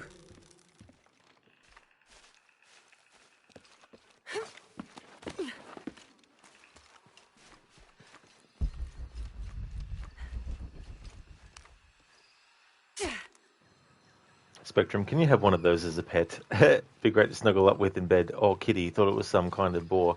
Yeah, I mean, it'd definitely be good for security as well, like a guard animal. But yes, that is what that was. Harbinger, this fight in Deadly Obsession is probably requires 200 arrows. I wouldn't be surprised if it does take a lot.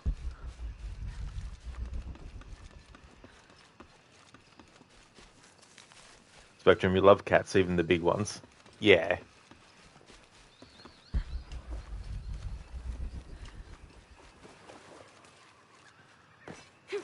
Whee!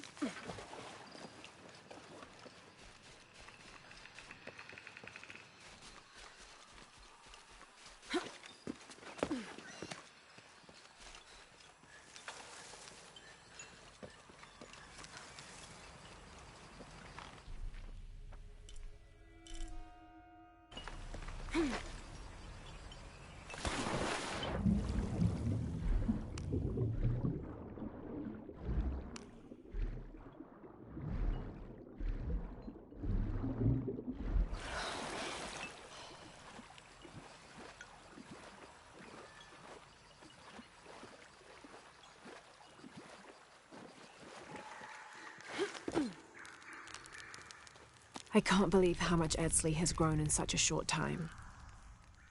He's lost both his parents. I wonder how he's really doing. Well, he's handling it better than I did, that's for sure.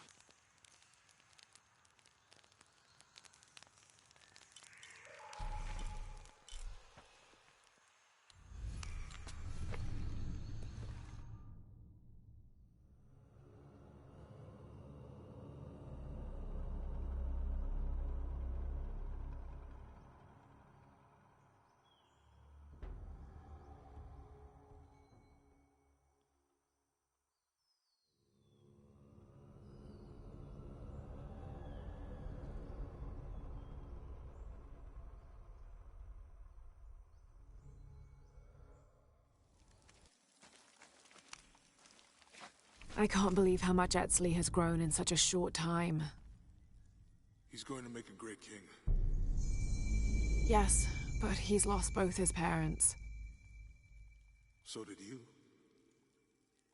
I think he's handling it a little better.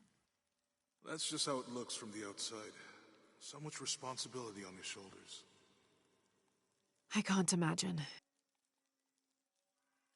It's not just about Trinity anymore. No. Now it's for Paititi.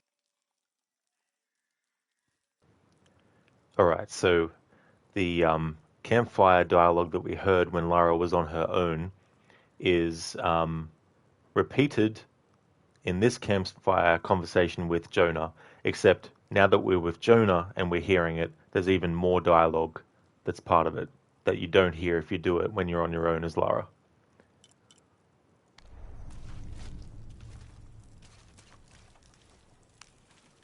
The Champion's Bow. The final piece to herald in the future of Paititi. And what of the Nahual? Did you face it? I did. It's dead. Tell me, what shape did it take? It was a jaguar. Ah, the most powerful of its forms. It must have seen you as a formidable foe. Uchu, how long has this Noal been in the jungle?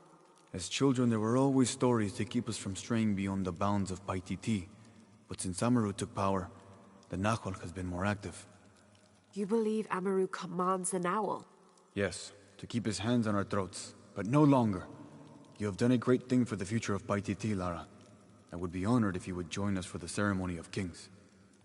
The honor would be mine. Here, I have something for you. This is from the armor Etzli's father, Sairi, wore. It is a symbol of your bravery. I would like you to have it. Thank you, Uchu.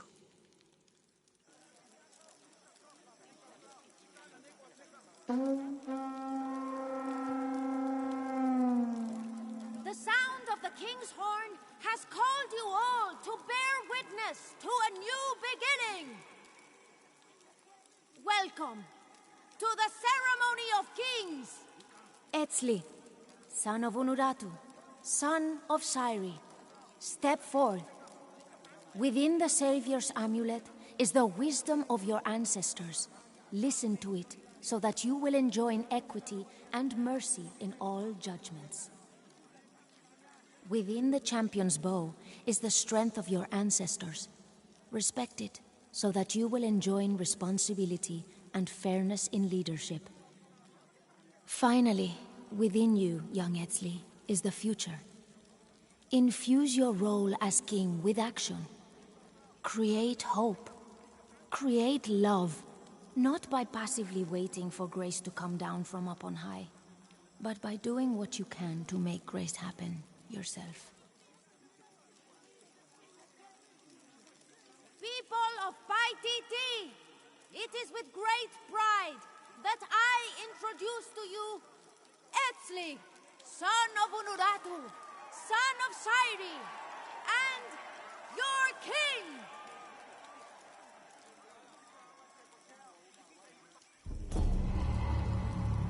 There we go. So that side mission is finished. It can only be accessed once you've finished the part of the main story where there's the big landslide.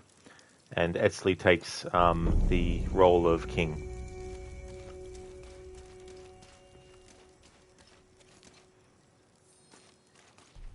Which now means the hidden city and the glitch that was calling it the unknown location has been fixed. So we've now done the hidden city to 100% completion.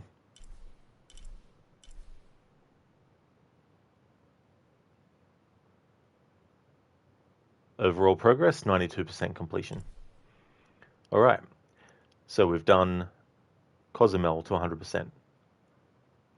We've done Peruvian Jungle to 100%, Kuakyaku, Trial of the Eagle, Head of the Serpent, The Hidden City, Cenote, The Mountain Temple, Porvenir Oil Fields, San Juan. So now it's to do these these challenge DLC challenge tombs.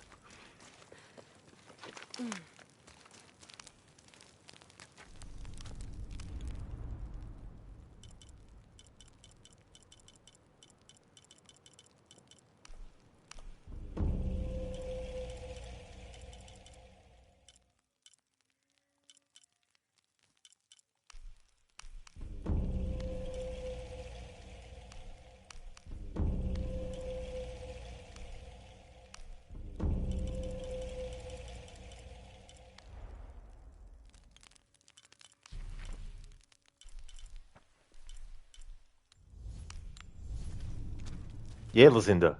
Yeah, so getting closer and closer.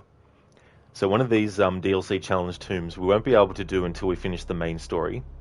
But the one that I can do before that point, I'm going to do that now. Yeah, I was thinking that too, Lucinda, that the skill tree's almost finished. I don't think I'll be getting it completely done, but that's not part of the playthrough though, but still. Doing all of this content has definitely made things get closer and closer to it. Laura, I have to talk to you. What was that? That's part of what we have to talk about. Meet me in the courtyard. Hey, Laura, come here. I need to talk to you. We've got a problem.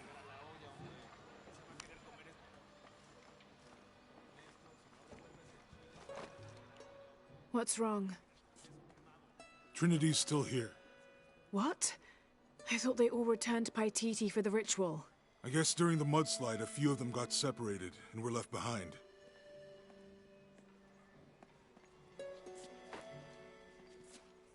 They found an old ruin underground and set up a base camp.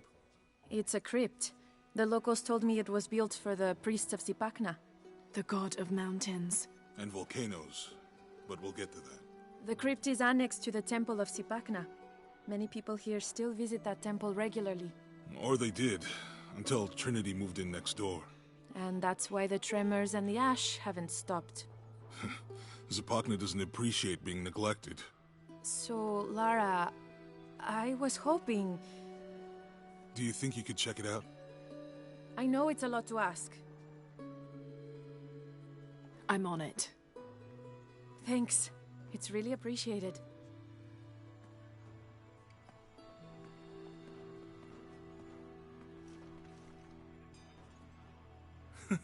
What?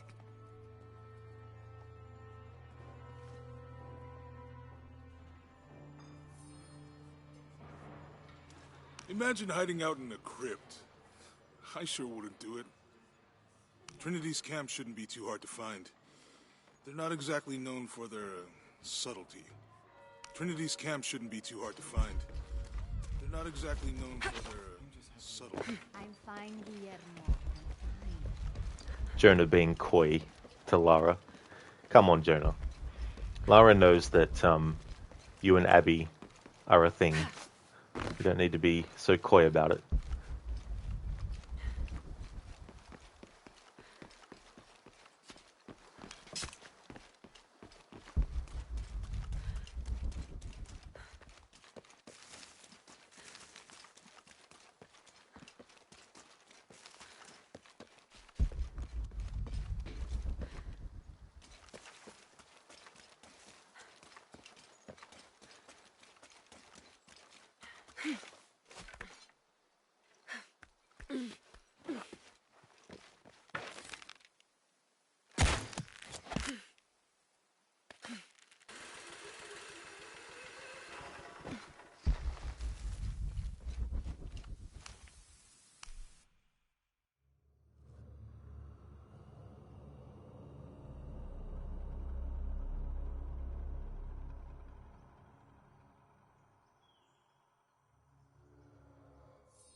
I'm not familiar with this symbol.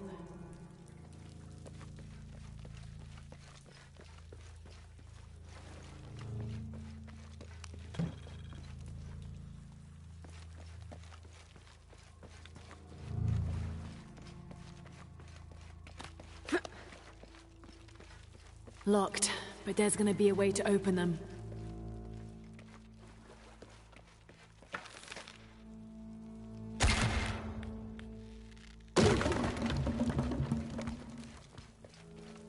There's that symbol again.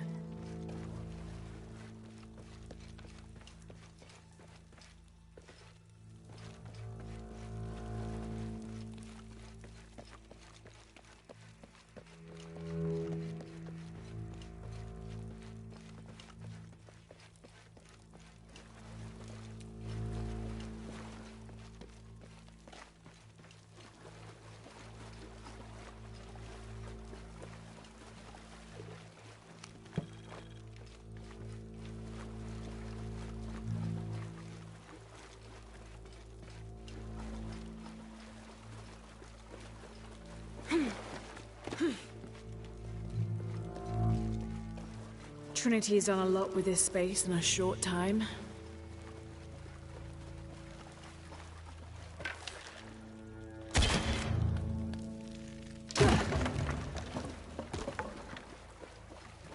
This symbol is definitely important.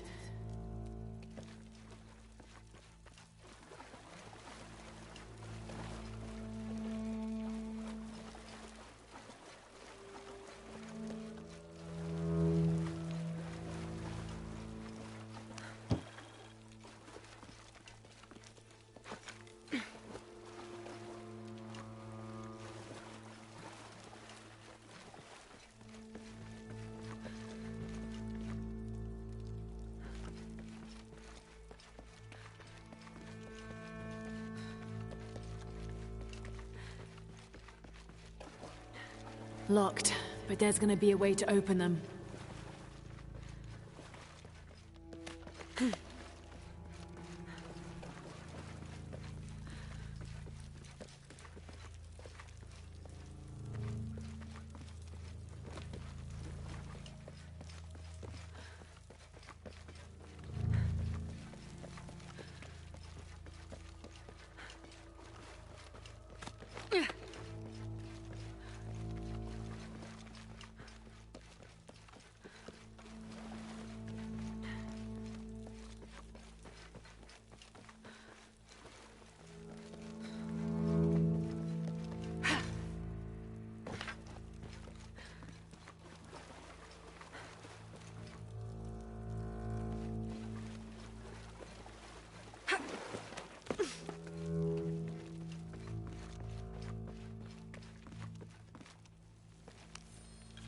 Day 1, Location 1, no signal.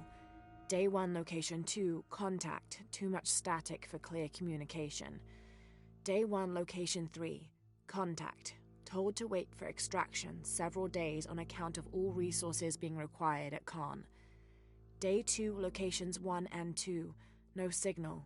Day 2, Location 3, intermittent contact, same message as previous. All subsequent days, all locations, 0 contact. Suspect strong interference from volcanic activity. Hey Bray, welcome on in. How's things going?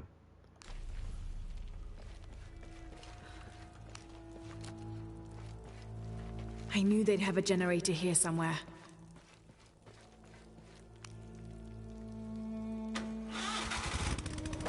Oh, good. Now let's see if I missed anything in the dark.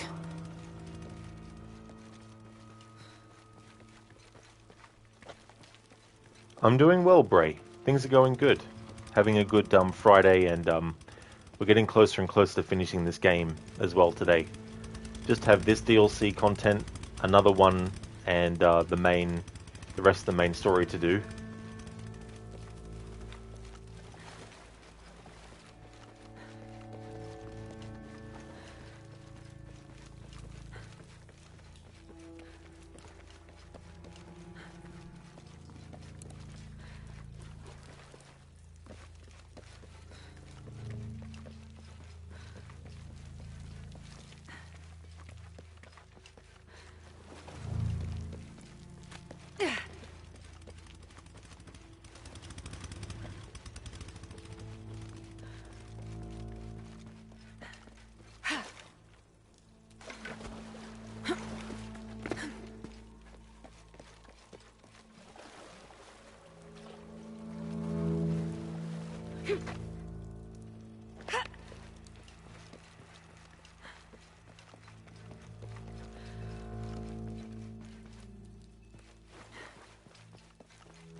I am Bray, yeah.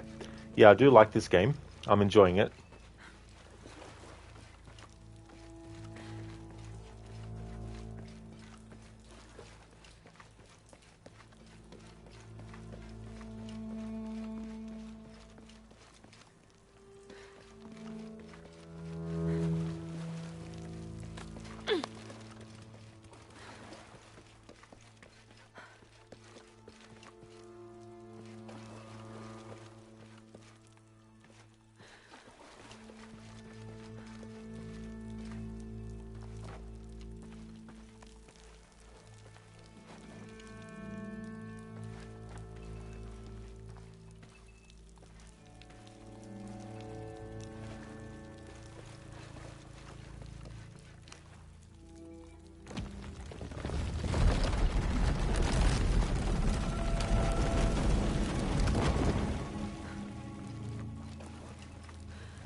I bet I know what happens if I pick the wrong door. Nothing good.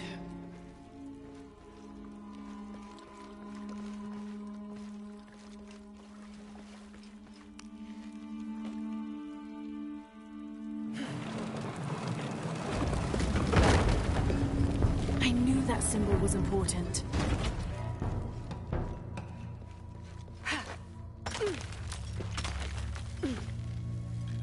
Everything we went through to get this thing. You want someone to just steal it from us? That's not what I said. I'm questioning why we took it in the first place. The plan is solid. It's gonna take some time to play out. It's just all this damn waiting.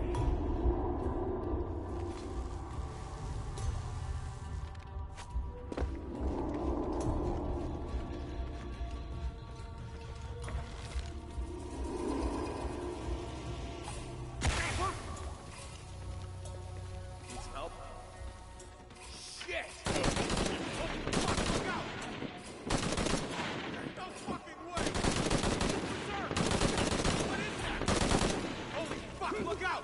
You look terrible. That wasn't natural. No fucking way! Oh shit, I better look around.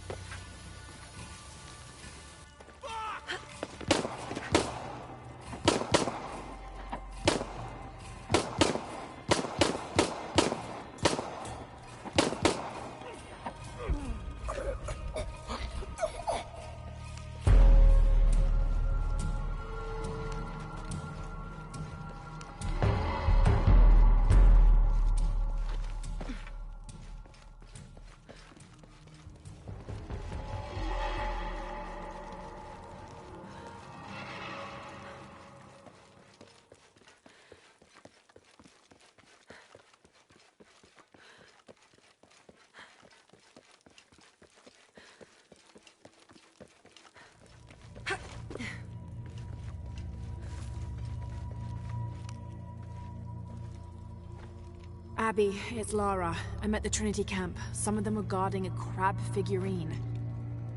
Oh no. That must be the central offering from the temple. No wonder the earth is still shaking. That crab was stolen directly from Zipacna himself. Abby. You have to put that crab back in the temple, where it belongs. Okay, I will.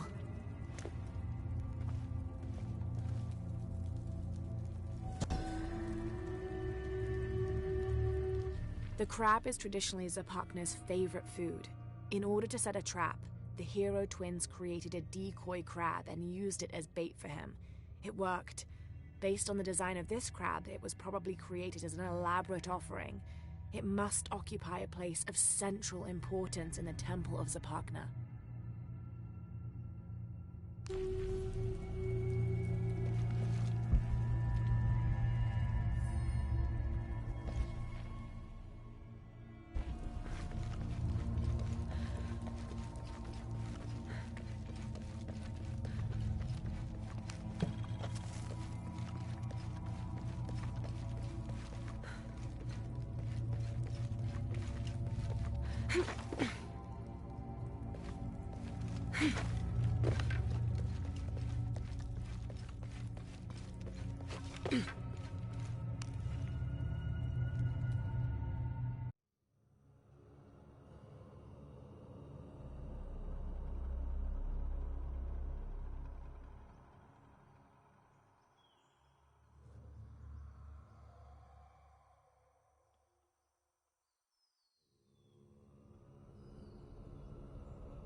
I think I can see the temple site. There's a village in front of it. That's the one. Alright, so here we are back at the location where the landslide happened. The only way you can get here is if you do this DLC challenge tomb. So if you don't have this DLC challenge tomb, or you have it but you haven't done it, the game won't let you come back to this spot.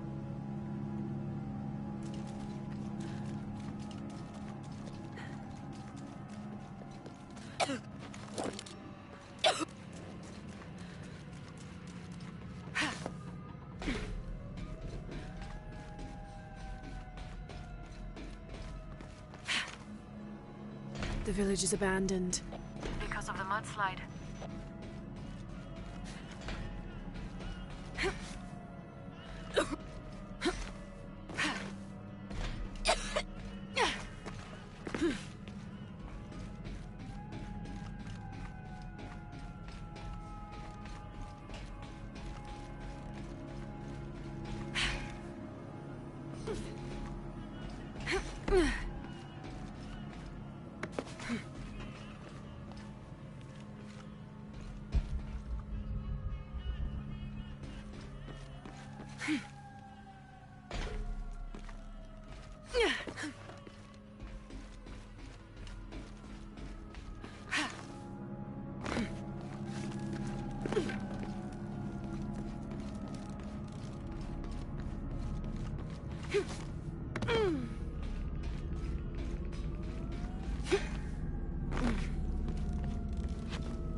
There must be a way to open the door.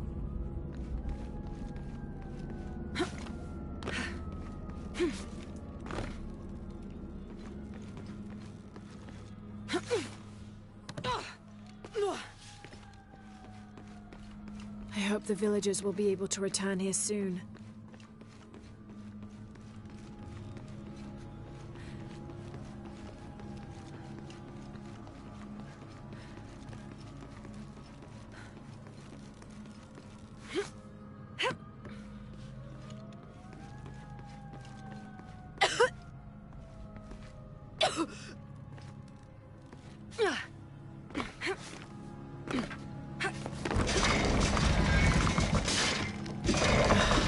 Through that.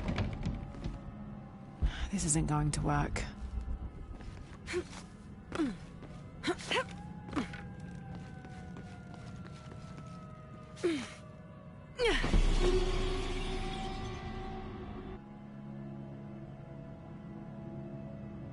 I hope the villagers will be able to return here soon.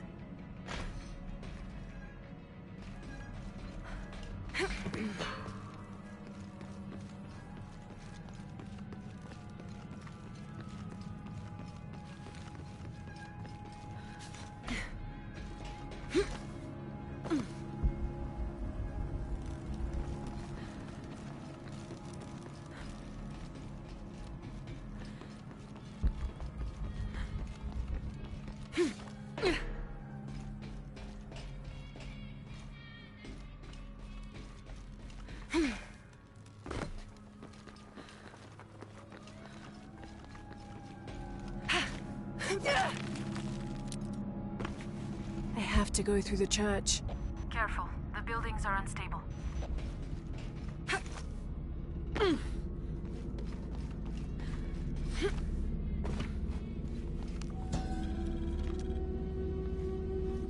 From the age of the paper, this must have been left here decades ago. O great Zapakna, creator of the mountains, destroyer of the foolhardy, and guardian of the flames beneath the earth, grant that my son and my daughter should walk on your mantle in safety and prosperity. May your might and your wisdom be with them always.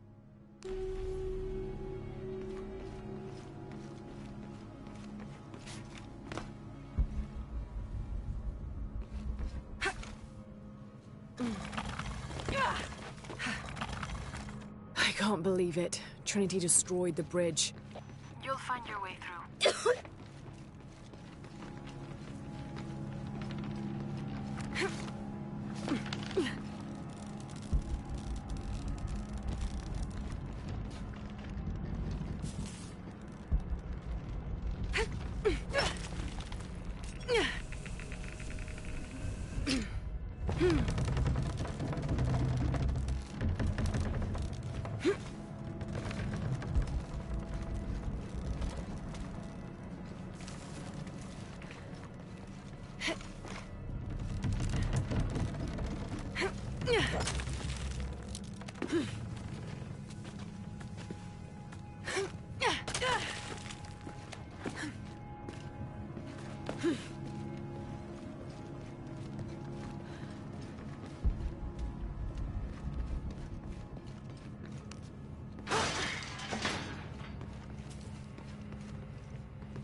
I'm inside the temple.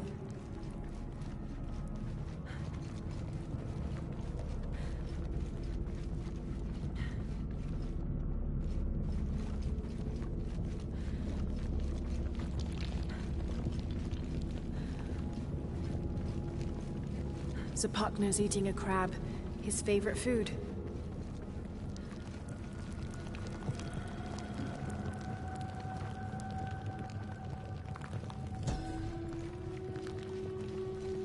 The Maya god Zapakna, brother of Kabra Khan, god of earthquakes.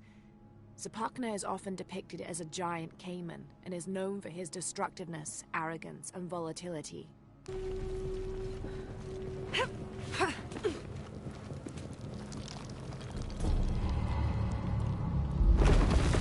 This has to be it.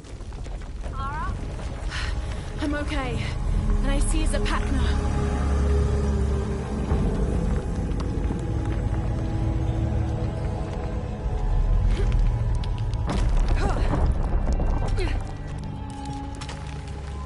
Getting closer.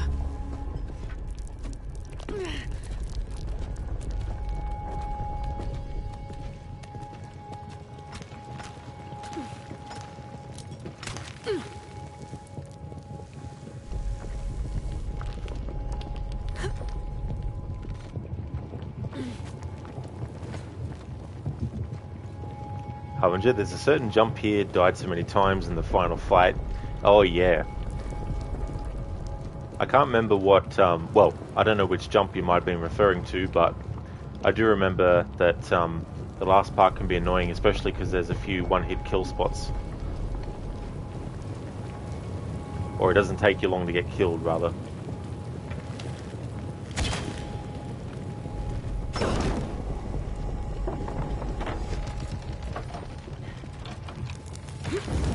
Shit, move. Damn, too close.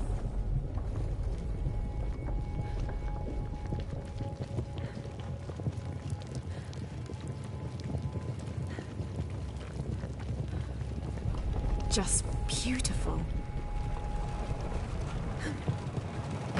There must be more of these triggers. If I find all of them, they'll push the Zapakna back to the top. Harvin, do you think that the floor was collapsing and you had to jump across under enemy fire? Oh yeah. That's always fun when you have something like that happening, when you're trying to do precision jumping.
Harbinger splat, or rather lava, it burns, it burns.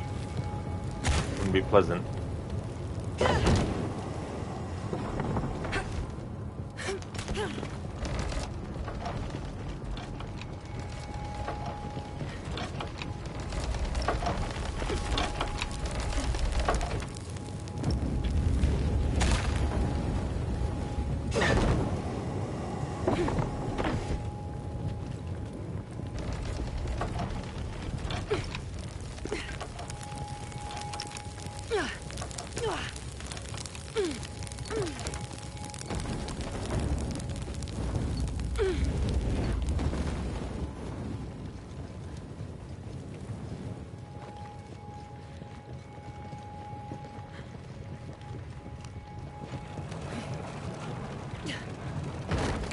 Got it.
Sidlefix, thank you so much for the follow.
The door, I guess.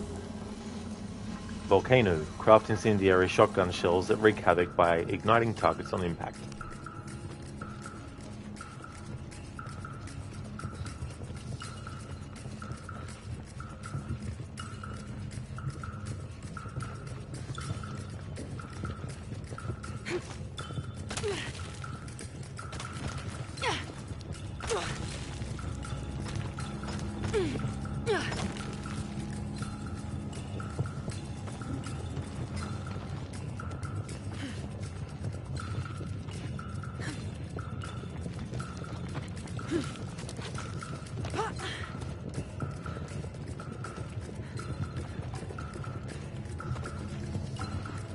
This must be where the crab belongs.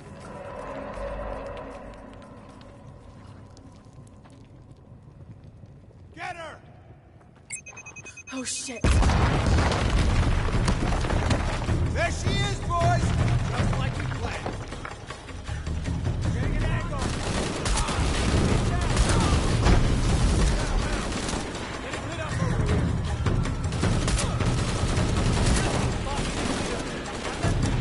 This is for Scott.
that's bullshit.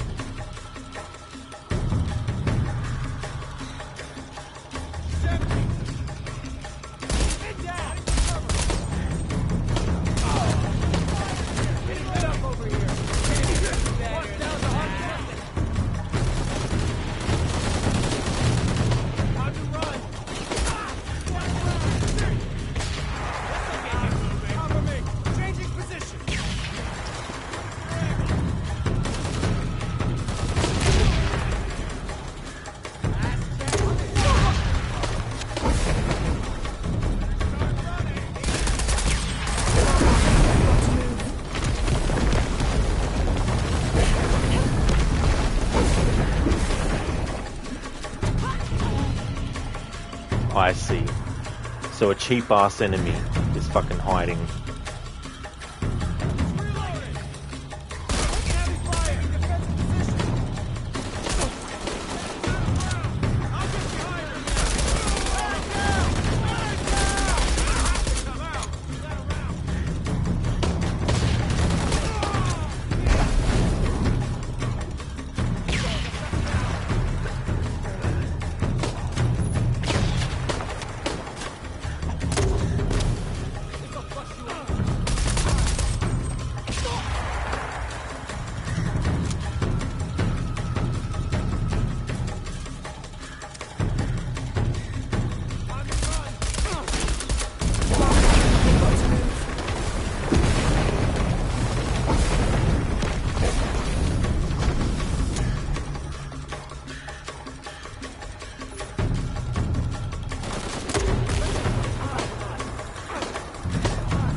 Good morning, Viper. How's it going?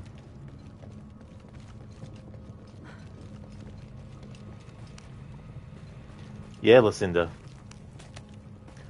Even though there's only like one enemy left, of course, if you try to go across when he's there, it's an instant. They know where you are and shoot you. But it's been 2 years since I did this content, so... Viper, you're going okay, just chilling, playing Warzone? Well, that's good. I hope the games are going well.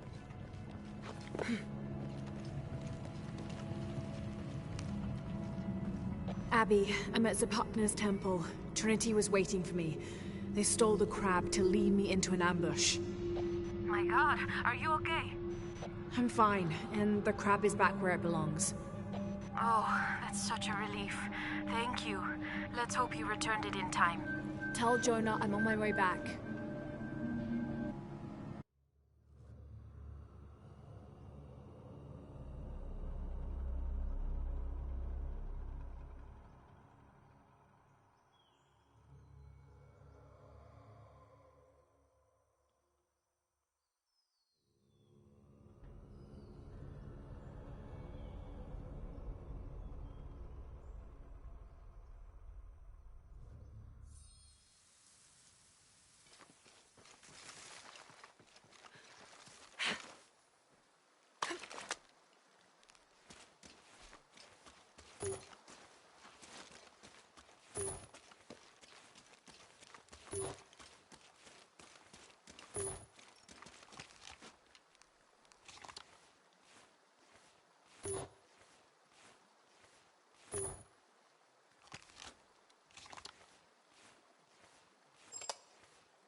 Oh yeah, Viper. Hope you enjoy. Brew, chill time over. Back to the garden later all. That's okay, Brew. Thank you so much for watching.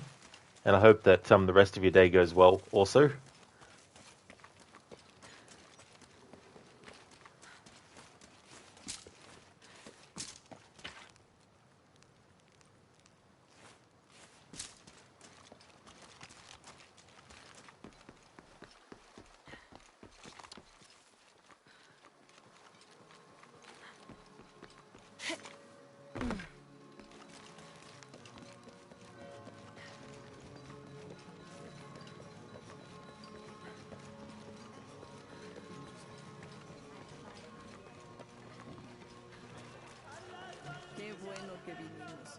So Abby tells me the whole thing was a setup?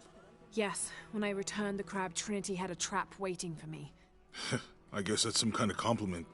They trusted you to bring it back. Thank you so much, Lara. Now that the crab is back in its rightful place, the ash is gone, and the tremors have stopped. I'm not sure I can take credit for all of that. Either way, it never hurts to keep the gods happy. When good things come into your life, you've got to celebrate them.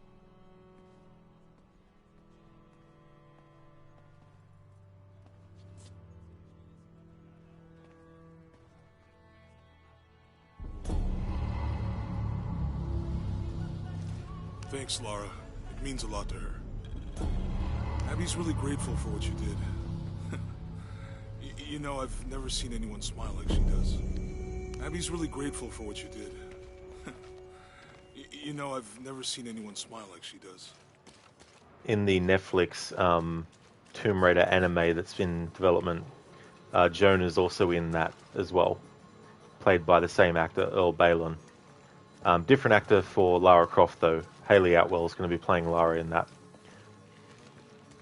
But they don't mention Abby, so I'm worried that they're going to do the stereotypical, oh, you know, they broke up off screen, or she died, or something like that. You know, they can't... Sometimes writers, they can't just leave two characters alone. But having said that, that doesn't mean that that's going to be the case. But in the cast that they've revealed so far, there's been no listing for a character named Abby.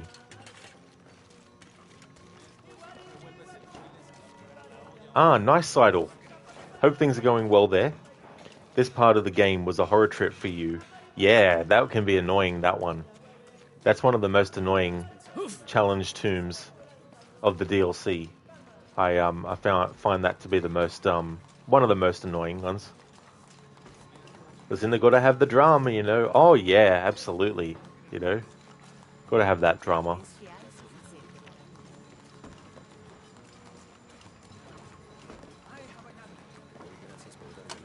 All right, so this DLC mission, and we've only got one left.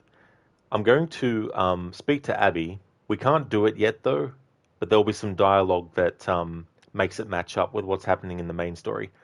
But essentially, for this playthrough, all I have left to do is finish off the main story and then finish off this Challenge Tomb DLC content as well. Lara, over here. I need to talk to you. Abby, you look concerned. Is something wrong? No, not really wrong. After you left me and Pilar alone, she gave me Grandma's secret journals. So I've been reading those, and there's a lot to absorb. You can't expect to learn everything Mariana knew all at once. It takes time. Yes. She had a dream once. A vision of the future. In it, she describes a woman who looks exactly like you. Oh. Naturally, I don't want to say too much about it. Yet.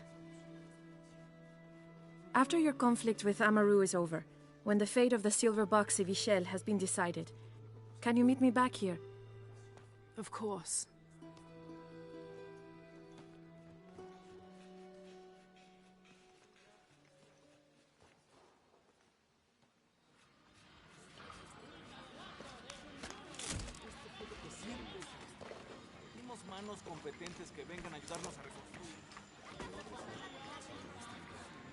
There we go. So let's go and finish off the main story, and then we'll come back and do that DLC Challenge Tomb, which is the final one I got left. How do you do? I have all kinds of stuff. Harbinger, all of these DLC Challenge Tombs were a pain in the ass. Yeah, there's definitely varying degrees of annoyance. Good deal. I'm sure you will be satisfied. That's a good deal. I'll be here if you want to deal somewhere. Hi there. Check out what I've got.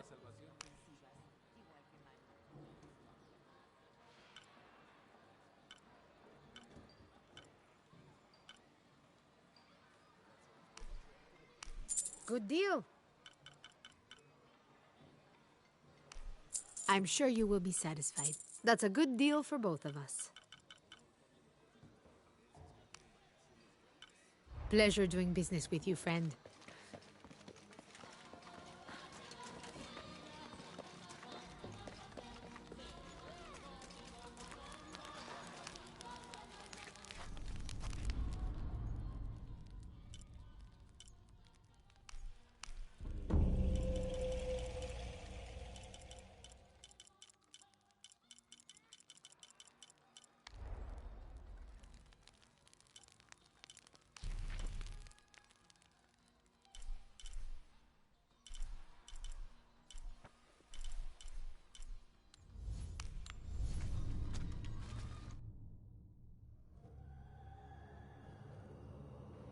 What I'll be doing as well, I'll be skipping the credits when we get to it.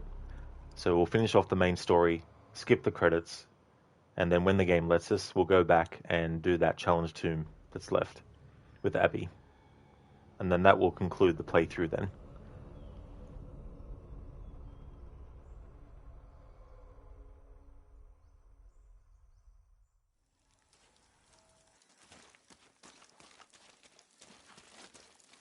Ah, the warrior returns. Thank you again for your help.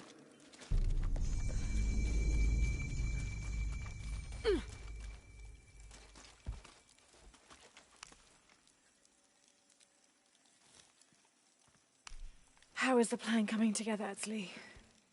We have options. Uchu? Kukulkan's army will follow the Sakbe to the Great Stone Bridge to reach the pyramid. If we approach them head-on, we have the best chance to intercept them, but we could easily be overwhelmed. If we go in this way, it'd be more secure. But our timing would have to be perfect, or they'd slip through our fingers. Can we do both? If we approach head-on, I can go around the other way and act as a sniper. They'd be trapped. No approach is without risk, but I believe this is the best option. Good. Then, on your order. Gather the troops. Let's go.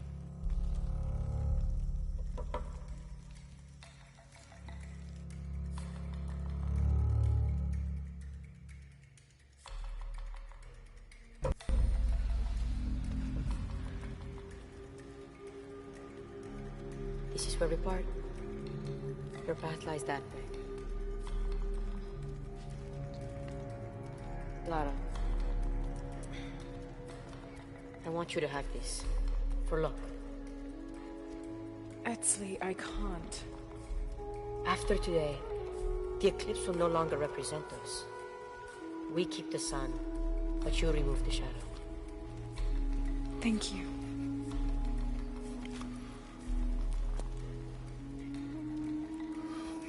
Be careful, Jonah.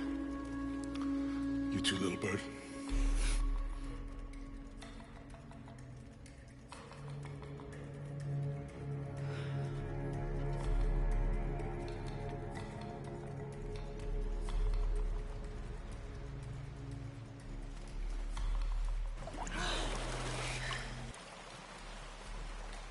Edsley gave me half of Unuratu's eclipse amulet.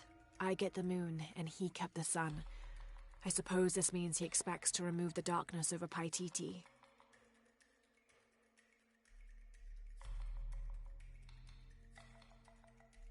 Tall order. I hope I don't let them down. Sidlefix, you're stuck at the God Slaughter at this time. Oh, yeah. Yeah, that one can be annoying and difficult. Harbinger, then the Deathless Trilogy run can begin. If you die, you go back to Tomb Raider 2013. So is that what you're doing next? Is it, Harbinger? Because that's definitely not my plan, that's for sure. I've already done my no-death runs with this trilogy. Lucinda, okay, Rod, you're going to head out to get your day started early. I hope you have a great rest of your stream. Thank you so much, Lucinda. I absolutely will. Thanks for being here. I hope that you have a great start to your stream. Would like to definitely recommend people check out Lucinda's channel if you haven't before. Is doing a playthrough of the game Deathloop, first time playing it. So she's doing that, as well as Assassin's Creed games, Mondays and Tuesdays, up to Assassin's Creed Black Flag. We'll be starting her playthrough of that on Monday. And sometimes she streams on weekends, doing a variety of different games. Sometimes it might be one of the scheduled games, or it might also be just a random game that she feels like streaming, like sometimes Fallout, as well as other games too. So highly recommend checking out Lucinda. Great channel and a great streamer. But yeah, Harbinger, I definitely won't be doing a Deathless Trilogy run, that's for sure. I don't have the mental energy to even consider playing the trilogy and doing a thing where if I get through one game and then die in the next, I have to go back to the previous game and start from the start again. Although, I'm sure that there will be someone out there in the world who would, or has probably already done such a thing with the reboot trilogy.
Jonah, I made it. I see the bridge. Shit! They blew the bridge. We'll find another way around. Okay, do you see that red smoke? Yeah. I'm gonna check it out.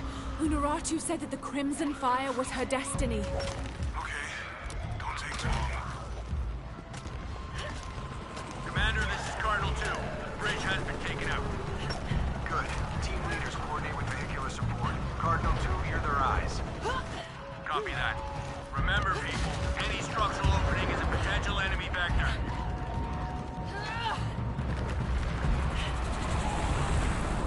More helicopters.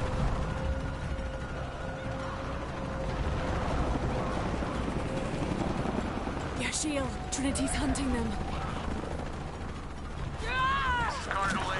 Visual on hostiles. Changing course heading to 105.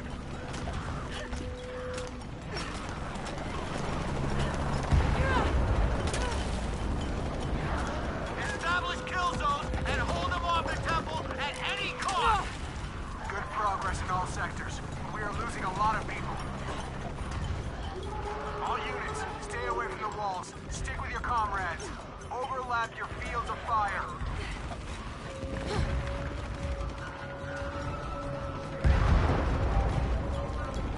The source of the smoke. I can reach it.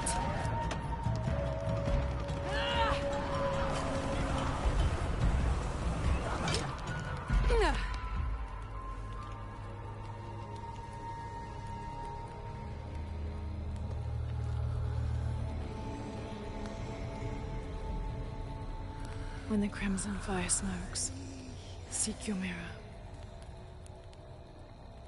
Was this Unuratu's destiny?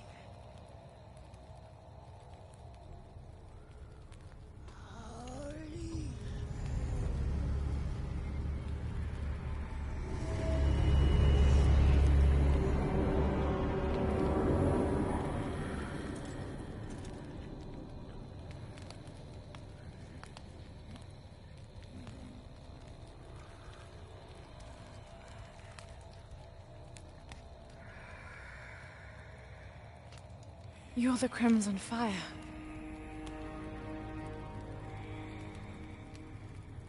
I think we're supposed to work together to defeat Kukulkan.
Manaka.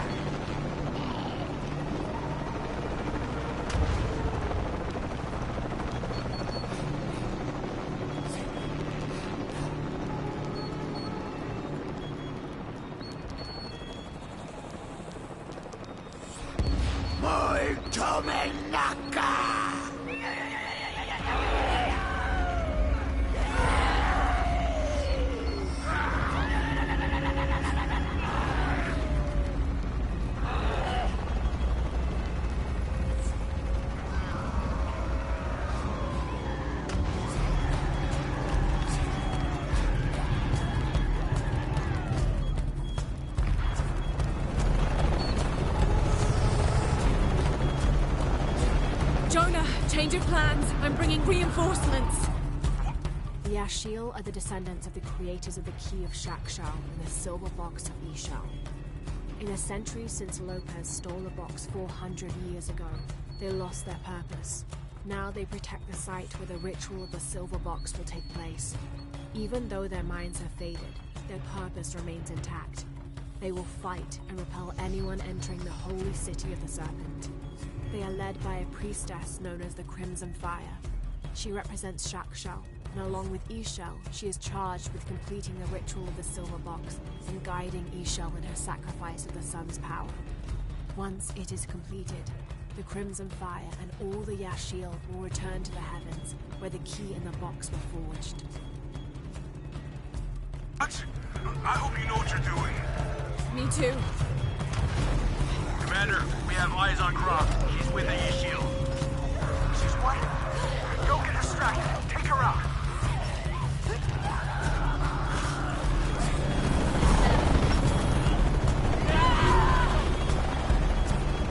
Hey game, what part of I pressed the button to use the grapple don't you fucking Jonah, understand? Change of plans. I'm bringing reinforcements. What? I hope you know what you're doing. Me too. Commander, we have eyes on Croft. She's with the Yashiel. She's what? Don't get distracted. Take her out.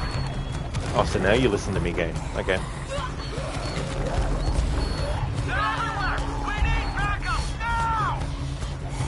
Sending reinforcements your way.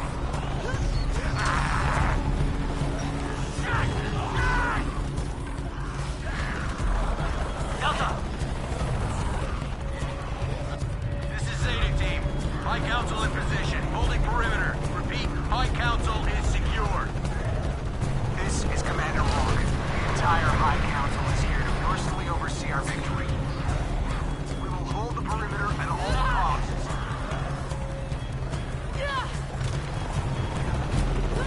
Cardinal 3 inbound.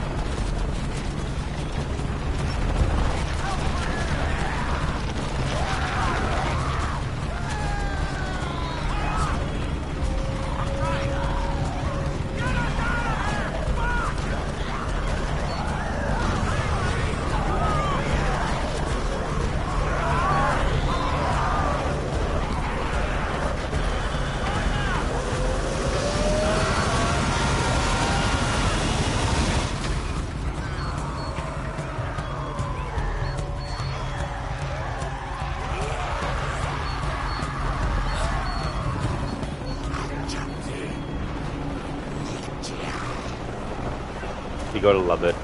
Trinity sends every single part of their organization to actually try and stop this situation or, you know, be triumphant. Even the High Council, all of them, all in the one place. Nothing bad could happen, right?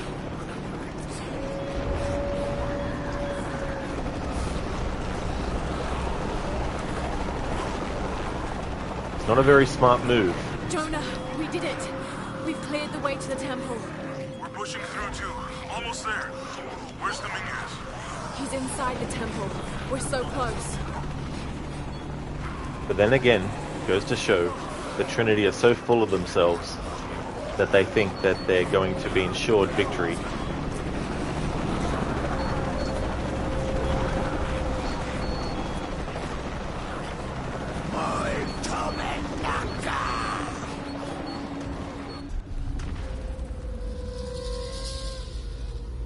Thank you, Kukulkan, for this gift of renewal.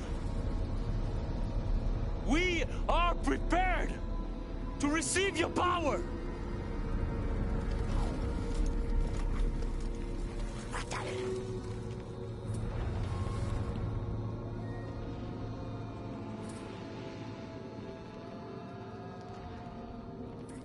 They're with you?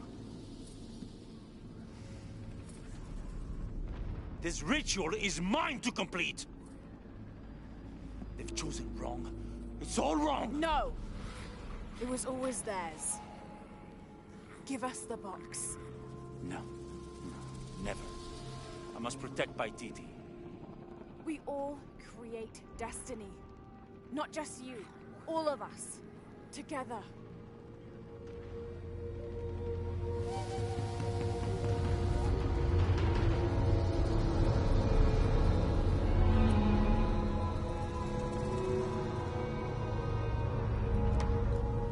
Headstrong to the end. Attack!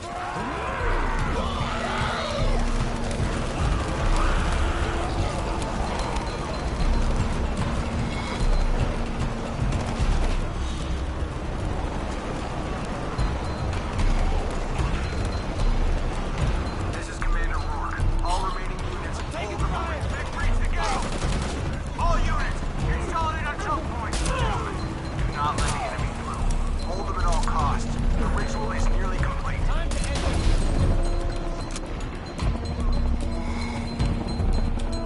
This is Rourke. When the ritual is completed, you will all be saved, and those who gave their all will be rewarded.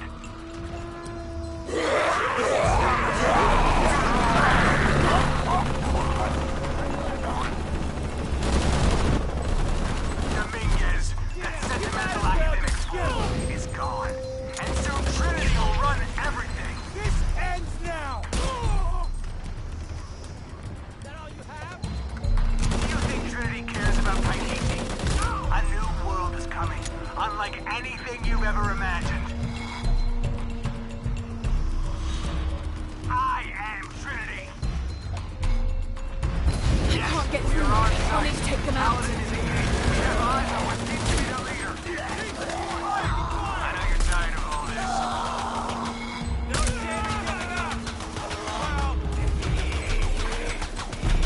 Just get it over with. Oh, no, you want to die.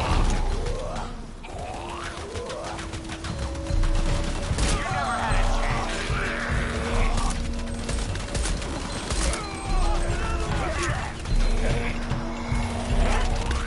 Let's go.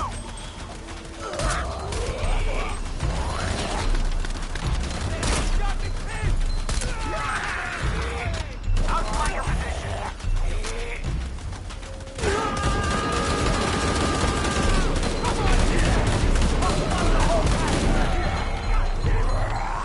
This is Paladin 1. I'm surrounded. Out of ammo.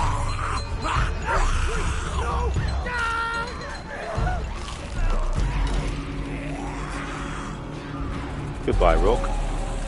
Don't let the door hit you out on the way out of your life.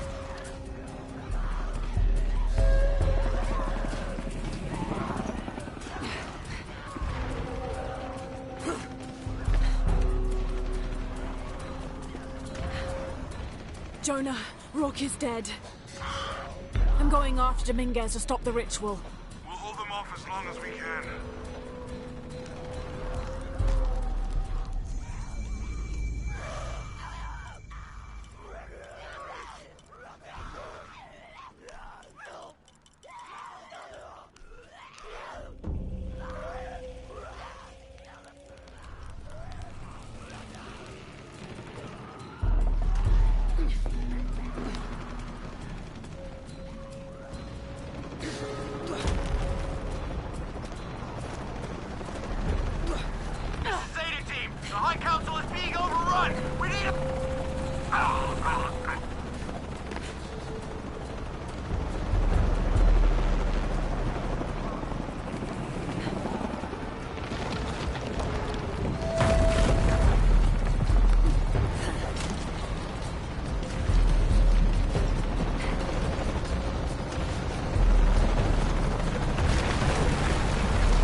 So there we go. All back!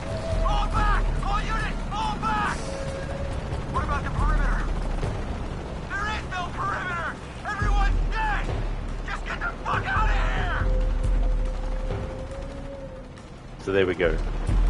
If any Trinity soldiers survive this, I don't think they're high level enough to rebuild Trinity. So for all intents and purposes, Trinity are pretty much, you know, almost gone. There's Dominguez, of course, to deal with. But the entire High Council of Trinity, the most important members, aside from the leader, of course, are now dead. Without anyone to take their place.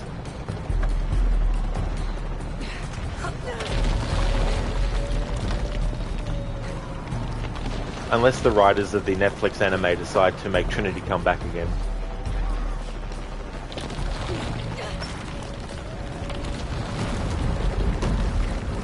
Because it is going to be a follow-on from Shadow of the Tomb Raider.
Darkness erase the world we have known.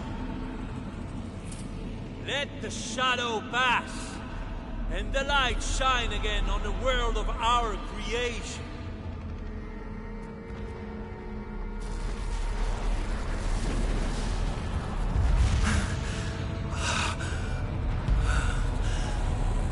The power of Kukulkan.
Oh yes, idle fix.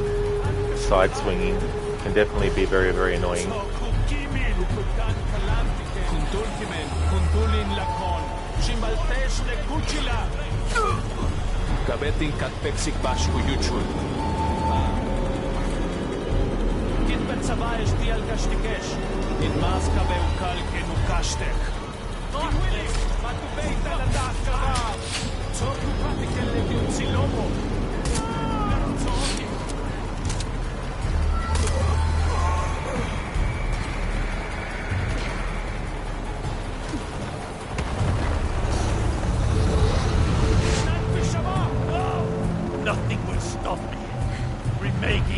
the world! Today, we take control of our destiny!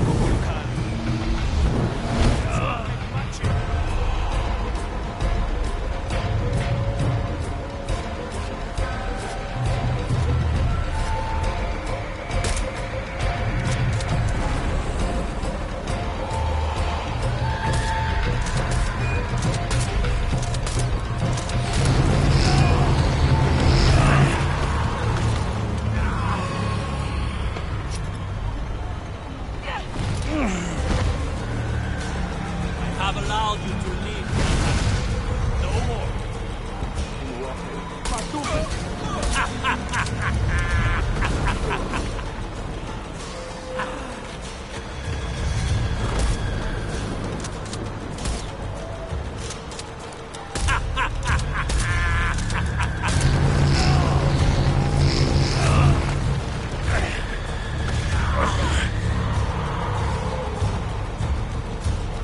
My city is mine to protect, not your city!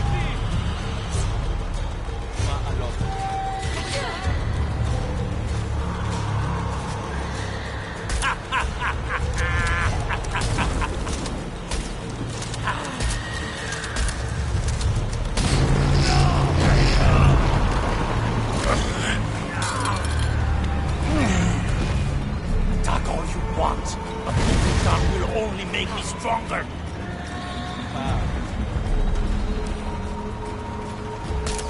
Shoot the gun.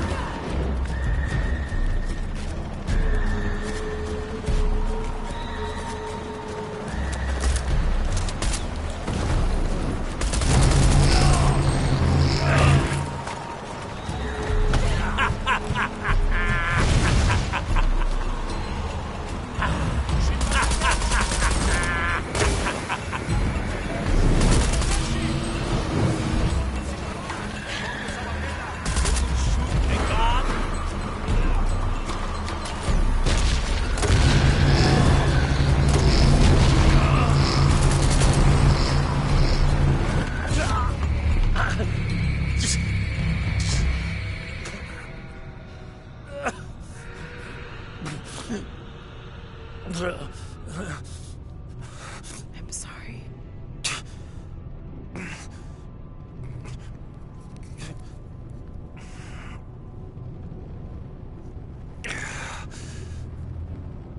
Protect Paititi. Please. Please, Sarah. I won't.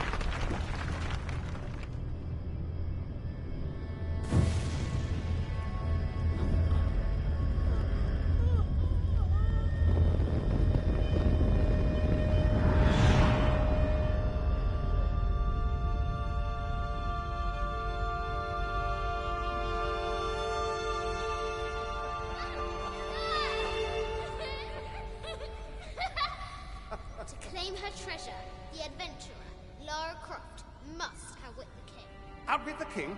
I think the king might have something to say about that. My loves, will you hold still for a second? Yes, my white queen. One.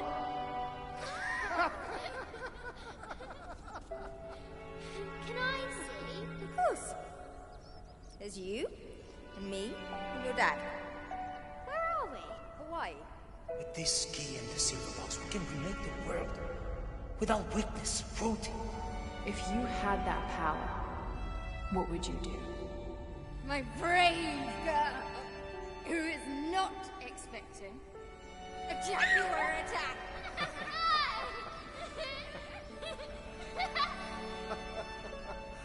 Where shall we go next for our real adventure? I hear the Antarctic is lovely this time of year. Dad. Oh no, then perhaps the salt flats of Utah. Oh, Richard. I know where we're going. You do? Hawaii. Oh yes, yes, that could be really nice. Well, in that case. Goodbye, Mum. Goodbye, Dad. No. You're my research assistant. Oh yes, you're quite right. I was sorry, Mom.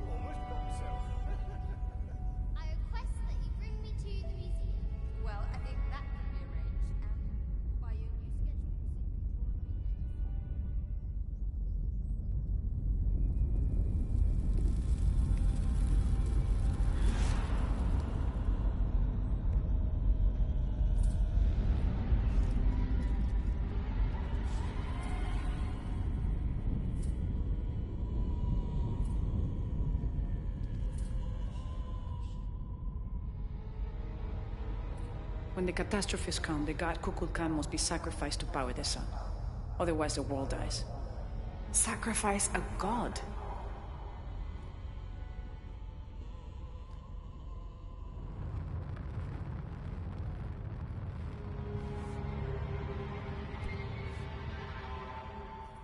The sacrifice is my duty.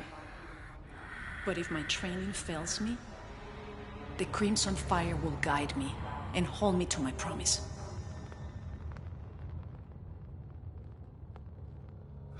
I like this world. It's not perfect. But everything I love now is in it. After today, the eclipse will no longer represent us. We keep the sun, but you remove the shadow. Protect Paititi. Please. Please, Lara. I will.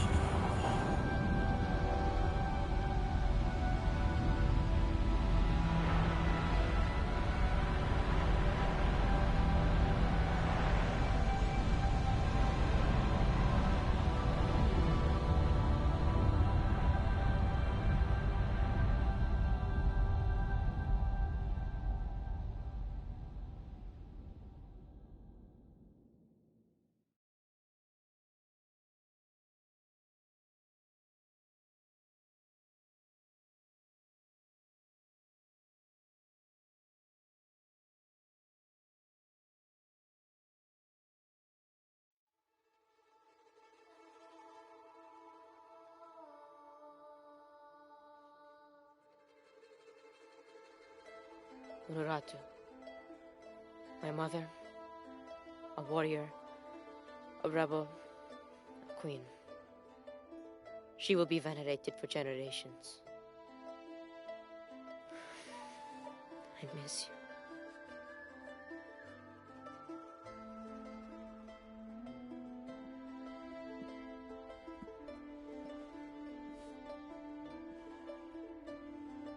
Now, we will heed her spirit to reunite Paititi.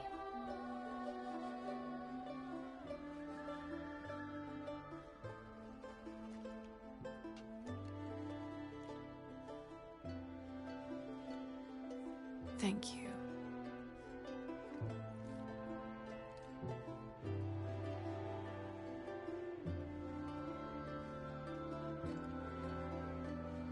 So I'm head back to Kwakyaku tomorrow.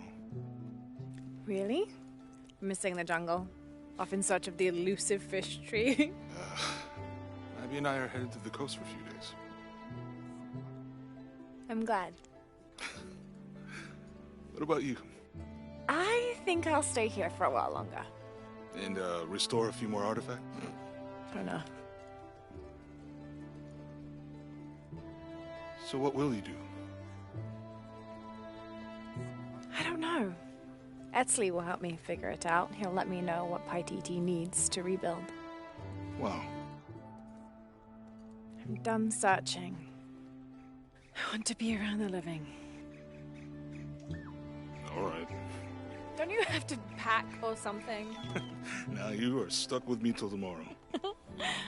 You're welcome to stay as long as you wish, Lara. Safe travels, Jonah. Once Paititi is restored, perhaps I can join you and learn more about the world beyond Paititi. Anytime. You just say the word. You too, Uchu? If he wants to.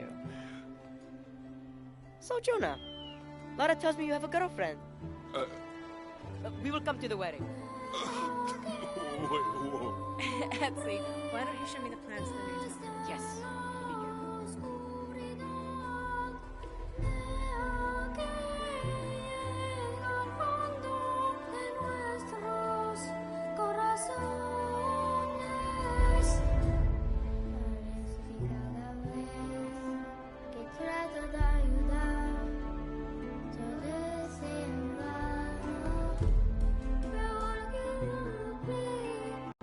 Sé que todo esto era un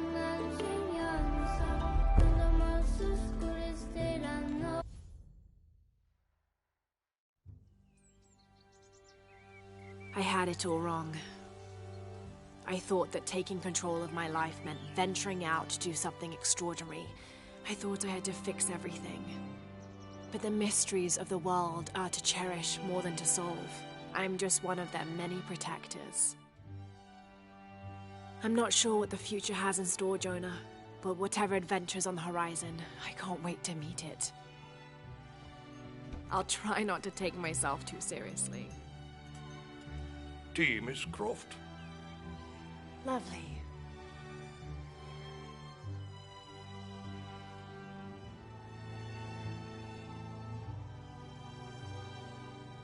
For now, it just feels good to be home.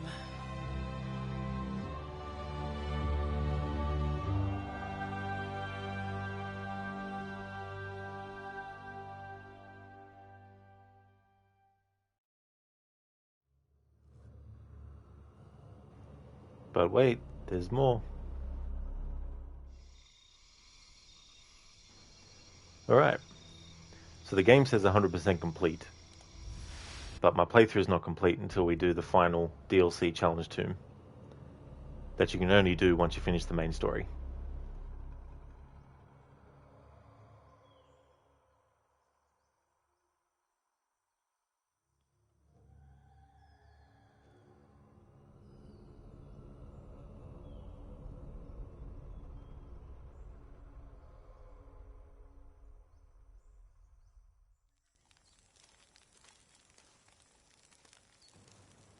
It puts you back, though, before Lara and them leave.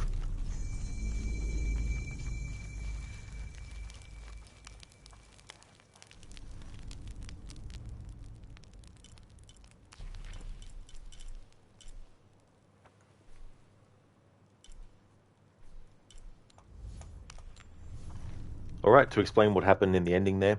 So basically the power of the sun was restored, meaning that Lara resisted the temptation to use the power of the sun to remake the world the way that she would like, bringing her parents back to life. And instead she sacrificed that and gave up the power of the sun. The crimson fire that held the dagger didn't kill Lara, but sacrificed the power of the sun to make sure that the cataclysms would end and that the world wouldn't be destroyed, but the world would be as it was before. Therefore fulfilling the trilogy's theme of sacrifice versus loss, where Lara makes the ultimate personal sacrifice in giving up, bringing her parents back to life, and having a different life for the sake of making sure that things just stay the same.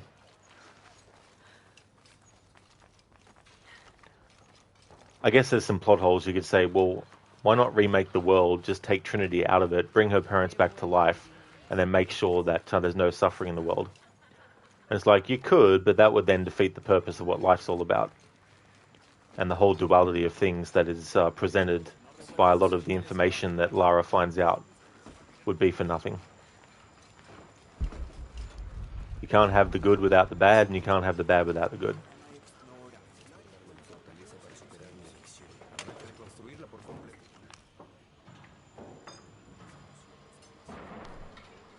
Before I do that, though, I should actually change what Lara's wearing.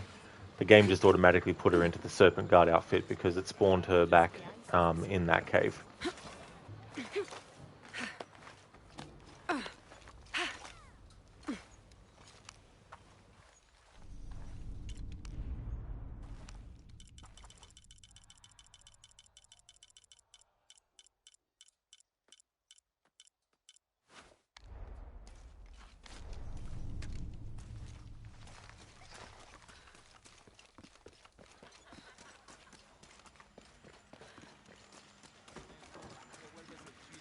This DLC I'm about to do gives closure to the Yashil. They were the people that were attacking Trinity at the end there.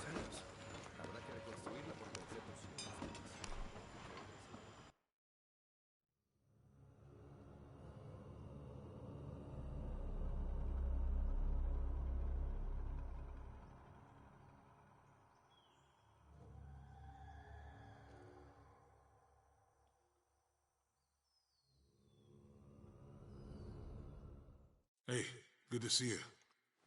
Lara. I see everybody's been introduced. How did you get here? Our allies in battle, the Yashil, have vanished from Paititi. But they left a trail I was able to follow. It led me here. That's what Mariana's vision was about. Why I asked you to meet me here. You think the Yashil are in trouble? I don't know. That's where you come in. According to Grandma, you and the Yashil have some kind of special connection? Yes. Then it rests on you to find out what happened. I'll do what I can. I told them you'd say that. The recent volcanic activity opened up a fissure in the ground. On the other side is some kind of tunnel. Linked to the Yashil somehow? Maybe Andres Lopez wasn't as crazy as we thought. Either way, a hidden underground tunnel sounds like the perfect place to start.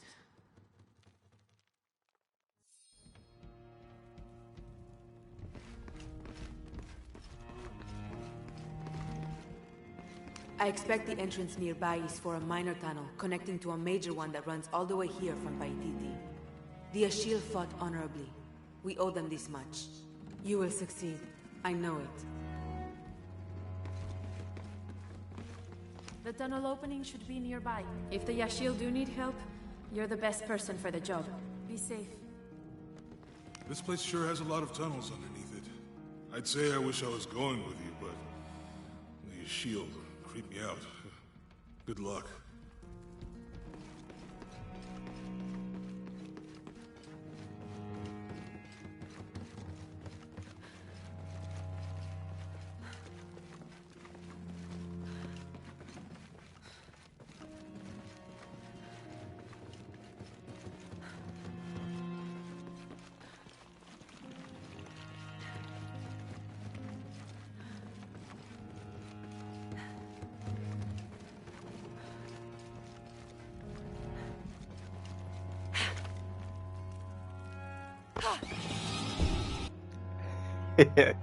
I was spamming the button to do the grapple as I fell down there, but the game wasn't having any of it.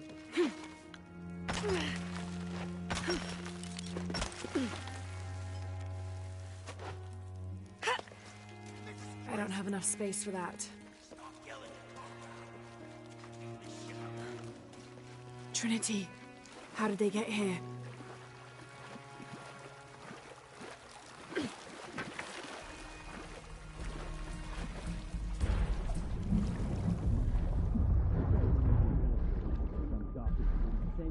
By a crazy guy. We're here because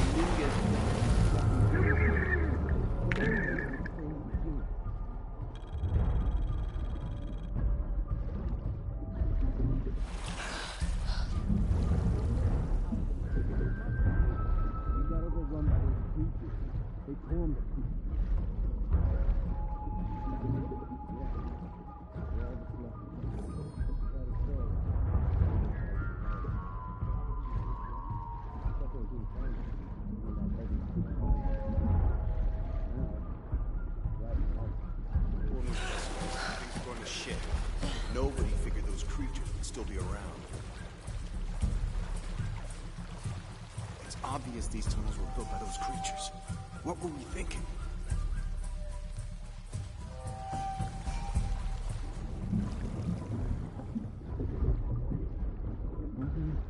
we die.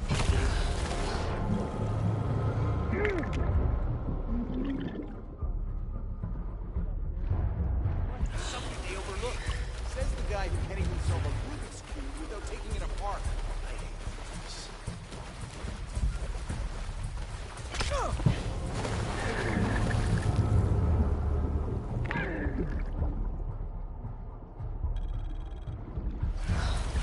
Nowhere to go.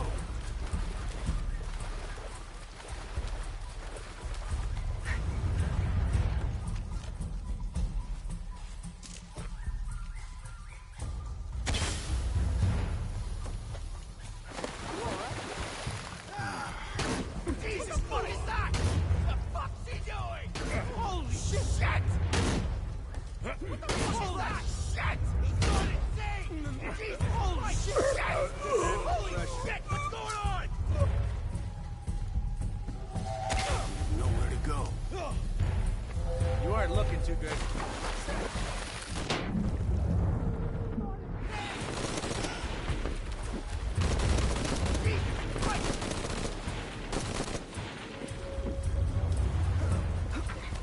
Nowhere to go.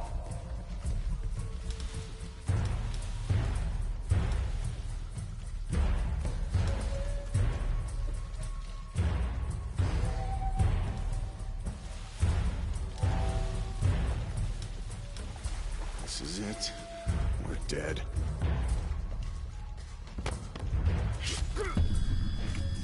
Oh yes, Eagle. That would be annoying if there were piranhas. I hate those things.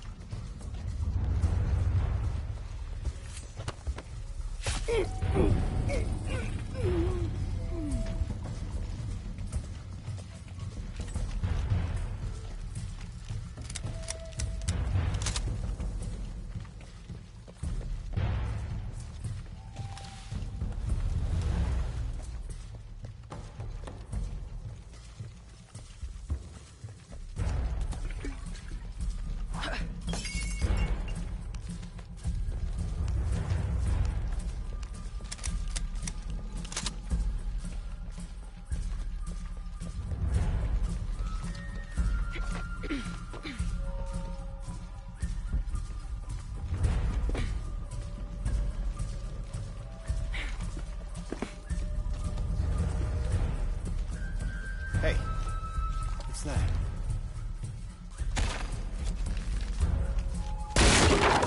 Holy Jesus Christ! Holy shit, Croft is here!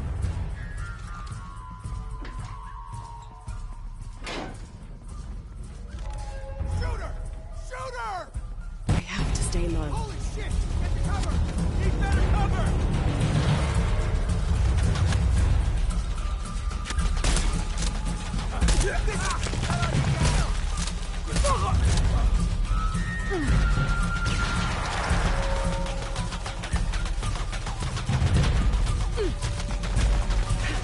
If he can't see me, he can't shoot me.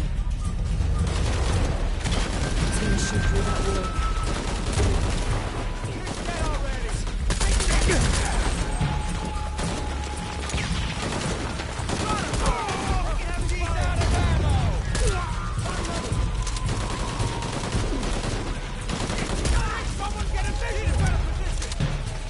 I like that. She's out of ammo. How do you fucking know? How would you know? You don't know that. As evidenced by the fact that she had more ammo and kept shooting. Idiots.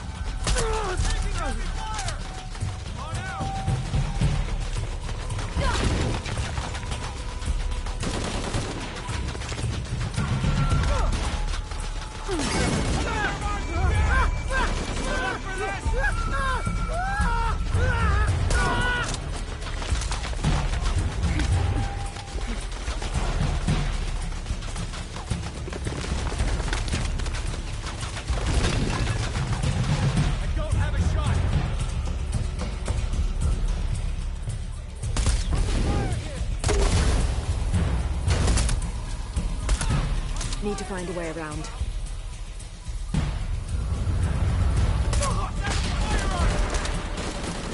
Reposition! Reposition!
Good. That's the last of them.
These are notes the missionary took while he was in Paititi, at the resting place of the Silver Box.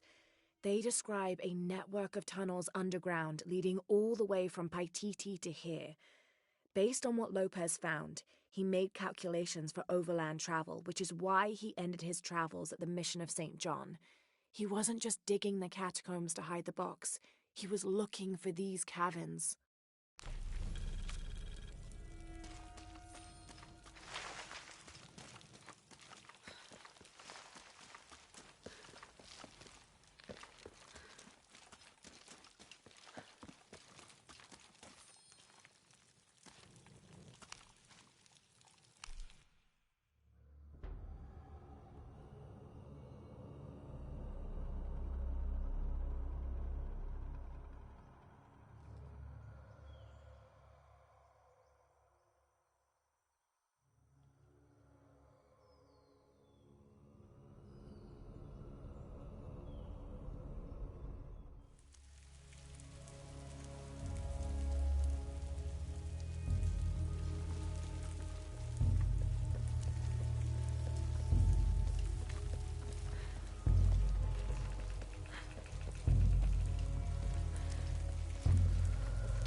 A door ornamented with Maya designs.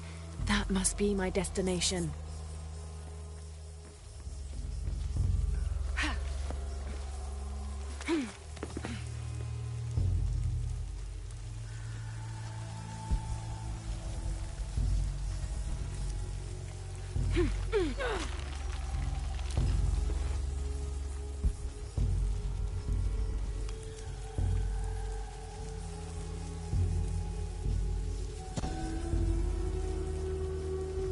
It proclaims that this shrine was built to honor Shakik, mother of the hero twins, creator of the silver box of Ishel and the key of Shakshel, and mother of their protectors, the Yashil. Those who have served Shakik with honor shall be granted the eternal reward of returning to their mother.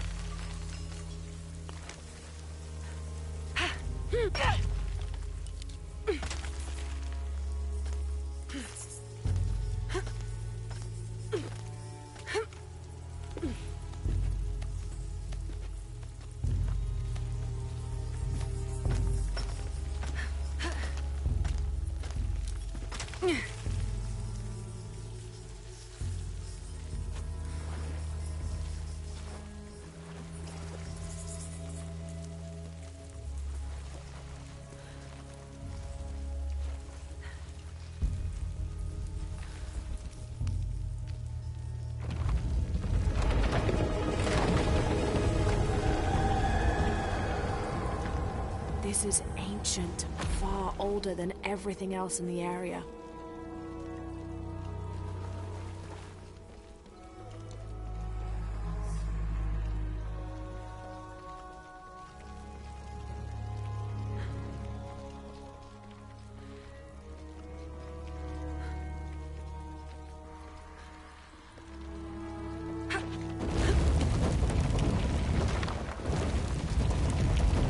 The ceiling's lowering.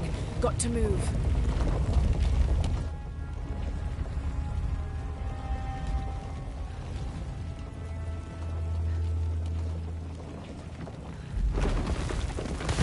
Another blocked door. I'm sure there's a solution around somewhere. This plate seems to control those spikes.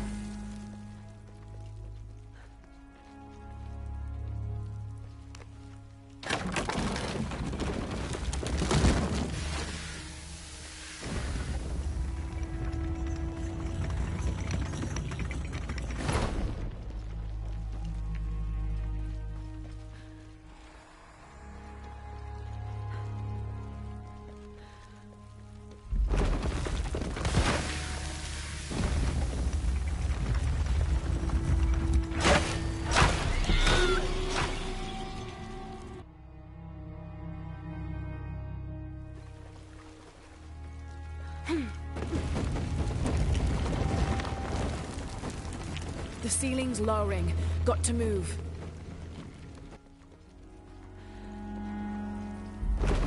Another blocked door. I'm sure there's a solution around somewhere. This plate seems to control those spikes.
Must be a hint somewhere about which is the right one.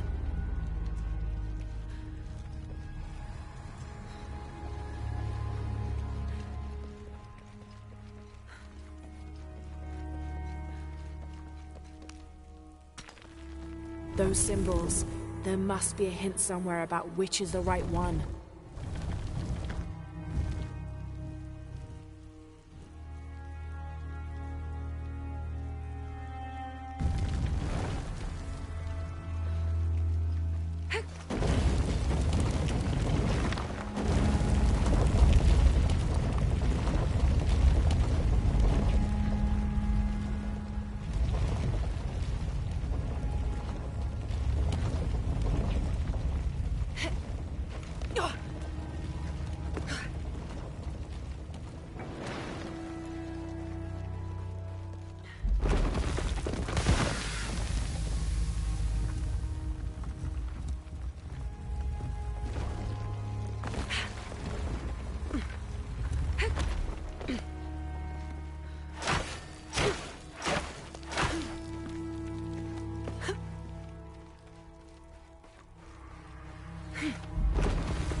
another symbol.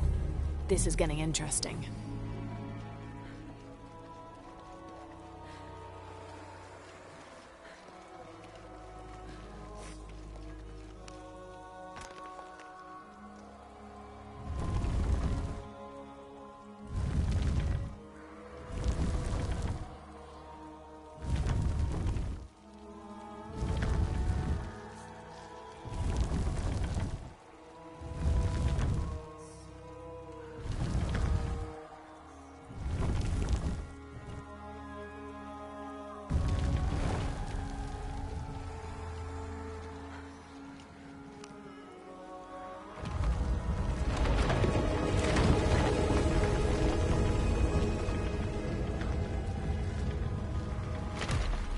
The path leads deeper into the temple, so that's where I'm going.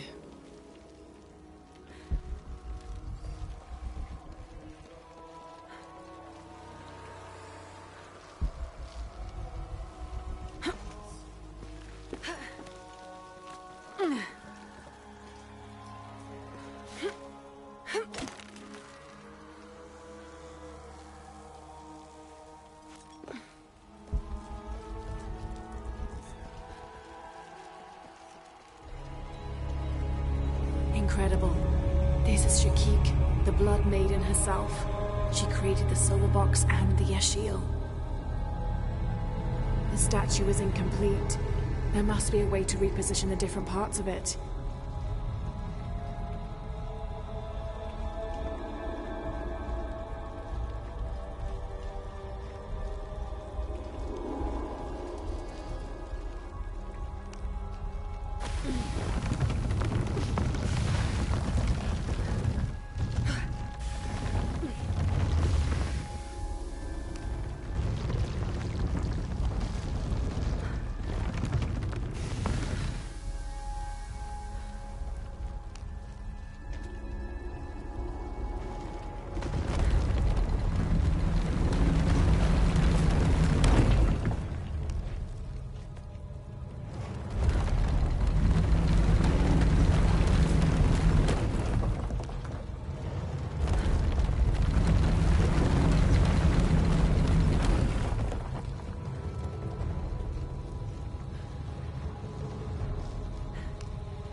Two new paths.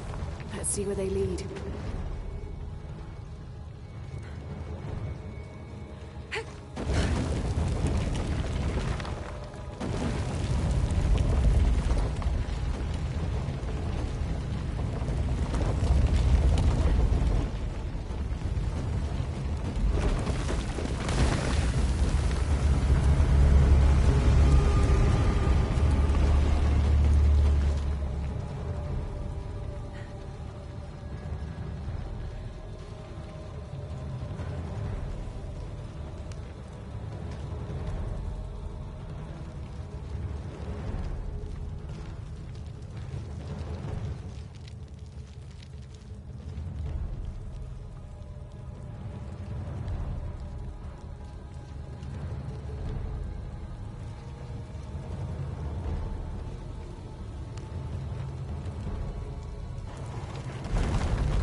It is Seedle, yeah.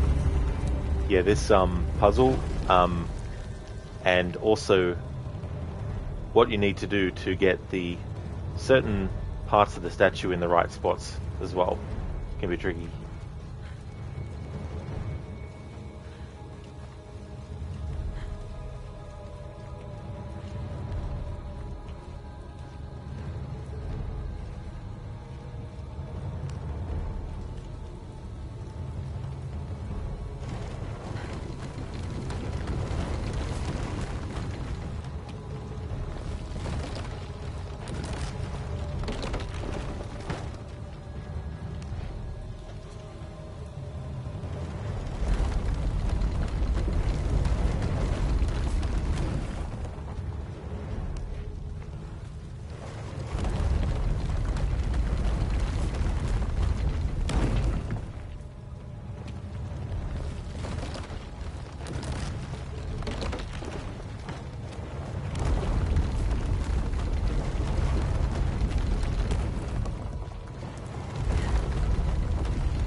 The left arm and leg are in place.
Done it. Now I can go through the door.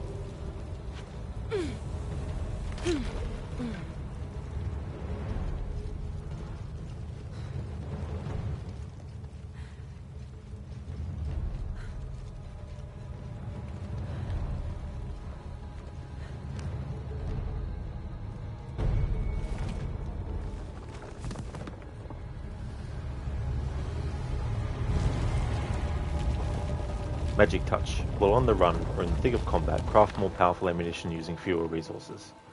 This is stuff that you can take into your New Game Plus playthrough if you get this stuff.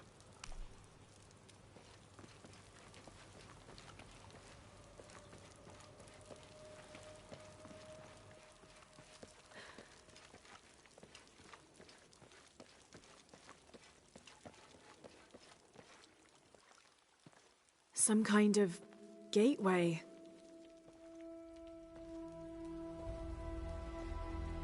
The Yashil armor. I guess they didn't need it anymore, but where...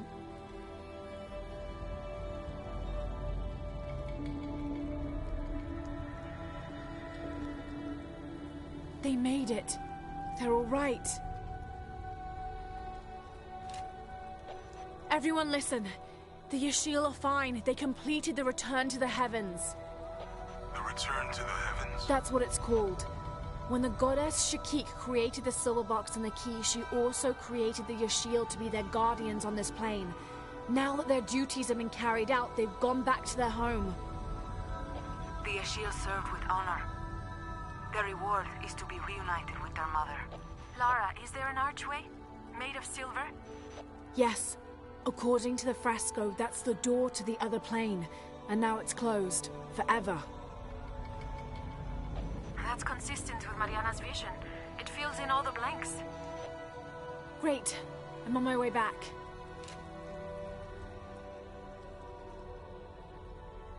Lara, farewell.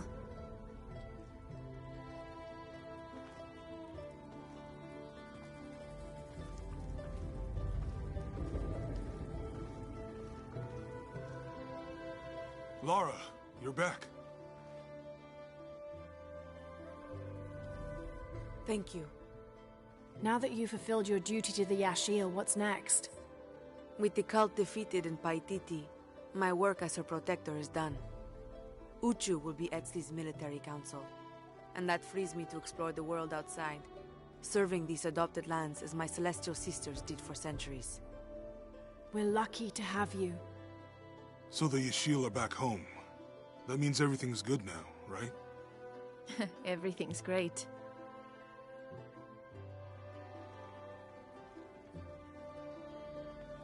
And what about you, Lara? Do you have any plans for the future?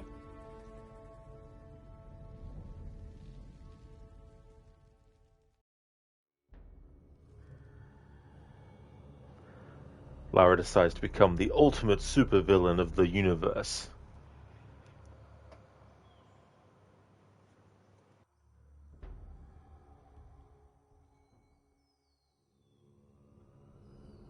Rise of the Universe Destroyer.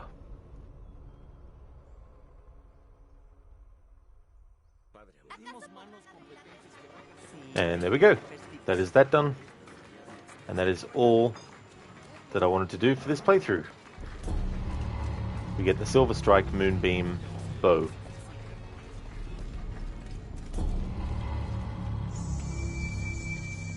And the Midnight Sentinel Farseer outfit.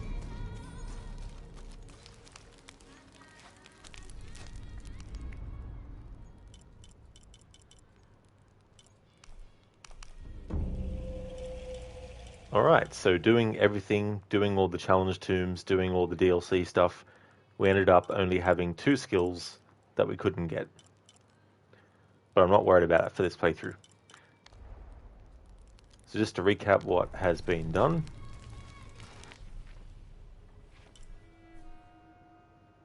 Cozumel, 100% complete. Peruvian Jungle, Kwakyaku, Trial of the Eagle, Head of the Serpent, The Hidden City, Cenote, The Mountain Temple, City of the Serpent, Porvenir Oil Fields, and the Mission of San Juan, 100% complete. And we've done all the challenge, all the DLC challenge tomb content.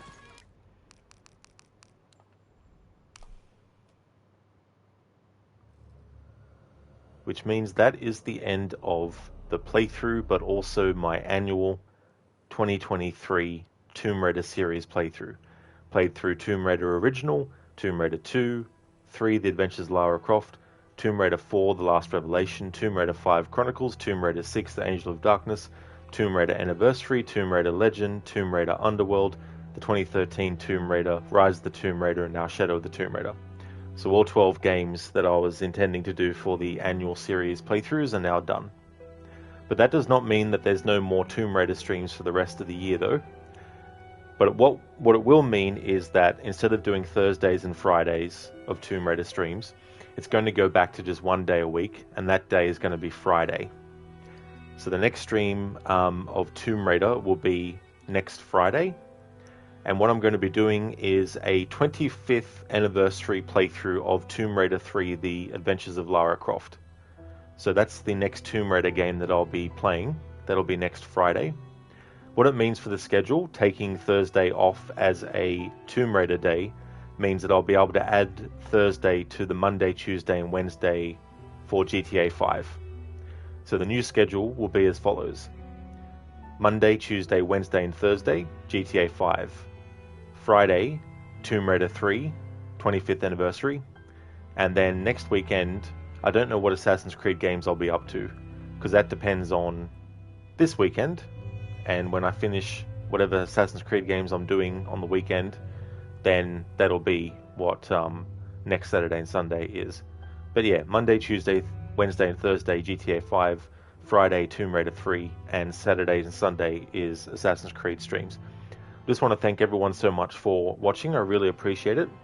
And I'm going to provide a link to the YouTube channel that I have where I archive all my videos.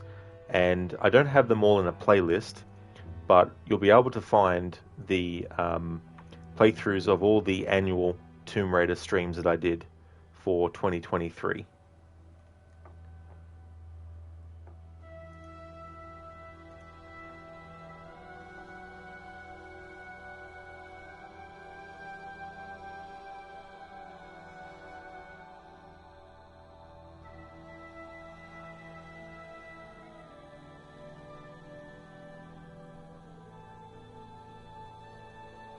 There we go. So there's the link to the YouTube channel, and if you just search for Tomb Raider, it should come up with all the Tomb Raider streams that I've done from the start of this year up until this. Well, this stream won't be there yet because I've got to export it and all that kind of stuff. But you can find all the other Tomb Raider annual playthroughs that I did on that channel, and there's also some other Tomb Raider games and different streams and different playthroughs that I did at the start of this year before starting my annual 2023 playthroughs. Oh, that's okay, Seedle. That's no problem at all. I'm glad that you enjoyed. Thank you so much for the follow as well. I just want to thank everyone so much for watching. The next stream that you'll see from me will be Assassin's Creed Liberation. If you see me streaming Assassin's Creed Liberation, or if you see me streaming any Assassin's Creed game, you know it's become Saturday and Sunday for me. We're going to go and raid out to Lucinda, who's playing some Deathloop. Before I do that, though, just want to give some shout-outs.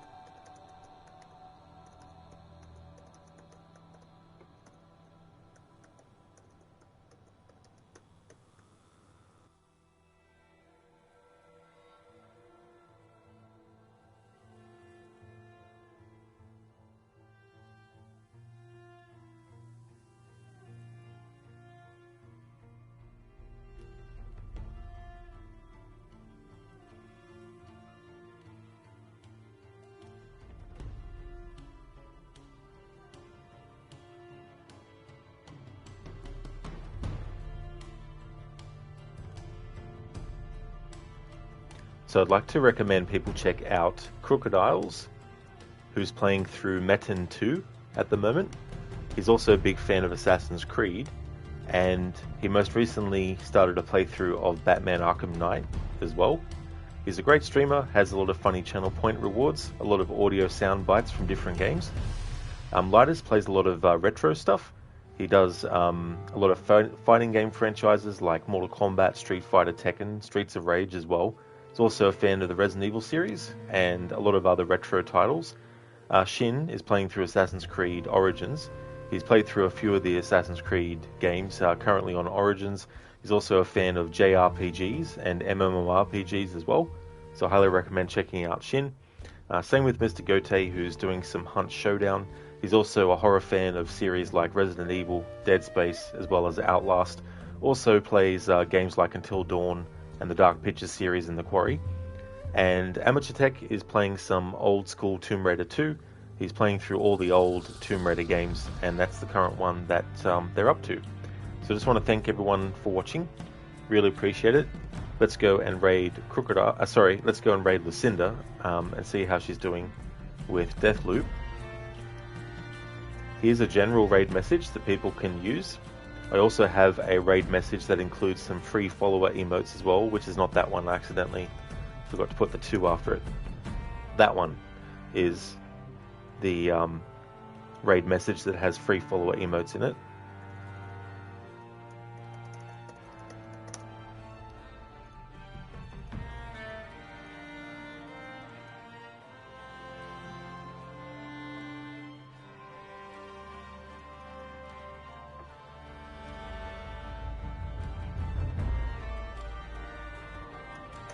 And there is one for subscribers.